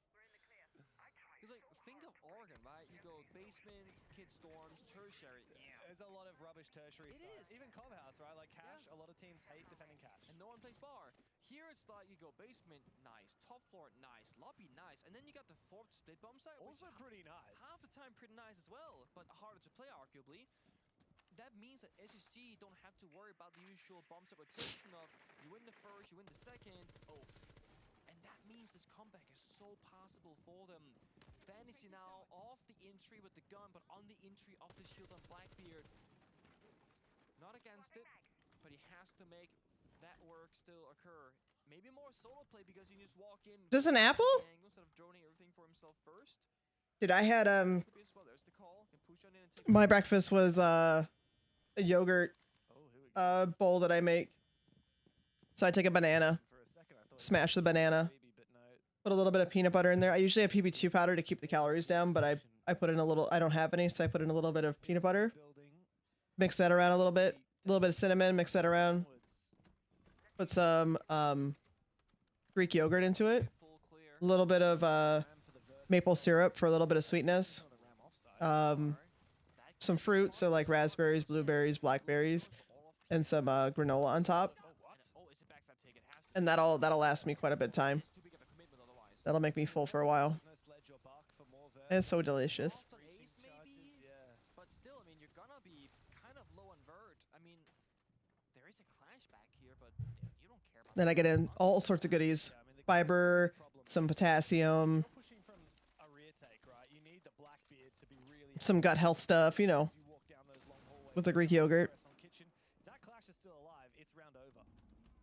No more vert. It's been used everywhere at the minute. It's a little bit Dear, limited, but it's there in the back and the front. This could be a full take. I told you I used the bacon for my friggin' sandwiches like last week. This is what happens.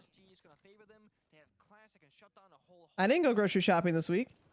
Of course there's no bacon, because I didn't go grocery shopping. Because you don't go grocery shopping. Speaking of, I shall die. That's fine. It is what it is. I need to buy some cat litter. Yeah, this will need to be explosive from NIP, and with that clash, it's not going to be easy. Straight into the side, but Newers catches Hates before he can find anything. NIP, one by one, funneling through these doorways, and one by one they will fall until none remain. Flawless for SSG. They're running it back, they are closing the gap, and they are chasing NIP. This feels a bit more like Clubhouse now, the side swapper. NIP, half-baked attack, using utility, almost like it doesn't matter, doesn't have a cost, but it does. Limited verticality means where you use it is the only place it's gonna go down. If you had a bug and a sledge, you have infinite possibilities, but committing those 2 boogie drones for the backside, which you never really saw at the end of the day, that's expensive. Not getting the hatch, that's gonna cost you. Not getting main breach, that's gonna cost you. I mean, I really wish we'd seen them rotate the breach, but it is a tactical timeout for NIP. Let's see what Dan has to say. Isso que a gente tem que fazer. Demorou? Então olha só, mano, se eles forem server agora, I can get the litter delivered. Because Steve doesn't want to go pick it up. He can't lift it anyway. We do need cat litter. Or I can take a break and go drive over there too. Não faz sentido, entendeu? Por exemplo, a gente não abriu o alçapão I can go do that. do Moringa ali, tá ligado? Sim. A gente não abriu o alçapão do Moringa ali. Então como é que a gente quer progredir? Como é que a gente queria tirar aquele smoke ali, sendo que a gente faz o stepzinho de bangar lá? 2 38-pound boxes of cat litter. Does that sound good, dear? Tá? E cuidado com uma subida, uma descida da amarela, tá ligado? Só cuidado com isso. E bora, cara. I can go pick it up. Bora. So if you're Dan, James, all you said there, huh? It's right up the street. I can go pick it up. You're gonna be hard on them or you're gonna be soft on them? I don't know the players well enough. There are really some players you can't go hard on because they go back. We talked about, you know, the Kanto Raketti type player. You can't just like smack them down when they're losing. I mean, I think for NIP, the big thing is like, look, we know attack. Is it 45 pounds, no balls? Let's not discredit the fact that it's really challenging to attack. Look, SSG only won 2 of them. True. Don't let it get in your head. All right, you're still winning. It's 5-4. You're 1 round in front. Like, don't worry too much about There we the go. fact that they've just won 2 defenses in a row. They were expected to win those defenses. They will notify me when it is ready for pickup, which is probably going to be around lunch, which means I can go grab lunch over there. Going into the top floor, we have to decide. Make the call early. Are we going to go admin? Are we going to go the other side? Let's make sure we get info on what operators they're picking so we can make an informed decision. And luckily, this isn't a spot where they have adoptions. You don't have more time, that's 6 seconds. But I like what you're getting at though. And I feel like if I could have done same day delivery, but I don't want to. you gotta either finish I can go over there. I now have an extra appreciation for the coaches. I mean, we have so long to talk about these games. Really pick what you want to say. You're right. And if you even like mess up for like 2 seconds and lose your train of thought, oh, you're cooked. Your point has been made, Nick. I feel like I was so savage and I really like it. You just stared at me. He's like, time's up, shut up. But no, I honestly think you're right on it. Like, I also think it should be soft because NIP with the current roster, they're not the go-to every international tournament that they expect to win it, right? No, it's their first international event in a year and a half. And have they played Perfect Siege? Oh, hell no. Have they met their expectations? Probably not either. But going hard on them now is not going to make them believe in it more. No, and we know Fantasy's got that energy when he starts fragging. Exactly. You want to feed into that. Give him the confidence to keep on playing that way. Just make some better decisions in the macro about the strategy. Because micro's all right for NIP. I feel like it's just the big picture stuff. I heard him mention smoke at one point. I'm not sure that was like, if you see the smoke, don't push where he is because you can't. I'm not sure. Who is this? I mean, it's only Tachanka here for the CO. So very much could go for it. They don't have to burn a lot of utility. I mean, they got the round, you know, victory last time around. They got this. Do not believe. True, yeah. Kicked out. Falls almost cost it, but Think still. bot. Starts off the wrong side though. Pino goes down first in the tower. Now Dino can play this soda machine position. Who's shooting Newers on the door behind him, I see. I know. Adopt me some food? What? I know. He snuck behind. They had absolutely no idea. It's the whiff of the century from J90. Oh, you unlucky man that we were watching that. Come on, hide. Stick the corner. There's no way that you're going to survive this if you keep on peeking with that tiny little pistol. Get out of there while you can, son. It's been embarrassing enough already. Oh my gosh. Swing and a miss. Here comes the push. Taking that sort of machine. Nate comes out as well. General thankfully moved away to top spiral instead. But there's a nasty crossfire. Only 35 seconds left. You got to smoke and you. I will once this round is over. Because SSG is coming back and it's ridiculous. Double kill. Jeez. Let me go see a baby. There's a baby right here too. Look. And we are tied at 5 rounds apiece. Right after the attack timeout as well for NIP. Baby. And like I said before, it's not gonna get a whole lot easier because yeah, you lost downstairs, you lost upstairs, so now they're gonna go lobby a split, and that's also difficult. And to make matters even worse, almost every single site revolves around the same areas. Taking top visa, taking meeting and CEO. That's the key to most of the sites. We see Ashton saying Saga in in-game chat, and we saw Newers also say, stop picking, I think he said, keep picking those shields, you're really good at them. And I feel like if you were to like really simplify this BO3, I would say NIP playing shields, and it goes against their success, has been a big problem for them. On Clubhouse, not a single round did the shields work out. And so far here, one time it did, the first attacking round on top floor, that was the Black Beetle to great effect. But other than that, I'm not feeling the shields. Yeah. I actually have a translation of the NIP tactical timeout, courtesy of Maria. Okay. She's texted it to us. She said that Dan was telling NIP they were jumping over a lot of steps, which is kind of what we talked about on that basement attack. And she said that the game is on them. They just need to keep focus on doing each step individually if they want to progress. Don't jump those steps ahead. And use the example of the hatch not being open, which I thought was mostly due to the tuberale. Yeah, low on time. And being low on time. They could have gotten it, but there was no time left, Yeah. Okay. Interesting that it's that specific. Like, he's going into the really nitpicky stuff. I think he's gonna, if you're a visual learner, right, give them an example they can think about. Like, for example, missing that was crucial. Because you can say, like, okay, there's an obvious thing we can miss in every attack, and we can't miss those. If you look at the previous round, I mean, it was the fact that you kept letting Janino in and out of that. Exactly, like the fact that they never cleared it the first time and he swings, injures the Twitch and gets out, that was the big mess up, I would say, previously. And it's a small detail and it's a small mess up, but it has a massive consequence. Khan's is just in the building with Blitz right now. Everybody else is on the repels. Love that. And again, step by step, as I said before, you gotta do the same things in most attacks. Taking admin, taking CEO, taking meeting. This is just like attacking top floor in that previous round, but you got more map to work with. And to worry about those C4s below if there are any. There's just Ashen on the Warden, who is playing top floor. No pulls, no trickery, but there is an IQ just double checking. So they're respecting the possibility of faults. Yeah.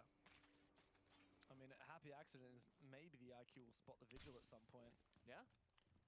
So that's like the 4th Boss G recently. Like, we're seeing more and more of a lot of Boss G these days, yeah. People are loving it, despite the nerfs. NIP have been pretty slow, though. I mean, we've talked about they need to go step by step, but if you're not ticking those boxes, you need to expedite the process or have a simpler plan. This is the problem, right? If you're going a little bit too fast and therefore skipping corners, well, if you're not playing perfect, you're going to play slower naturally.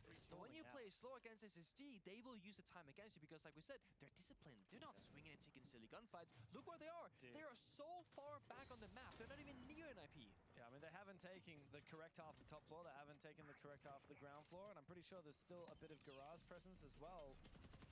So in they go. Cons has to start making some moves, but those dread mines from the Fenrir make things very challenging. Not a single drone remains for NIP, by the way. They have no information, and they're just going to go for broke on the bomb site. They're only taking half of top floor and straight to the bomb site. She does the complain. She went.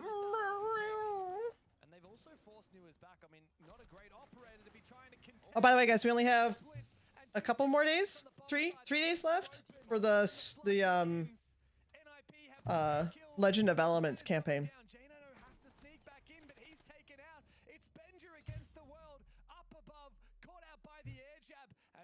Oh wow. It should be a lockdown post plant here for the Brazilians. Oh yeah.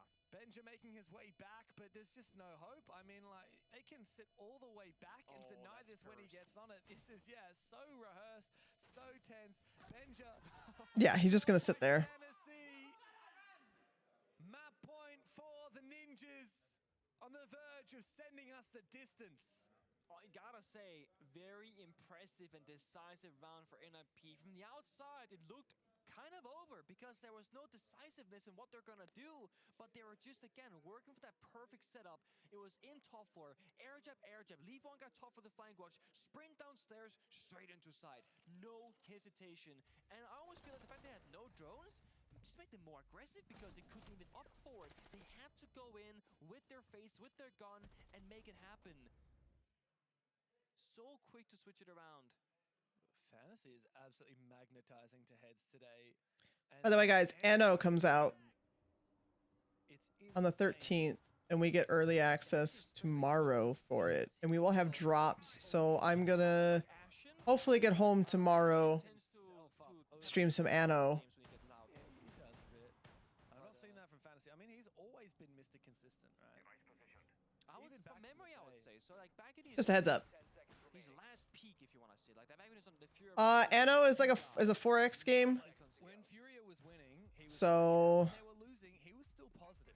You know, he was still Anno 117. Speaking of the Kara skin, It's a city builder.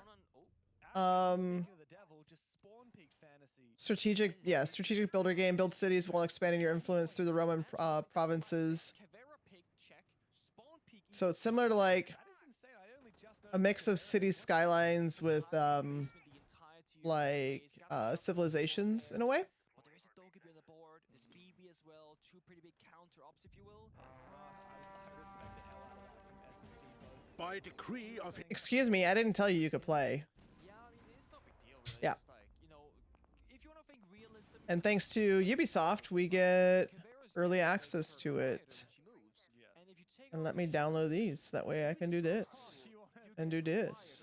You want a dog's skin. You want a dog's out skin for Kavera. You want the dog's out for Cav. It just makes sense. Any operator got the dog. We actually have a dog's out skin for Grim. I mean, we got the like he's wearing like it's one of the collabs with one of the is it one of the fighting games that I don't remember what game. Oh, is it the I think I know what you mean. Yeah, he's like he's not wearing much. You get a special he's got like a little bandana on. Oh man. You'll get a special ship skin and then a trading post skin as well. For watching. 3 of them inside of admin. Am I wrong? There is two and one below as well. It's almost the reverse. You're attacking admin now, but from the defender's perspective. That's the Twitch drops. And Ashen together. Nice one on the bench. Yeah, very much aware that Ashen's in position. Oh, Ashen's about to get cornered and taken down. SSG were in the lead. Anno? NIP have well and truly brought it back. Okay, again, decisiveness. Take admin control. Take the fight to SSG. Get on the table for a safe spot. No, JK, get down again. No C4. Bandit. Newer's Kavera could still. Oh, hold up. No way. There's no way. It's close, but there's a metal beam in the way. Sadly, News is in the basement though in servers, so a flank not possible. Kavera gadget kind of nullified in this positioning game. But with a singular C4, going for a plant and out from below is kind of risky. This should be a free kill. Geno's in a very awkward position. Out comes the net. Oh my gosh! Oh, I was gonna say, if J9 got both of them, holy crap. If Wizard and Pino can get this done, but there's a flank opportunity from Newers. He's snuck up on the Cav. It has been read by Wizard. He spots him, goes for the swing and finds it. Fultz needs to 1v2 and he's found the first. Diffuser planted. And the team captain from the Americans must take matters into his own hands. Can he stick this? Wizard is sending it below. Goes back upstairs. Fultz fakes it. Swings it. Bites his time. Oh, NIP turned that around. SSG might have taken the first bat, but NIP have given them a taste of their own medicine.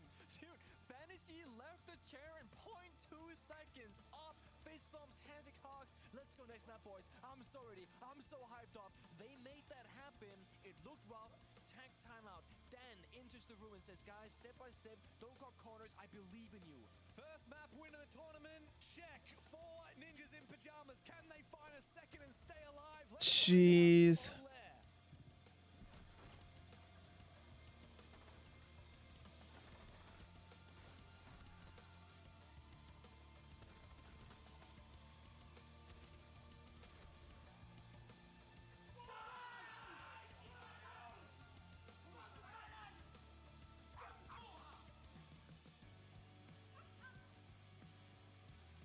The little puppy skin on the drone is every time they put it up there, I'm always gonna say it's so cute.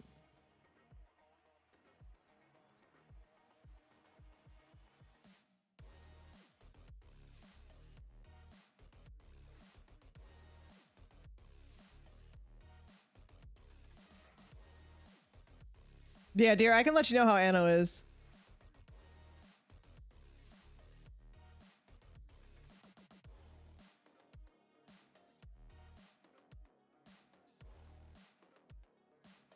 I guess there's online co-op too.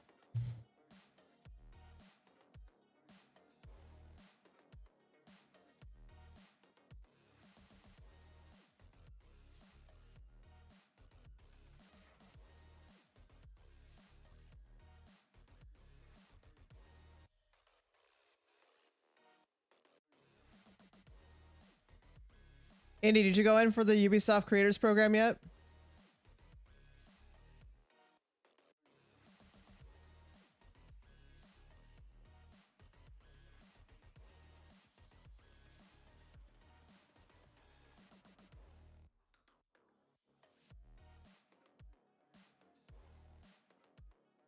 Okay.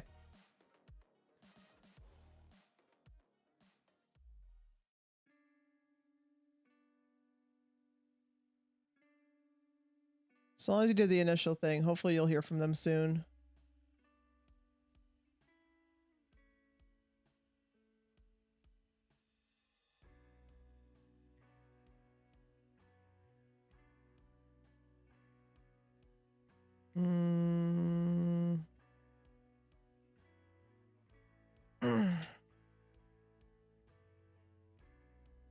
I need to get back into Assassin's Creed as well.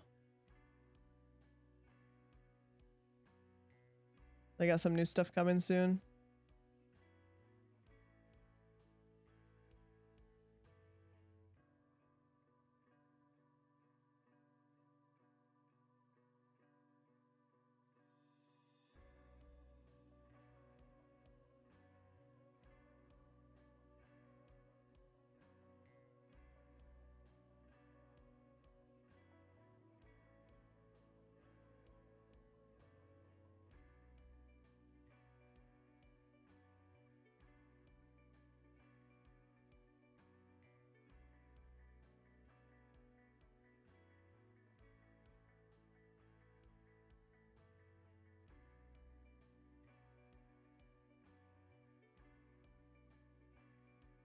I guess you start doing videos too on what's upcoming.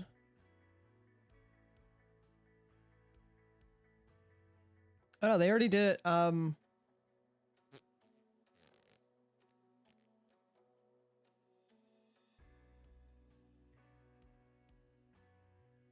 me see. When did this come out? The new patch. Let me double check. Let me open up.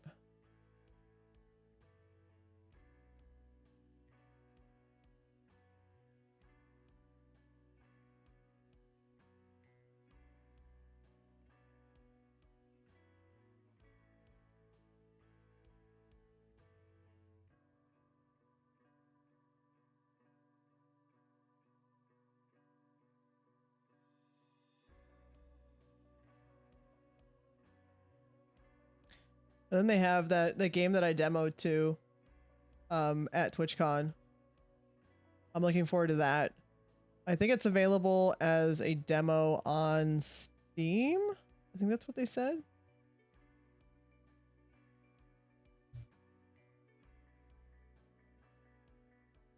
The Settlers is pretty fun. I need to get back into that. Obviously, like Division. I like a lot of their games. I just need to put time aside to play it more. Where is their new demo? And of course, the Crew I need to play more of as well.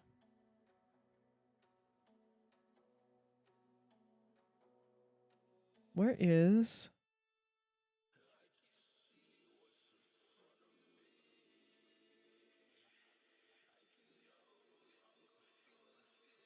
I just wish they would revamp, get the stuff back to revamp. That freeze?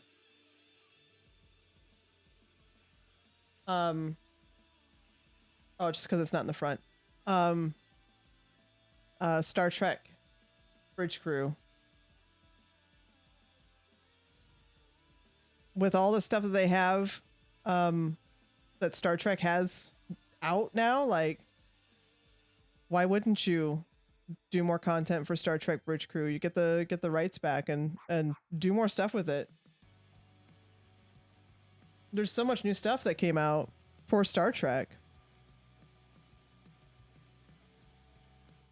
NIP tied the series back up 1-1. We don't have to say goodbye to any of these two teams yet, as we'll need a decider to see which of these two teams will be leaving the tournament. Now, talking about NIP, because of their comeback, one thing that we see from them a lot is that they can be very slow on their attacks. I think that's the thing that hurt them on Clubhouse as well, was hurting them here on console a little bit too. And SSG played into that quite perfectly on their defenses. Didn't I add that to my library? Hold on.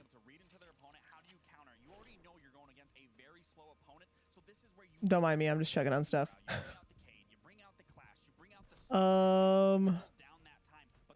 Settings. I wish they come up with more Rabbids stuff too. Steve and I used to play the crap out of Rabbids. Morbid Metal, that's the name of it. There it is, there's a demo.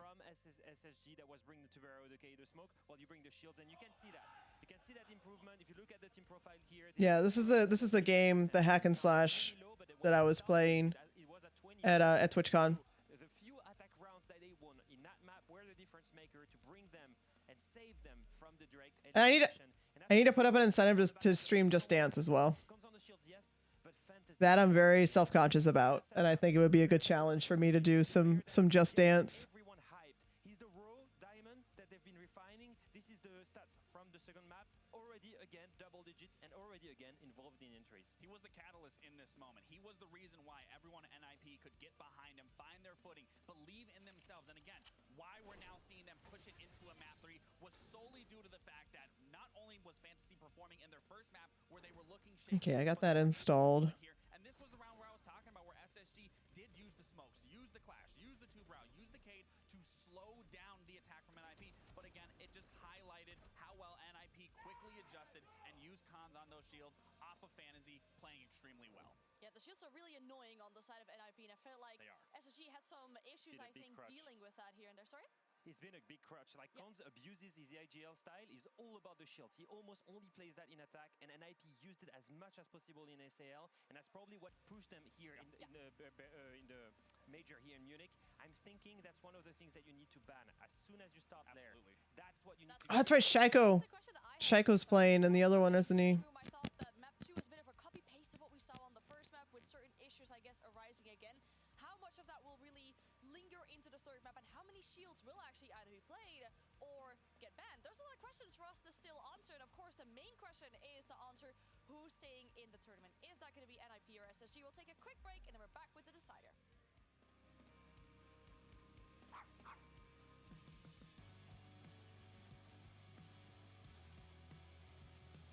All right, I'm gonna play an ad while we're waiting. Because they're gonna play in 4 minutes anyway. I'll be right back.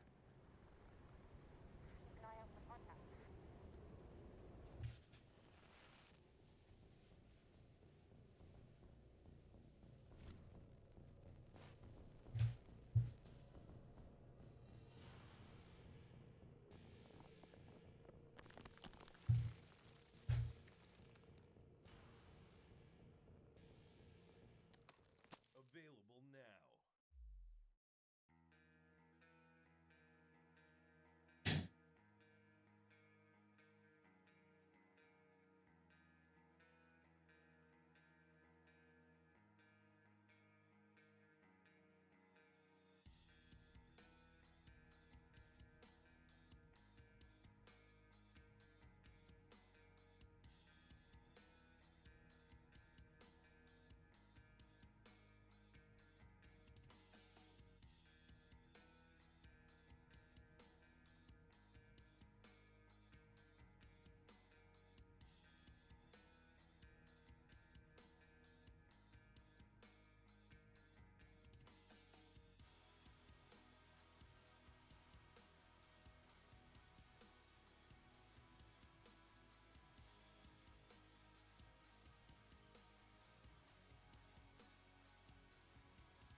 one more map is needed between NIP and SSG for this decider here for survival in the competition. Now, a quick question. What do we want to see from both these teams, starting off with SSG for this final map? I need to see them ban those shields, eliminate that comfortability from them, and then also controlling the tempo. I think outside of NIP, they're going to start in defense. You want to go and abuse the same things I did on club and control it, mount up that lead, and then afterwards, I need to see that chaos, right?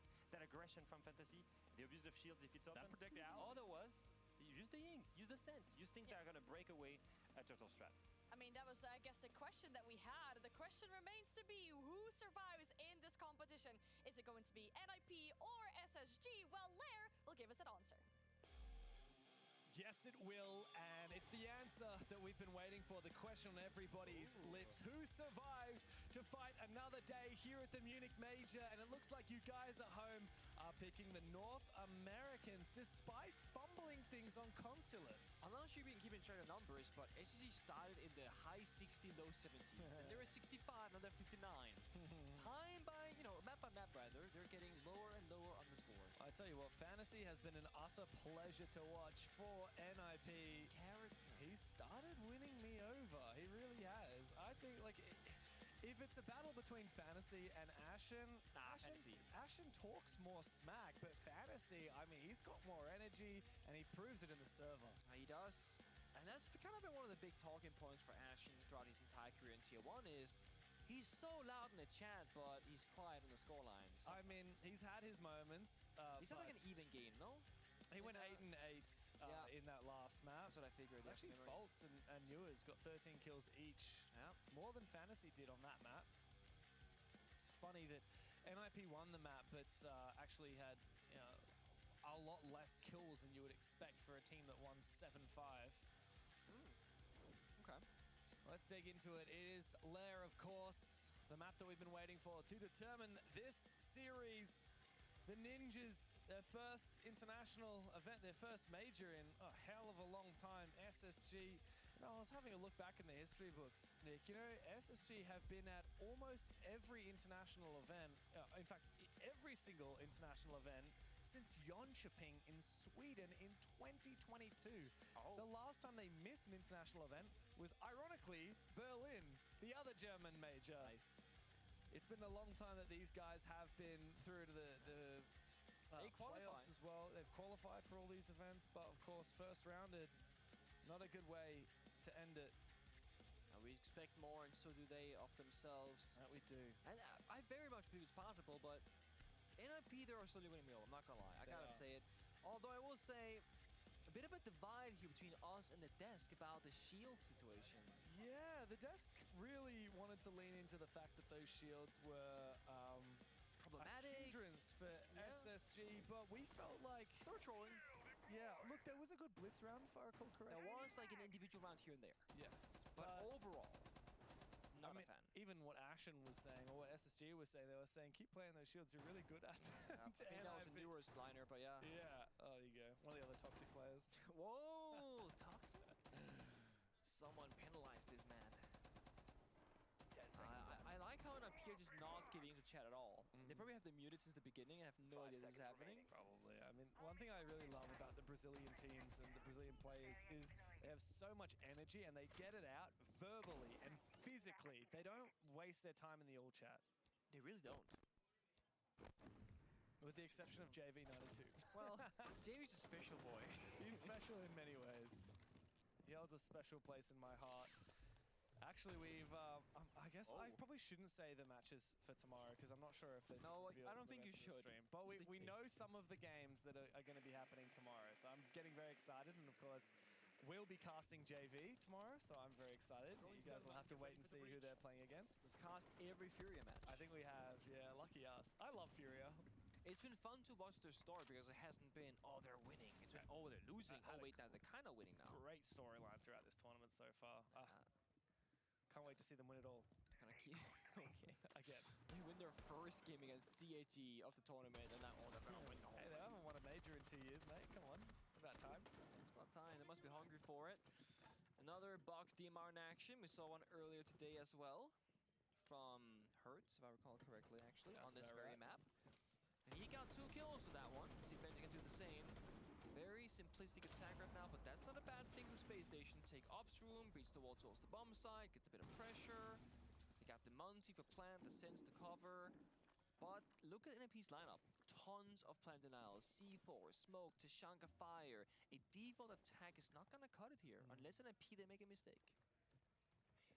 Yeah, plant denial is going to be the name of the game. So SSG have a shield of their own. They've rotated over to the other side of the map. What's Fultz going to be able to achieve? I mean, not much while the fire of the Janker is keeping him at bay.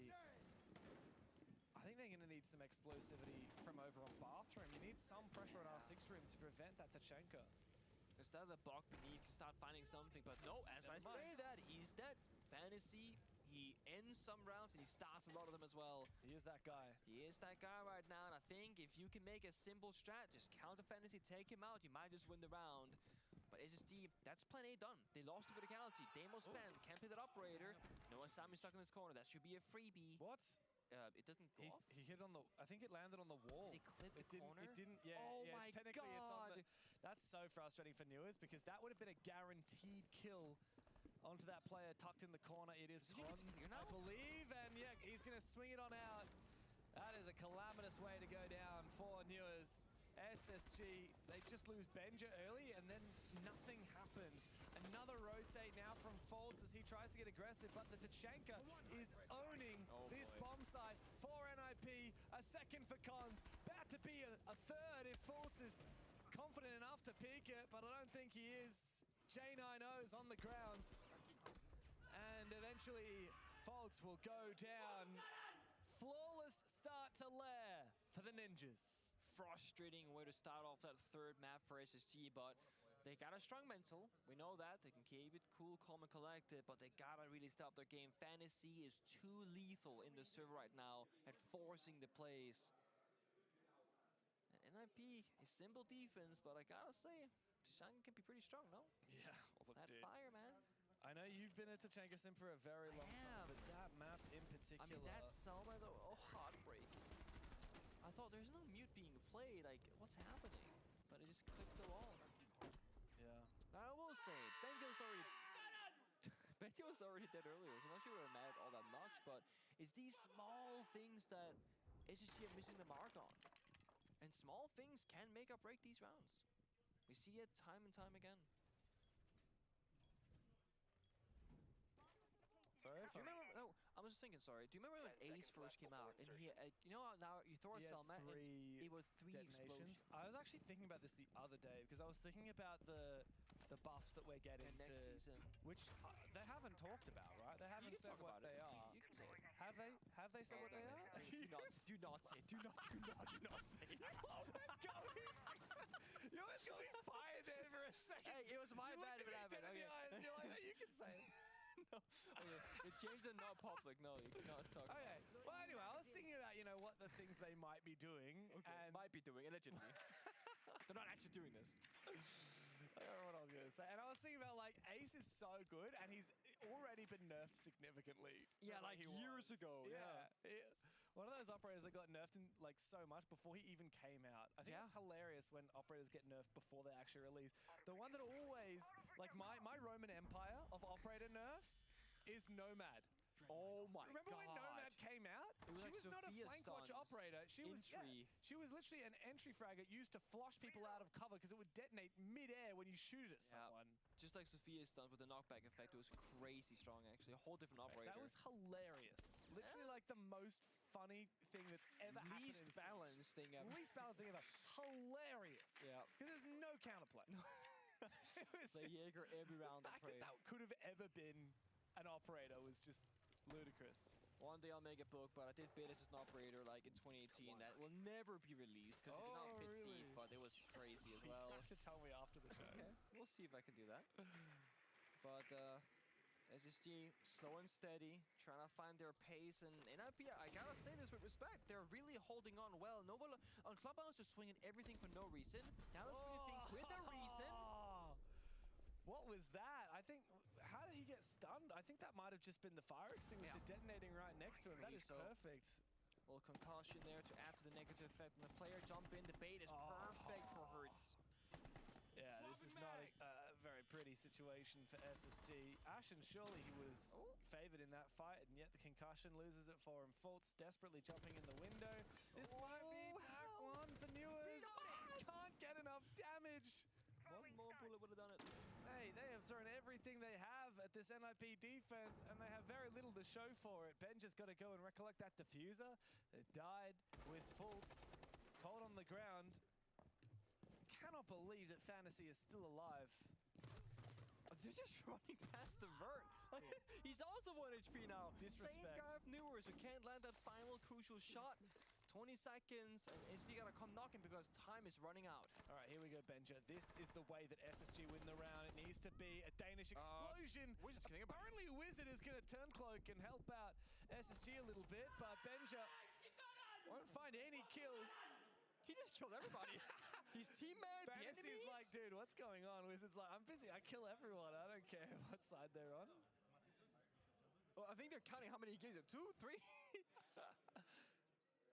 The only player that died on... whatever. Let's listen to this timeout. Benja, we're going to say cut out. We're going to say fuck the lurk below. We're going to prioritize more so the top pressure. Ban the... I think we do the Tachanka third here. Quite frankly, our master's going to be a fucking shit show to push. So to say fuck the mirror, go for that. Same thing for the fucking garage side right here. If we want to go garage side, get a shield in front of the face. If not, clear across the whole top floor and look in back towards like the gen side. You're looking for one of those two things on garage. Heard. You got that? Yeah. On the master side, Benja, when you're clearing across the top, they're going to ban one of the shields third. We can either pick up a fucking second shield, we can go long along with the trophy side split pressure, or the Tachanka ban, we can just do our base and look good on the site. Because rocket should be relatively easy to take again.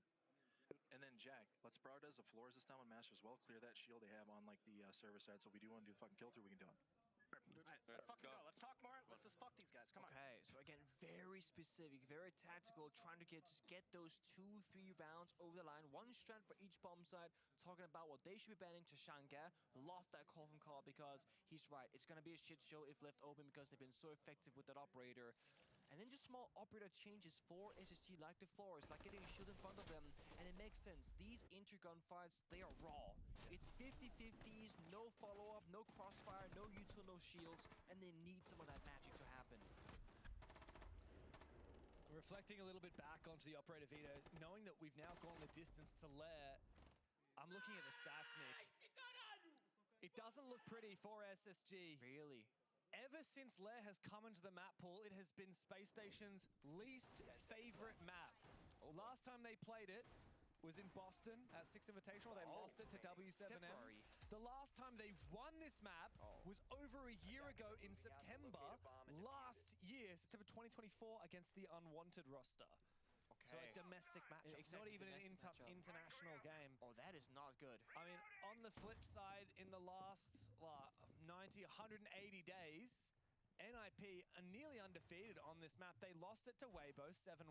Yeah. Obviously, that was a really embarrassing game. Perhaps that's what SSG saw. They thought, oh, NIP suck at this map. But before that, I mean, NIP had beat Los, FaZe, ENX, 9Z, and Black Dragons. They've been beating FaZe in like every map that we checked so far. Dude, they're 7-1 FaZe. They own FaZe apparently. Yeah. I mean, it certainly doesn't bode well for SSG. The historical data tells us that this is a very NIP-favored battleground, and the first 2 rounds have told the same story. Now they've used their tactical timeout, there's no second tack you're going to get. I quite like it being this early because they know that they got to get over the line on attack. Just get those 2, maybe 3 rounds, they'll be okay on the side swap. But it's about that mental boom before you get there, right? If you go down 0-3, 0-4, it's like, okay, guys, we're kind of choking now. Fultz, the captain, on the Monty now to help stabilize this round, get that shield in front of them that can call the shots, and just move step by step. It's almost like SSG have to pull an NIP. Don't cut the corners. Step by step, communicate what we need, and don't make a blunder along the way. But it comes down to the gunfights. We always say this, at the end of the day, Siege is an FPS game, and one-shot headshot is super lethal. Fantasy, one-shot headshot through the wall, perhaps even? I'm takes sorry, down Fultz. But he's the Munty. Why are you vulnerable? Why is his head exposed? Yeah, Did he aim down sights? I Surely thought the not. Monty was the perfect ingredient to help SSG. It simplifies things. You just march on forward, you get the info. But no, I mean, now Benja is desperately trying to find one of these players in R6 room. He can't figure out where they are. J90 finally opens the equation for SSG, but it doesn't all add up just yet. There's a lot more to be done. as NIP continue to pull back their defense. They got Ash in the flank in the hallway as well, waiting for the right moment. There's a Barbar in front of him and a Kiba as well, locking him at bay. Giano goes down, and NIP, they keep fighting. They're not falling back, James. They're fighting every single kill they can get. It's a disaster for SSG. The tactical timeout gives them nothing. Damn. NIP 3 defenses in a row, each one just as convincing as the last. SSG have 2 kills so far in this map. 2 kills in the last 3 rounds. And now in the operator bans, Callout has a chance to talk again, but he was just staring at the wall. They're expecting a shield ban against them, mind you, from that TO. And that didn't happen. It was a Brava. It was a Brava ban. Now this can mean, well, they're showing it. It usually means the Maestro. That's the most obvious pick because Brava is the counter operator. This sucks for SSG. And yeah, also it's a curveball. They called their tag timeout as well. They banned the Brava. They might force the Maestro. This is just a big curveball that they haven't necessarily prepared for, and it's gonna give NIP a new win condition they have not shown us before. It's been aggression. It's been gunfights. It's been C-Force vertically. Now they're playing the Maestro. It's a whole different thing. It also means that if Fantasy is not successful at Fountain's opening pick, they can rely on utility now in a much greater fashion. And also, thinking about this further, if they were anticipating Tashanka ban, Maestro is like a huge plant denial operator. Yeah. Much more reliable than like just a single C4. You get 3 Evil Eyes. We need more nades. We need more explosives. You're kidding me. You're kidding me. We saw the Zofia teased out. We've got Flores, and we don't even have the nades because you ditched the Blackbeard in favor of the Monty. This is not enough explosive. I don't think so either. I can't believe they haven't read this. Pick an Ash, for goodness sake. Mirror window. They literally cannot deal with mirror windows besides the Selma charges. I'm so scared. Maybe if they're a little bit lucky to Flores drones not being watched, they can kill them with the Flores drones or the useful Evil Eyes rather. Smoke the mirror window. Yeah. The smoke's not going to do anything against the Maestro. The Ying's not going to do anything against the Maestro. You know what would have been really cold here for NIP? A bandit. Like, you hide the bandit, you just trick the exterior wall because they're bringing so little hard destruction, and Kite is banned, so you're not going to be expecting the wall denial, right? I mean, they just used one of the 4 Roteros on a bulletproof camera. Meanwhile, you got 4 Evil Eyes. 3 Evil Eyes. 3 Evil Eyes. But yeah, it's, I feel like kudos to NIP here. They are making so many different problems for SSG that they are forced to either spread themselves super thin, the jack of all trades, master of none, which is kind of what they're doing here, or they say, screw the Evil Eye, soft destruction, screw the planter, verticality, or the plant denial, verticality, but they need to bring a bit of everything, which means they're gonna be lacking a lot of stuff. I think he missed both of those Selmas, actually. Yeah, it's not a deal from Cons, but he's still on that Azami. He can still continue fortifying his position. Oh, here comes the second Roteros, and again, it's just clearing this Kibas. It's not getting anything. No, not getting those Evil Eyes at all. They might not know until now, actually, that there even is a Maestro. That's Guys, possible. this is just like Siege X 101. If you see a team ban Brava, they're probably leaning into Maestro. Okay, at this point for SSG, I feel like we just need to rely on getting a kill somewhere. And I mean, Fantasy, he's been a bit greedy, but in a good way for him. If you're waiting for it, nope. Oh, no. Nope, he's still good. That was with the Dokkaebi call. Good trade from Foltz, though, and a grace up that rocket stairs. The only other win condition against that Maestro, the only other counter was the Dokkaebi. Now it's gone. Oh, the timing! Could not be worse for Foltz. Might be able to be traded, but being abused by 2 players, Hates confirms it. The Monty is dead. Jane, I know, desperately inside, but him and Newers both find kills and restabilize. It is a 2 versus 2, and it might just be winnable for SSG. Smoke flashes, but Newers pushing a little bit too early before the smoke pops and gets shot down. Jane, I know, he's found 2 kills so far, and he has to find 2 more.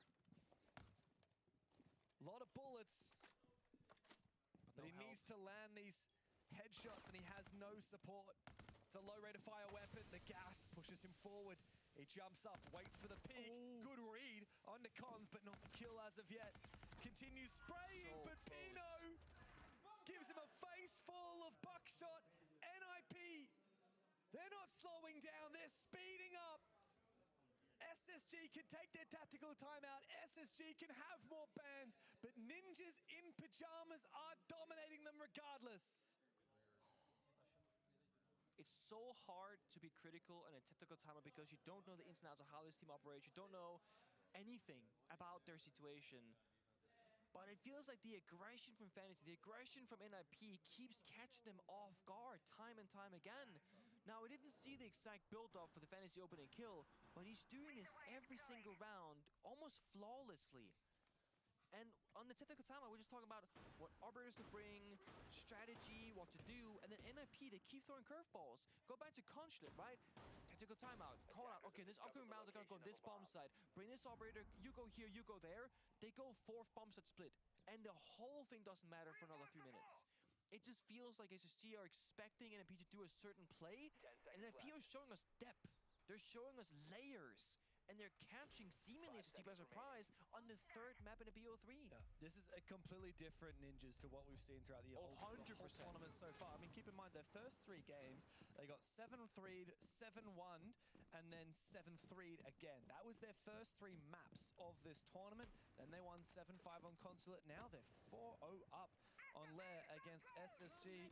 And it's starting to give a bit of a grim look for these SSG guys. I mean, look, they've pretty much dominated domestically. First place in Stage 1 in the NAL, 2nd place in Stage 2. But you look at their international results recently, I mean, top 4 EWC, that's great, but it's EWC, it's not part of the main circuit. And then Rio, they got first rounded. If they lose this today, they're getting first rounded. Okay. 2 events in the same year getting first rounded, that is worse than has ever happened for SSG. When this day started, I feel like a lot of people, myself included, was like, NIP, they just don't have what it takes right now. And I think the first round Clubhouse has shown us that, yeah, they're not really here, mentally perhaps, but they really changed around between map number 1 to map 2 and now map 3. It's a different kind of beast in the server. SSG bring out the shield again, the Monty looking for Fantasy, they find him, they injure him, they've yet to confirm that kill until that very moment. There we go. They get the 5v4, they shut down the stop player. This is the best shot at an attack and run victory for SSG so far. Every single round up until now, NIP's found the opening kill. Every single round up until now so far, SSG have been second-guessing themselves. They've looked lost. They haven't had the ingredients to deal with the setups from NIP. For the first time, they are in the driver's seat, but they have to make good on it, otherwise they're going down 0-5. And Hate somehow has found Benja, who's been so quiet. 0-5 for the Dane in this game. He was good on Clubhouse, but that's a long time ago. I was about to say before that kill, this is a great spot for Spacious. You might walk down the staircase, take down the smoke, do the vert, and hit a plant spot. Now Hate has changed it around. He gets shot by General, but stays alive. He's gonna be a flank later on. Because he stays up, you have to either get a flank drone on 2 different staircases or constantly worry about the flank. And Cons walks down, they're watching the window, he knows it. Flash. Come on. Gonna stick it 50-50 on the shotgun, gets one. Oh my god. He's tearing them apart! Fultz will trade it, but not before he takes a hell of a lot of damage. And I gotta say, credit to Pino with that Yokai drone. He is what enabled that play for Cons. And the 2 of them together have dismantled Space Station Gaming.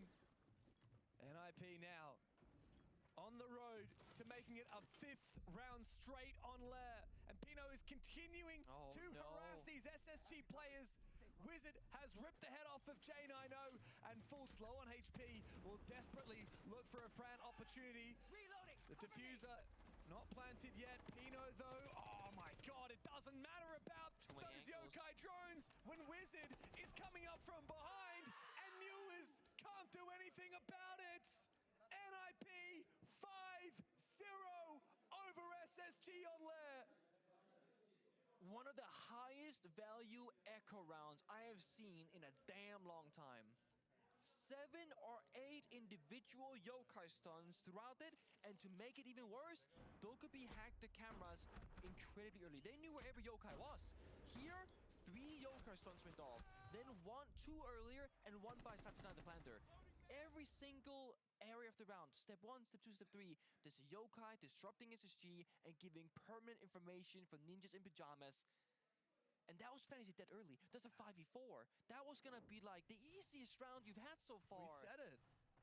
That was literally the one round SSG had to win. They were meant to win. They had everything gifted to them. Opening kill, ground, they had the Monty, like all the tools. And I gotta really praise NIP here.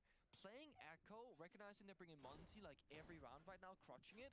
Banning Brava, playing Maestro for the second round, having a backup for the Shanghai ban.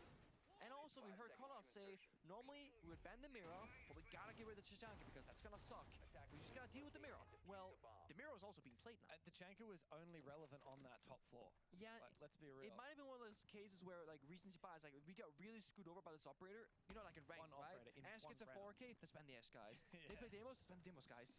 I mean, the problem is now, you talked about how the Brava got banned. It's left that Maestro in. That's not just useful on the top floor. I would say it's more useful on this middle bomb side now. Definitely.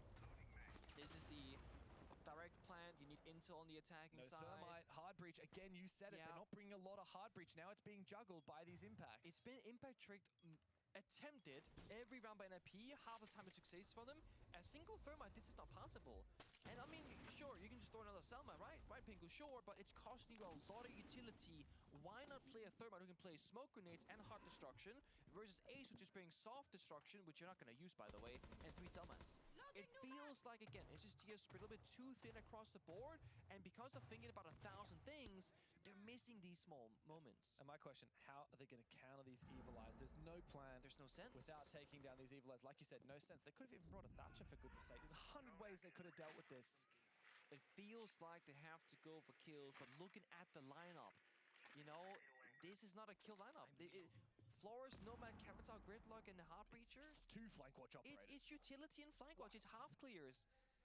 I feel like the operators speak one story, but strategically they need a different one. So they, oh, this is tricky actually. Now that's an entrance. Yeah. I like make that. An entrance for Benja. This could help though. Bit of hard breach, but Ashen's fallen elsewhere upstairs. I guess he tried to sneak on, and I mean he was found by Must have been swung, right? Surely. Yeah, I mean playing too aggressive. But how are they gonna plant you, James? Tell me how there are 3 guys by this breach and they're gonna plant. They have top floor control, mirror window, Maestro camps in the bomb side, Warden for smoke grenades. I don't have any, by the way. I don't see how that is gonna work.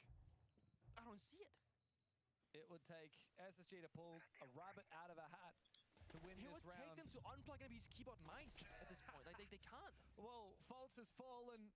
Fantasy is feeling great. And SSG are looking like they're on their last legs. Benja will fall. Him and Ashen both have not found a kill in this map. Jane, I know, desperately, again, just holding a flank watch position, but he's had to get a face full of Pino. New is up against the wall. Another flawless round for NIP. 6-0. Utter domination. SSG have evaporated from the server. One more round, and it's goodbye to their major. There's a very clear point when I got worried for SSG, and it's about 4 rounds ago, because something very specific happened. Earlier we cast Furia, and we were talking about how Hurts looks like a guy who needs a hug, and a bunch of kills in the server. And he started smiling at one point, and we both said, oh, it's over now for CG. It's so over. When the NIP were up 2-0, Pino smiled for the first time in this BO3.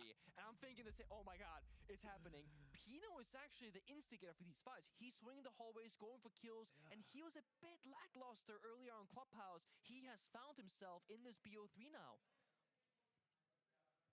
6-0 is not the scoreline. I mean, okay, let's be super copium. It's Lair, defender-sided map, NIP, lucky team, SSG, unlucky team. That's why it's so No, NIP right now, they are showing the skill gap, the skill difference between them and SSG.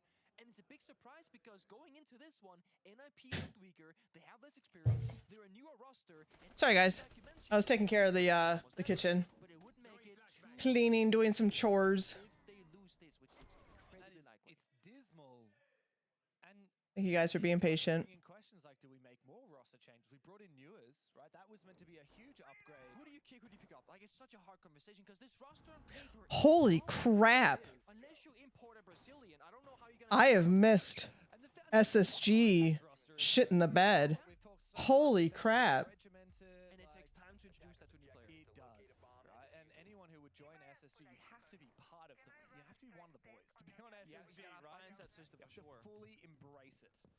And these guys do that. You can't deny it. Newers is taking damage early somehow as well. Through the window, I suppose. Or the Jordan maybe actually as well. There's a nasty ankle on it. Can I just say that we have 6 kills in 6 rounds for the entirety of SS? Consistency, baby. 6 kills in 6 rounds for the whole team. That's intense. Like, that's... Fantasy, Pino, and Wizard each individually have as many or more kills than the entire team. And Collins and Hate's only 1 and 2 behind as well. Like, it's 1v5 in the scoreboard in that regard. This is one of the most dominant maps of Siege I have seen in a very long time. And of course I missed it because I was scrubbing the damn kitchen. Sorry, at least the kitchen's cleaner. It was a positive. Nothing out of the norm. Again, I really like the Monty ban because it can be an issue to deal with, but now comes the Blackbeard instead. This is match point too. Fantasy's been opening Kill Demon, but the other players, Wizard, Pino, they're all fired up in the kill department. Here comes the hard destruction. Blackbeard covers through my breaches again. Great problem solving from NIP. Yes, we like this a lot. And the clash is going to make things awkward, but you know what's funny? Sorry, please. Dude, I still don't know how layer goes. I've tried to learn layer. I still don't know how layer, like, you know. Great question. Just a little small, there's a lot of problems going on right now for SSG. And I think that's the thing. What's the solution to all these problems? There's not one solution for all. So their tactical timeout when they were 0-2 down, and they have not found a round since. The clash is what they're hinging this on to try and prevent against that push from the Blackbeard. Here comes the entry though, inside of bathroom. He's in a crossfire. He goes and puts the shot in his Whoa! Holy crap!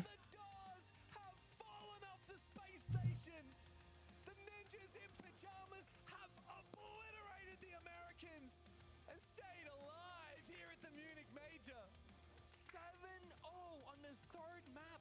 A convincing victory for Space Station on Clubhouse.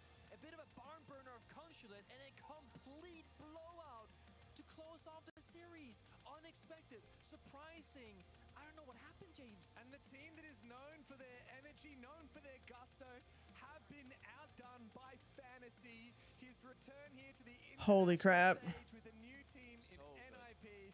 And man, it looks beautiful. After only winning 4 rounds coming into today, NIP have their first win under their belt and will break it all down after this.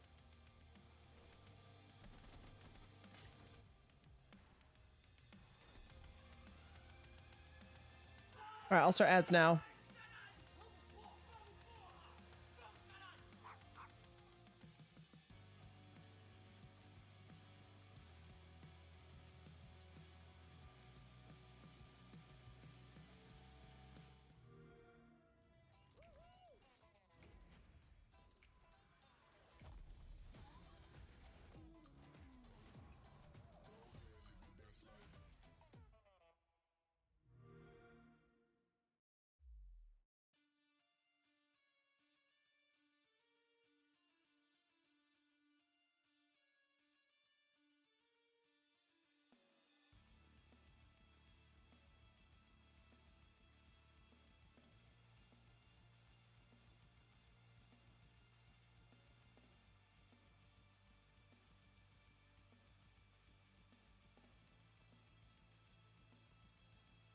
Jeez, that's insane.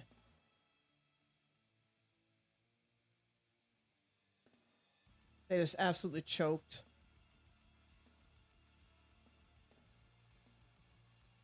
And NIP just pulled their heads out of their asses.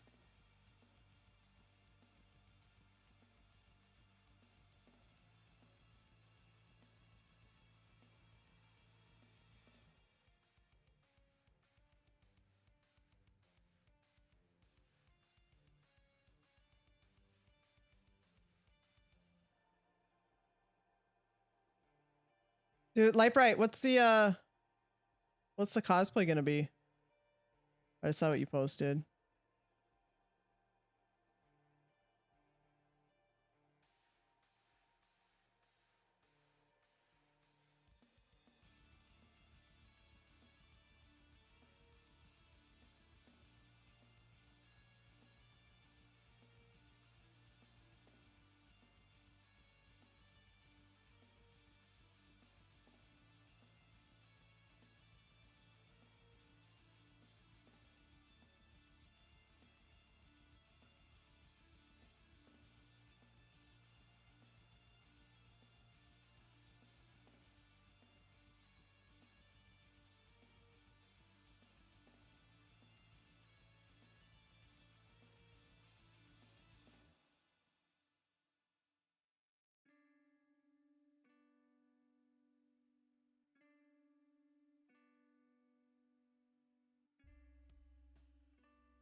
Oh, she's such a little cutie pie.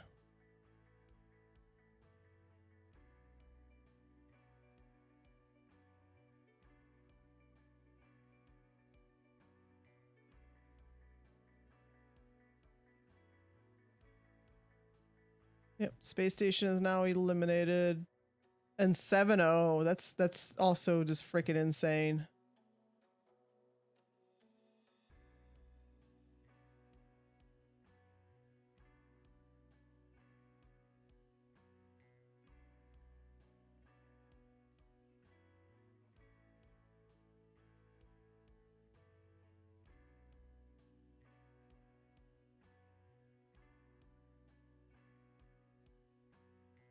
Disc full? Which disc is full?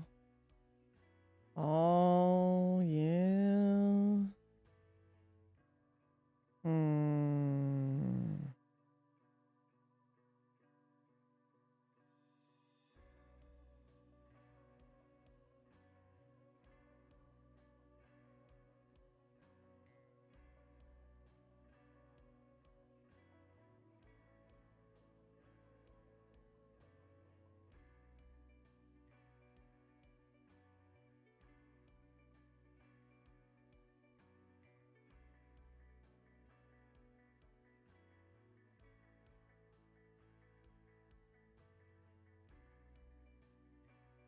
I guess I can also delete this.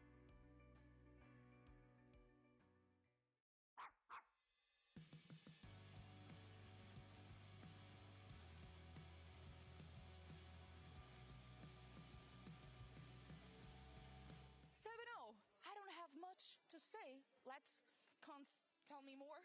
So, yesterday we play very bad against Weibo, and we know like our lair is a very good map for us. Like we have so much confidence in that map, so we fixed our mistakes the yesterday. So I think we play so much better than them, and we know better than them in this map. So that's don't have anything more to say. When it was Yeah. 5-0, you were like, oh, I mean, come on, guys. We got the this. 7-0 Let's just close this game, right? just says it all. They don't need to say anything else. They literally... Make any sense what they are doing, so we just keep calm and how can I say that? It's like just keeping the control of the match. Yeah, so that's it. Yeah, they have actually one of the worst attack rates, so you're really right. And given the results from yesterday, what do you think it makes better for NIP to play in best of 3? I think best of 3 is so much better because we can take risks. Because I don't know, maybe sometimes you feel like fear to make it something risk, and I don't know. Made any mistakes, right? Yeah, so it's more safe to make some risks in match. So that's it. Okay, one more question. What will you guys make any changes, any adjustments from now on? I think the most change that we have made from yesterday is the way we play. Where can I put this guy? Skill individual plays, you know, like to play more aggressive. We are playing very, very passive, and this. We saw Fantasy being really aggressive. Yeah, today he was playing very aggressive, and the most part is confidence. You can play aggressive without confidence, so I think this for everyone here. So that's it. Thank you so much. Parabéns. Tamo junto. What a statement made by NIP to keep themselves alive in this tournament. A 7-0 is which I believe is our first 7-0 of the tournament. That's still crazy. I just like to bring it back to the pregame when we talked about the things we want to see from NIP. We talked about them starting on defense. It was all great for them, but 6 rounds on the defense, I did not expect that. Yeah, I want you to pay attention to those lineups at the beginning of the map because that tells us another story, and that's something that was just said and shared by Cons in that interview. Look at those setups. They have used the smoke, the echo, the warden. There's something here, the Fenrir. They abused the late round, right? But that used to be their only win condition, playing off time. But then as it grows, as they win more and more rounds, that does not become their only win condition. Then they start being a little bit more flexible. They start having wizards sent on the room, for example, at some point. still stay true to that turtle setup, but we can I just can't believe I missed that whole game. That's the biggest thing for me. They went from trying not to lose to actually playing to win. They went from playing off time only to being able to go aggressive. And that's the beautiful part of an NIP that has just been rejuvenated. And I think also the key thing that he also mentioned there, playing with confidence, taking those risks with confidence. That clearly was shown throughout this match. And then we look at SSG. I mean, as an NA analyst and seeing this team develop and come into this event and have a performance the way they did and to go out the way that they did, I'm really left speechless here because this is not the team that we're used to seeing, especially what we even saw in the early bits of the game in Clubhouse, even going into that consulate. I was still behind SSG, but then immediately following into that lair, you heard Kanzi even say it after the first 3 attacks, they had no clue what it looked like SSG was trying to do, and realistically, I didn't know what SSG was trying to do, and it that was defensive setup perfectly, like you were talking about, using the Fenrir, using that last round. Just seeing that last round was. and use that time into their favor. And just going back to the pictures that we've seen from SSG right now, just I think it holds a lot of weight. Just check their faces, check the way they see each other. This means a lot to them. Being first rounded, that's a huge setback for a team that was consistently progressing. Yeah, when we talk about the positives, so we have to talk about NIP, and we mentioned a few names in regards to who we think will step it up this game, but player that really came out of nowhere, Wizard, so important on lair during the SAL playoffs to make it even here. And even once here. again, so important on lair. He just steps up on that map for some reason. It's just, I don't know why. He's a wizard on that map. I mean, what was your favorite map that you just had a tremendous performance on? I would say mine would have been Consulate back in the day. It would definitely not have been Lair, I'll tell you that. But back to the matter, we needed Quad kill? Holy crap. But in this last match was where we saw Wizard really come alive, find his footing, find the performance that we can see from out of him. And as we already said, he was the reason why that they're even competing here. And then in the performance today to put them one step closer to making it to main stage. Oh yeah, what's going on with the other one too? And I think that we're looking at this player. He was the one playing the bridge. He was the one going aggressive in turtle setups. He was the one creating the spark of chaos that we're expecting. It was not only fantasy, it was now Wizard, and it goes to show the talent is spread out in this team. They have talent everywhere. And on the other side, where were the fraggers? Where were the fraggers? Where was Ashen? Where was Benja? The win conditions we mentioned at the beginning of the consulate. Look at this. 0 and 7, both of them. 7-0. Jeez. Over Space Station. Not a single kill from these two. They were supposed to be the fraggers. They completely shut down. Again, it's so unfortunate. Oh, Falcons is about to 7-0 freaking W7M. We needed to see a lot better performance out of him, and coming into here again, we saw them change that pace. We saw them. Falcons are up 6-0 against W7M.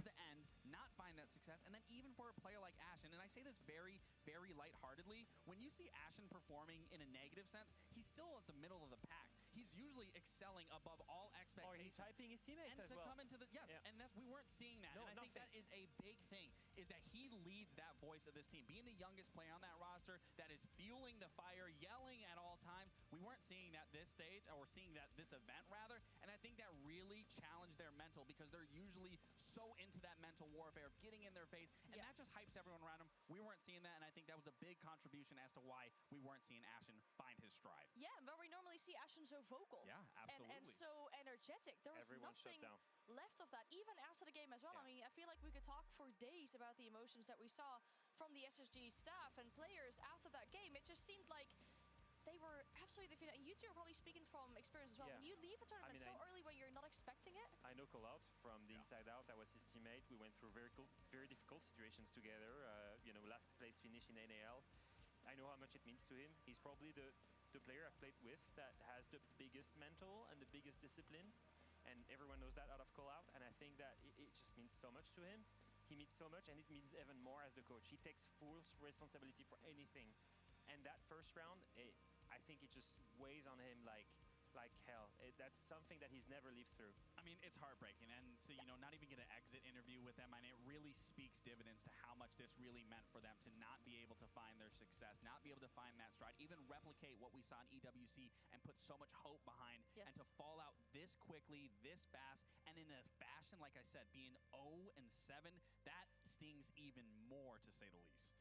It's a clear statement, like I said at the beginning, of course, and it's a very stark contrast as well to what they were able to do at EWC. Making it all the way to the quarterfinals. It's so different, and we can only hope they bounce back from this one here. They are eliminated Falcons and W7M up on the other screen. Now, we'll have to look forward to what's happening, because when we look at the B stream, I mean, you may have already heard it. There's a lot of chaos going on around here. We might see another 7-0. That's what I was talking about. I'm almost tempted to try a TriCast for that last round. I'm hoping that you sprint there really quick. I already know, but we could do it here. But no, I'm not gonna. The stage is yours. No, we're not gonna do that. But I'm just expecting much stalling because I just wanna we get to watch. We actually get to watch. Oh, we actually get to watch. Okay, that's pretty cool. I'm hoping I didn't jinx it by saying this was gonna be the last round. Can we get live reaction in the bottom? It's like, I feel like this is the meme. Falcons at your door if they end up bringing this back. No, look, oh. I'm just trusting the goat. Just trusting the goat. Yeah. You've been able to hear who's been winning very well, like this barking or whatever it is coming from the side. You know the barking is actually pre-planned, Lex. Like Okay, since I have that up, I'm gonna turn it off on the top. I didn't know really what the reason was for it. They've said that they weren't able to win Grand. That's 2 down, 3 down. Oh, Shaiko with the double. Oh, Yeah, that is the secret sauce for them. They're getting hyped. They're barking. it's just Clash now. Because they feel like a team when they do that. Poor Dots. He's gonna get absolutely Jeez, another 7-0. Back-to-back 7-0s. Before that round started getting underway, and honestly, it's perplexing to even see another 7-0 with the level that W7M performs. Looking at their faces, That's really insane. feeling it. No comms, no nothing, just shut down completely. Felt like watching another SSG meltdown. But nobody's at home yet. No, they're fine. That's the good thing. That's no, important. it's not even that late. We could have had that game go on for a little bit longer, for sure. But that's the positive thing about that matchup, right? It sends Falcons off to the playoffs. It does mean that W7M get another chance. That's the positive thing about that. We don't have to say goodbye to them. But still, like, another 7-0, that's a big statement. You know, at this Jeez. level of Siege, getting 7-0'd, I think, takes a lot more tenacity than even when it was back when we played. Like, there is a lot more that goes into these games. There's a lot more things you have to be aware of, and the fact that you can dominate these teams at this level, like I said, a team like SSG falling out 0-7, a team like WSH Yami falling out 0-7, it really speaks into how well a team like Falcons and a team like NIP really is playing when they're on point. Yeah, I think we're seeing the evolution of Falcons. I was thinking to myself, they used Oh, BDS took out G2. Starting well. Well, they've done it. They've upset the curse. They won the first game, and then they went in, played W7M, a clean 2-0 victory. That's announcing of good things. Hi, Grimmy. How was your nap? Disappointing everyone at EWC. You just missed 2 back-to-back 7-0 matches. Now, if you want to see all the drama, if you want to see all the tears and the heartbreaks, I highly recommend that you join us over on the A stream for the first game and the third game, because those are the elimination games that we have on our stream. And then the second one on B will be an elimination game as well. We'll be sending a team to play us as well. I'm quite excited that we get to do that for our second game on the A stream as well. But quite a packed schedule. I feel like any team that would lose out tomorrow and drops in that lower bracket, there's just an alligator swamp with difficult teams there. In these elimination games, we're already getting like playoff contention that would have been there, or that we would have thought would have been the teams in playoffs, but we're seeing them in a situation of do or die, getting sent home. Or That's just so insane that back-to-back I think predictions that everyone has flawless. kind of have all scattered, to say the least. Yeah, one big thing to note is that Furia, G2, Shopify Rebellion, 3 teams that were all favorites from their region coming into the Munich Major, are all back against the wall and 1 game away from getting eliminated. Oh, yeah, I suppose this would be the last one because they're over in Munich. I think a lot at stake. Yeah, I'm sure we'll have a catch up with that as well tomorrow about how the SI qualification is looking like in regards to probability with all of our teams. But as Yeah, it's 10:30. for us today on not just the A but also the B stream, because that game has just finished with a 7-0 as well. We can only expect and hope for more action and great, maybe even tense or super dominant games coming out from tomorrow. We'll call it a day for here now. We'll see you again tomorrow. The first game starts at 2:15 p.m. CET on the A and the B stream. We'll see you again and have a great rest of your night.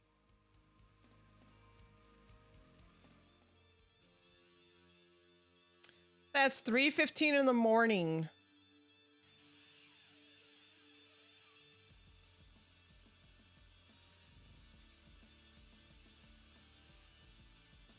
Nap was good? Good. That is 3:15 in the morning.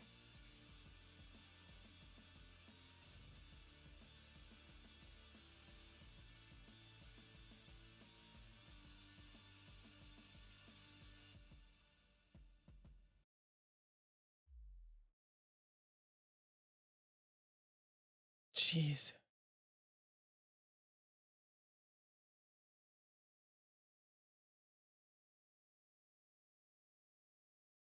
And the finals are Tuesday, right?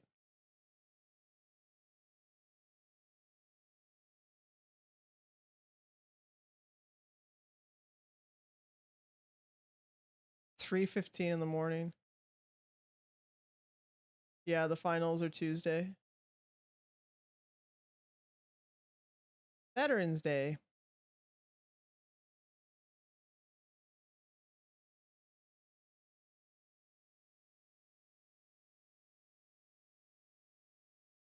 That was insane though. But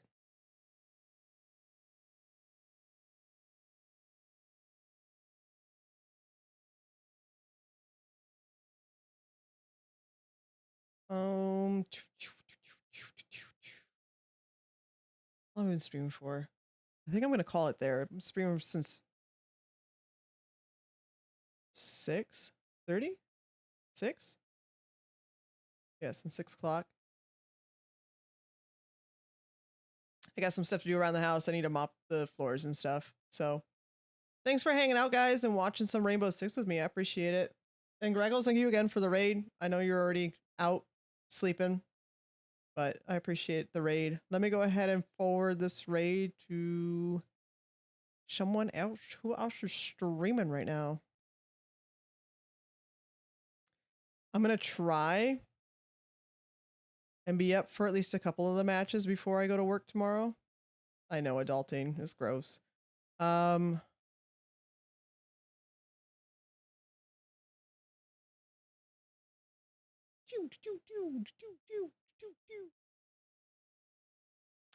Let me see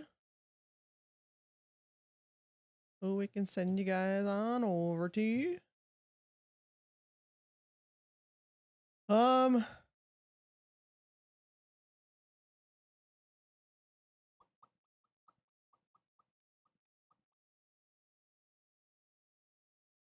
she gonna be on longer? She lurking, I know that. Here, go say hi to the stinky lady. She's playing some Arc Raiders. Go say hi. Oh, she got her camera up too? What the heck? She got her camera up? Go tell her how pretty she is too, and she'll probably hate it. We'll go say hi to Imprimis. I get to see her twice this week. We have haircuts on Wednesday, and then we're gonna go see the Katya and Trixie, or Trixie and Katya live. They're gonna be here this coming week, so that's gonna be a lot of fun. We'll go say hi to Mua. We'll give her love. You know how it is. She's probably gonna be like, "Ew, they're coming over here. Why?" But I'll try and get some streaming tomorrow. If not, probably a night stream. Try and keep the Mondays going. Hopefully, I'm not too tired from everything. I don't know what we'll play yet, but oh, Anno's gonna be out. Maybe I could pop into some Anno. So, anyways, guys, I'm outie. Have fun with Mua.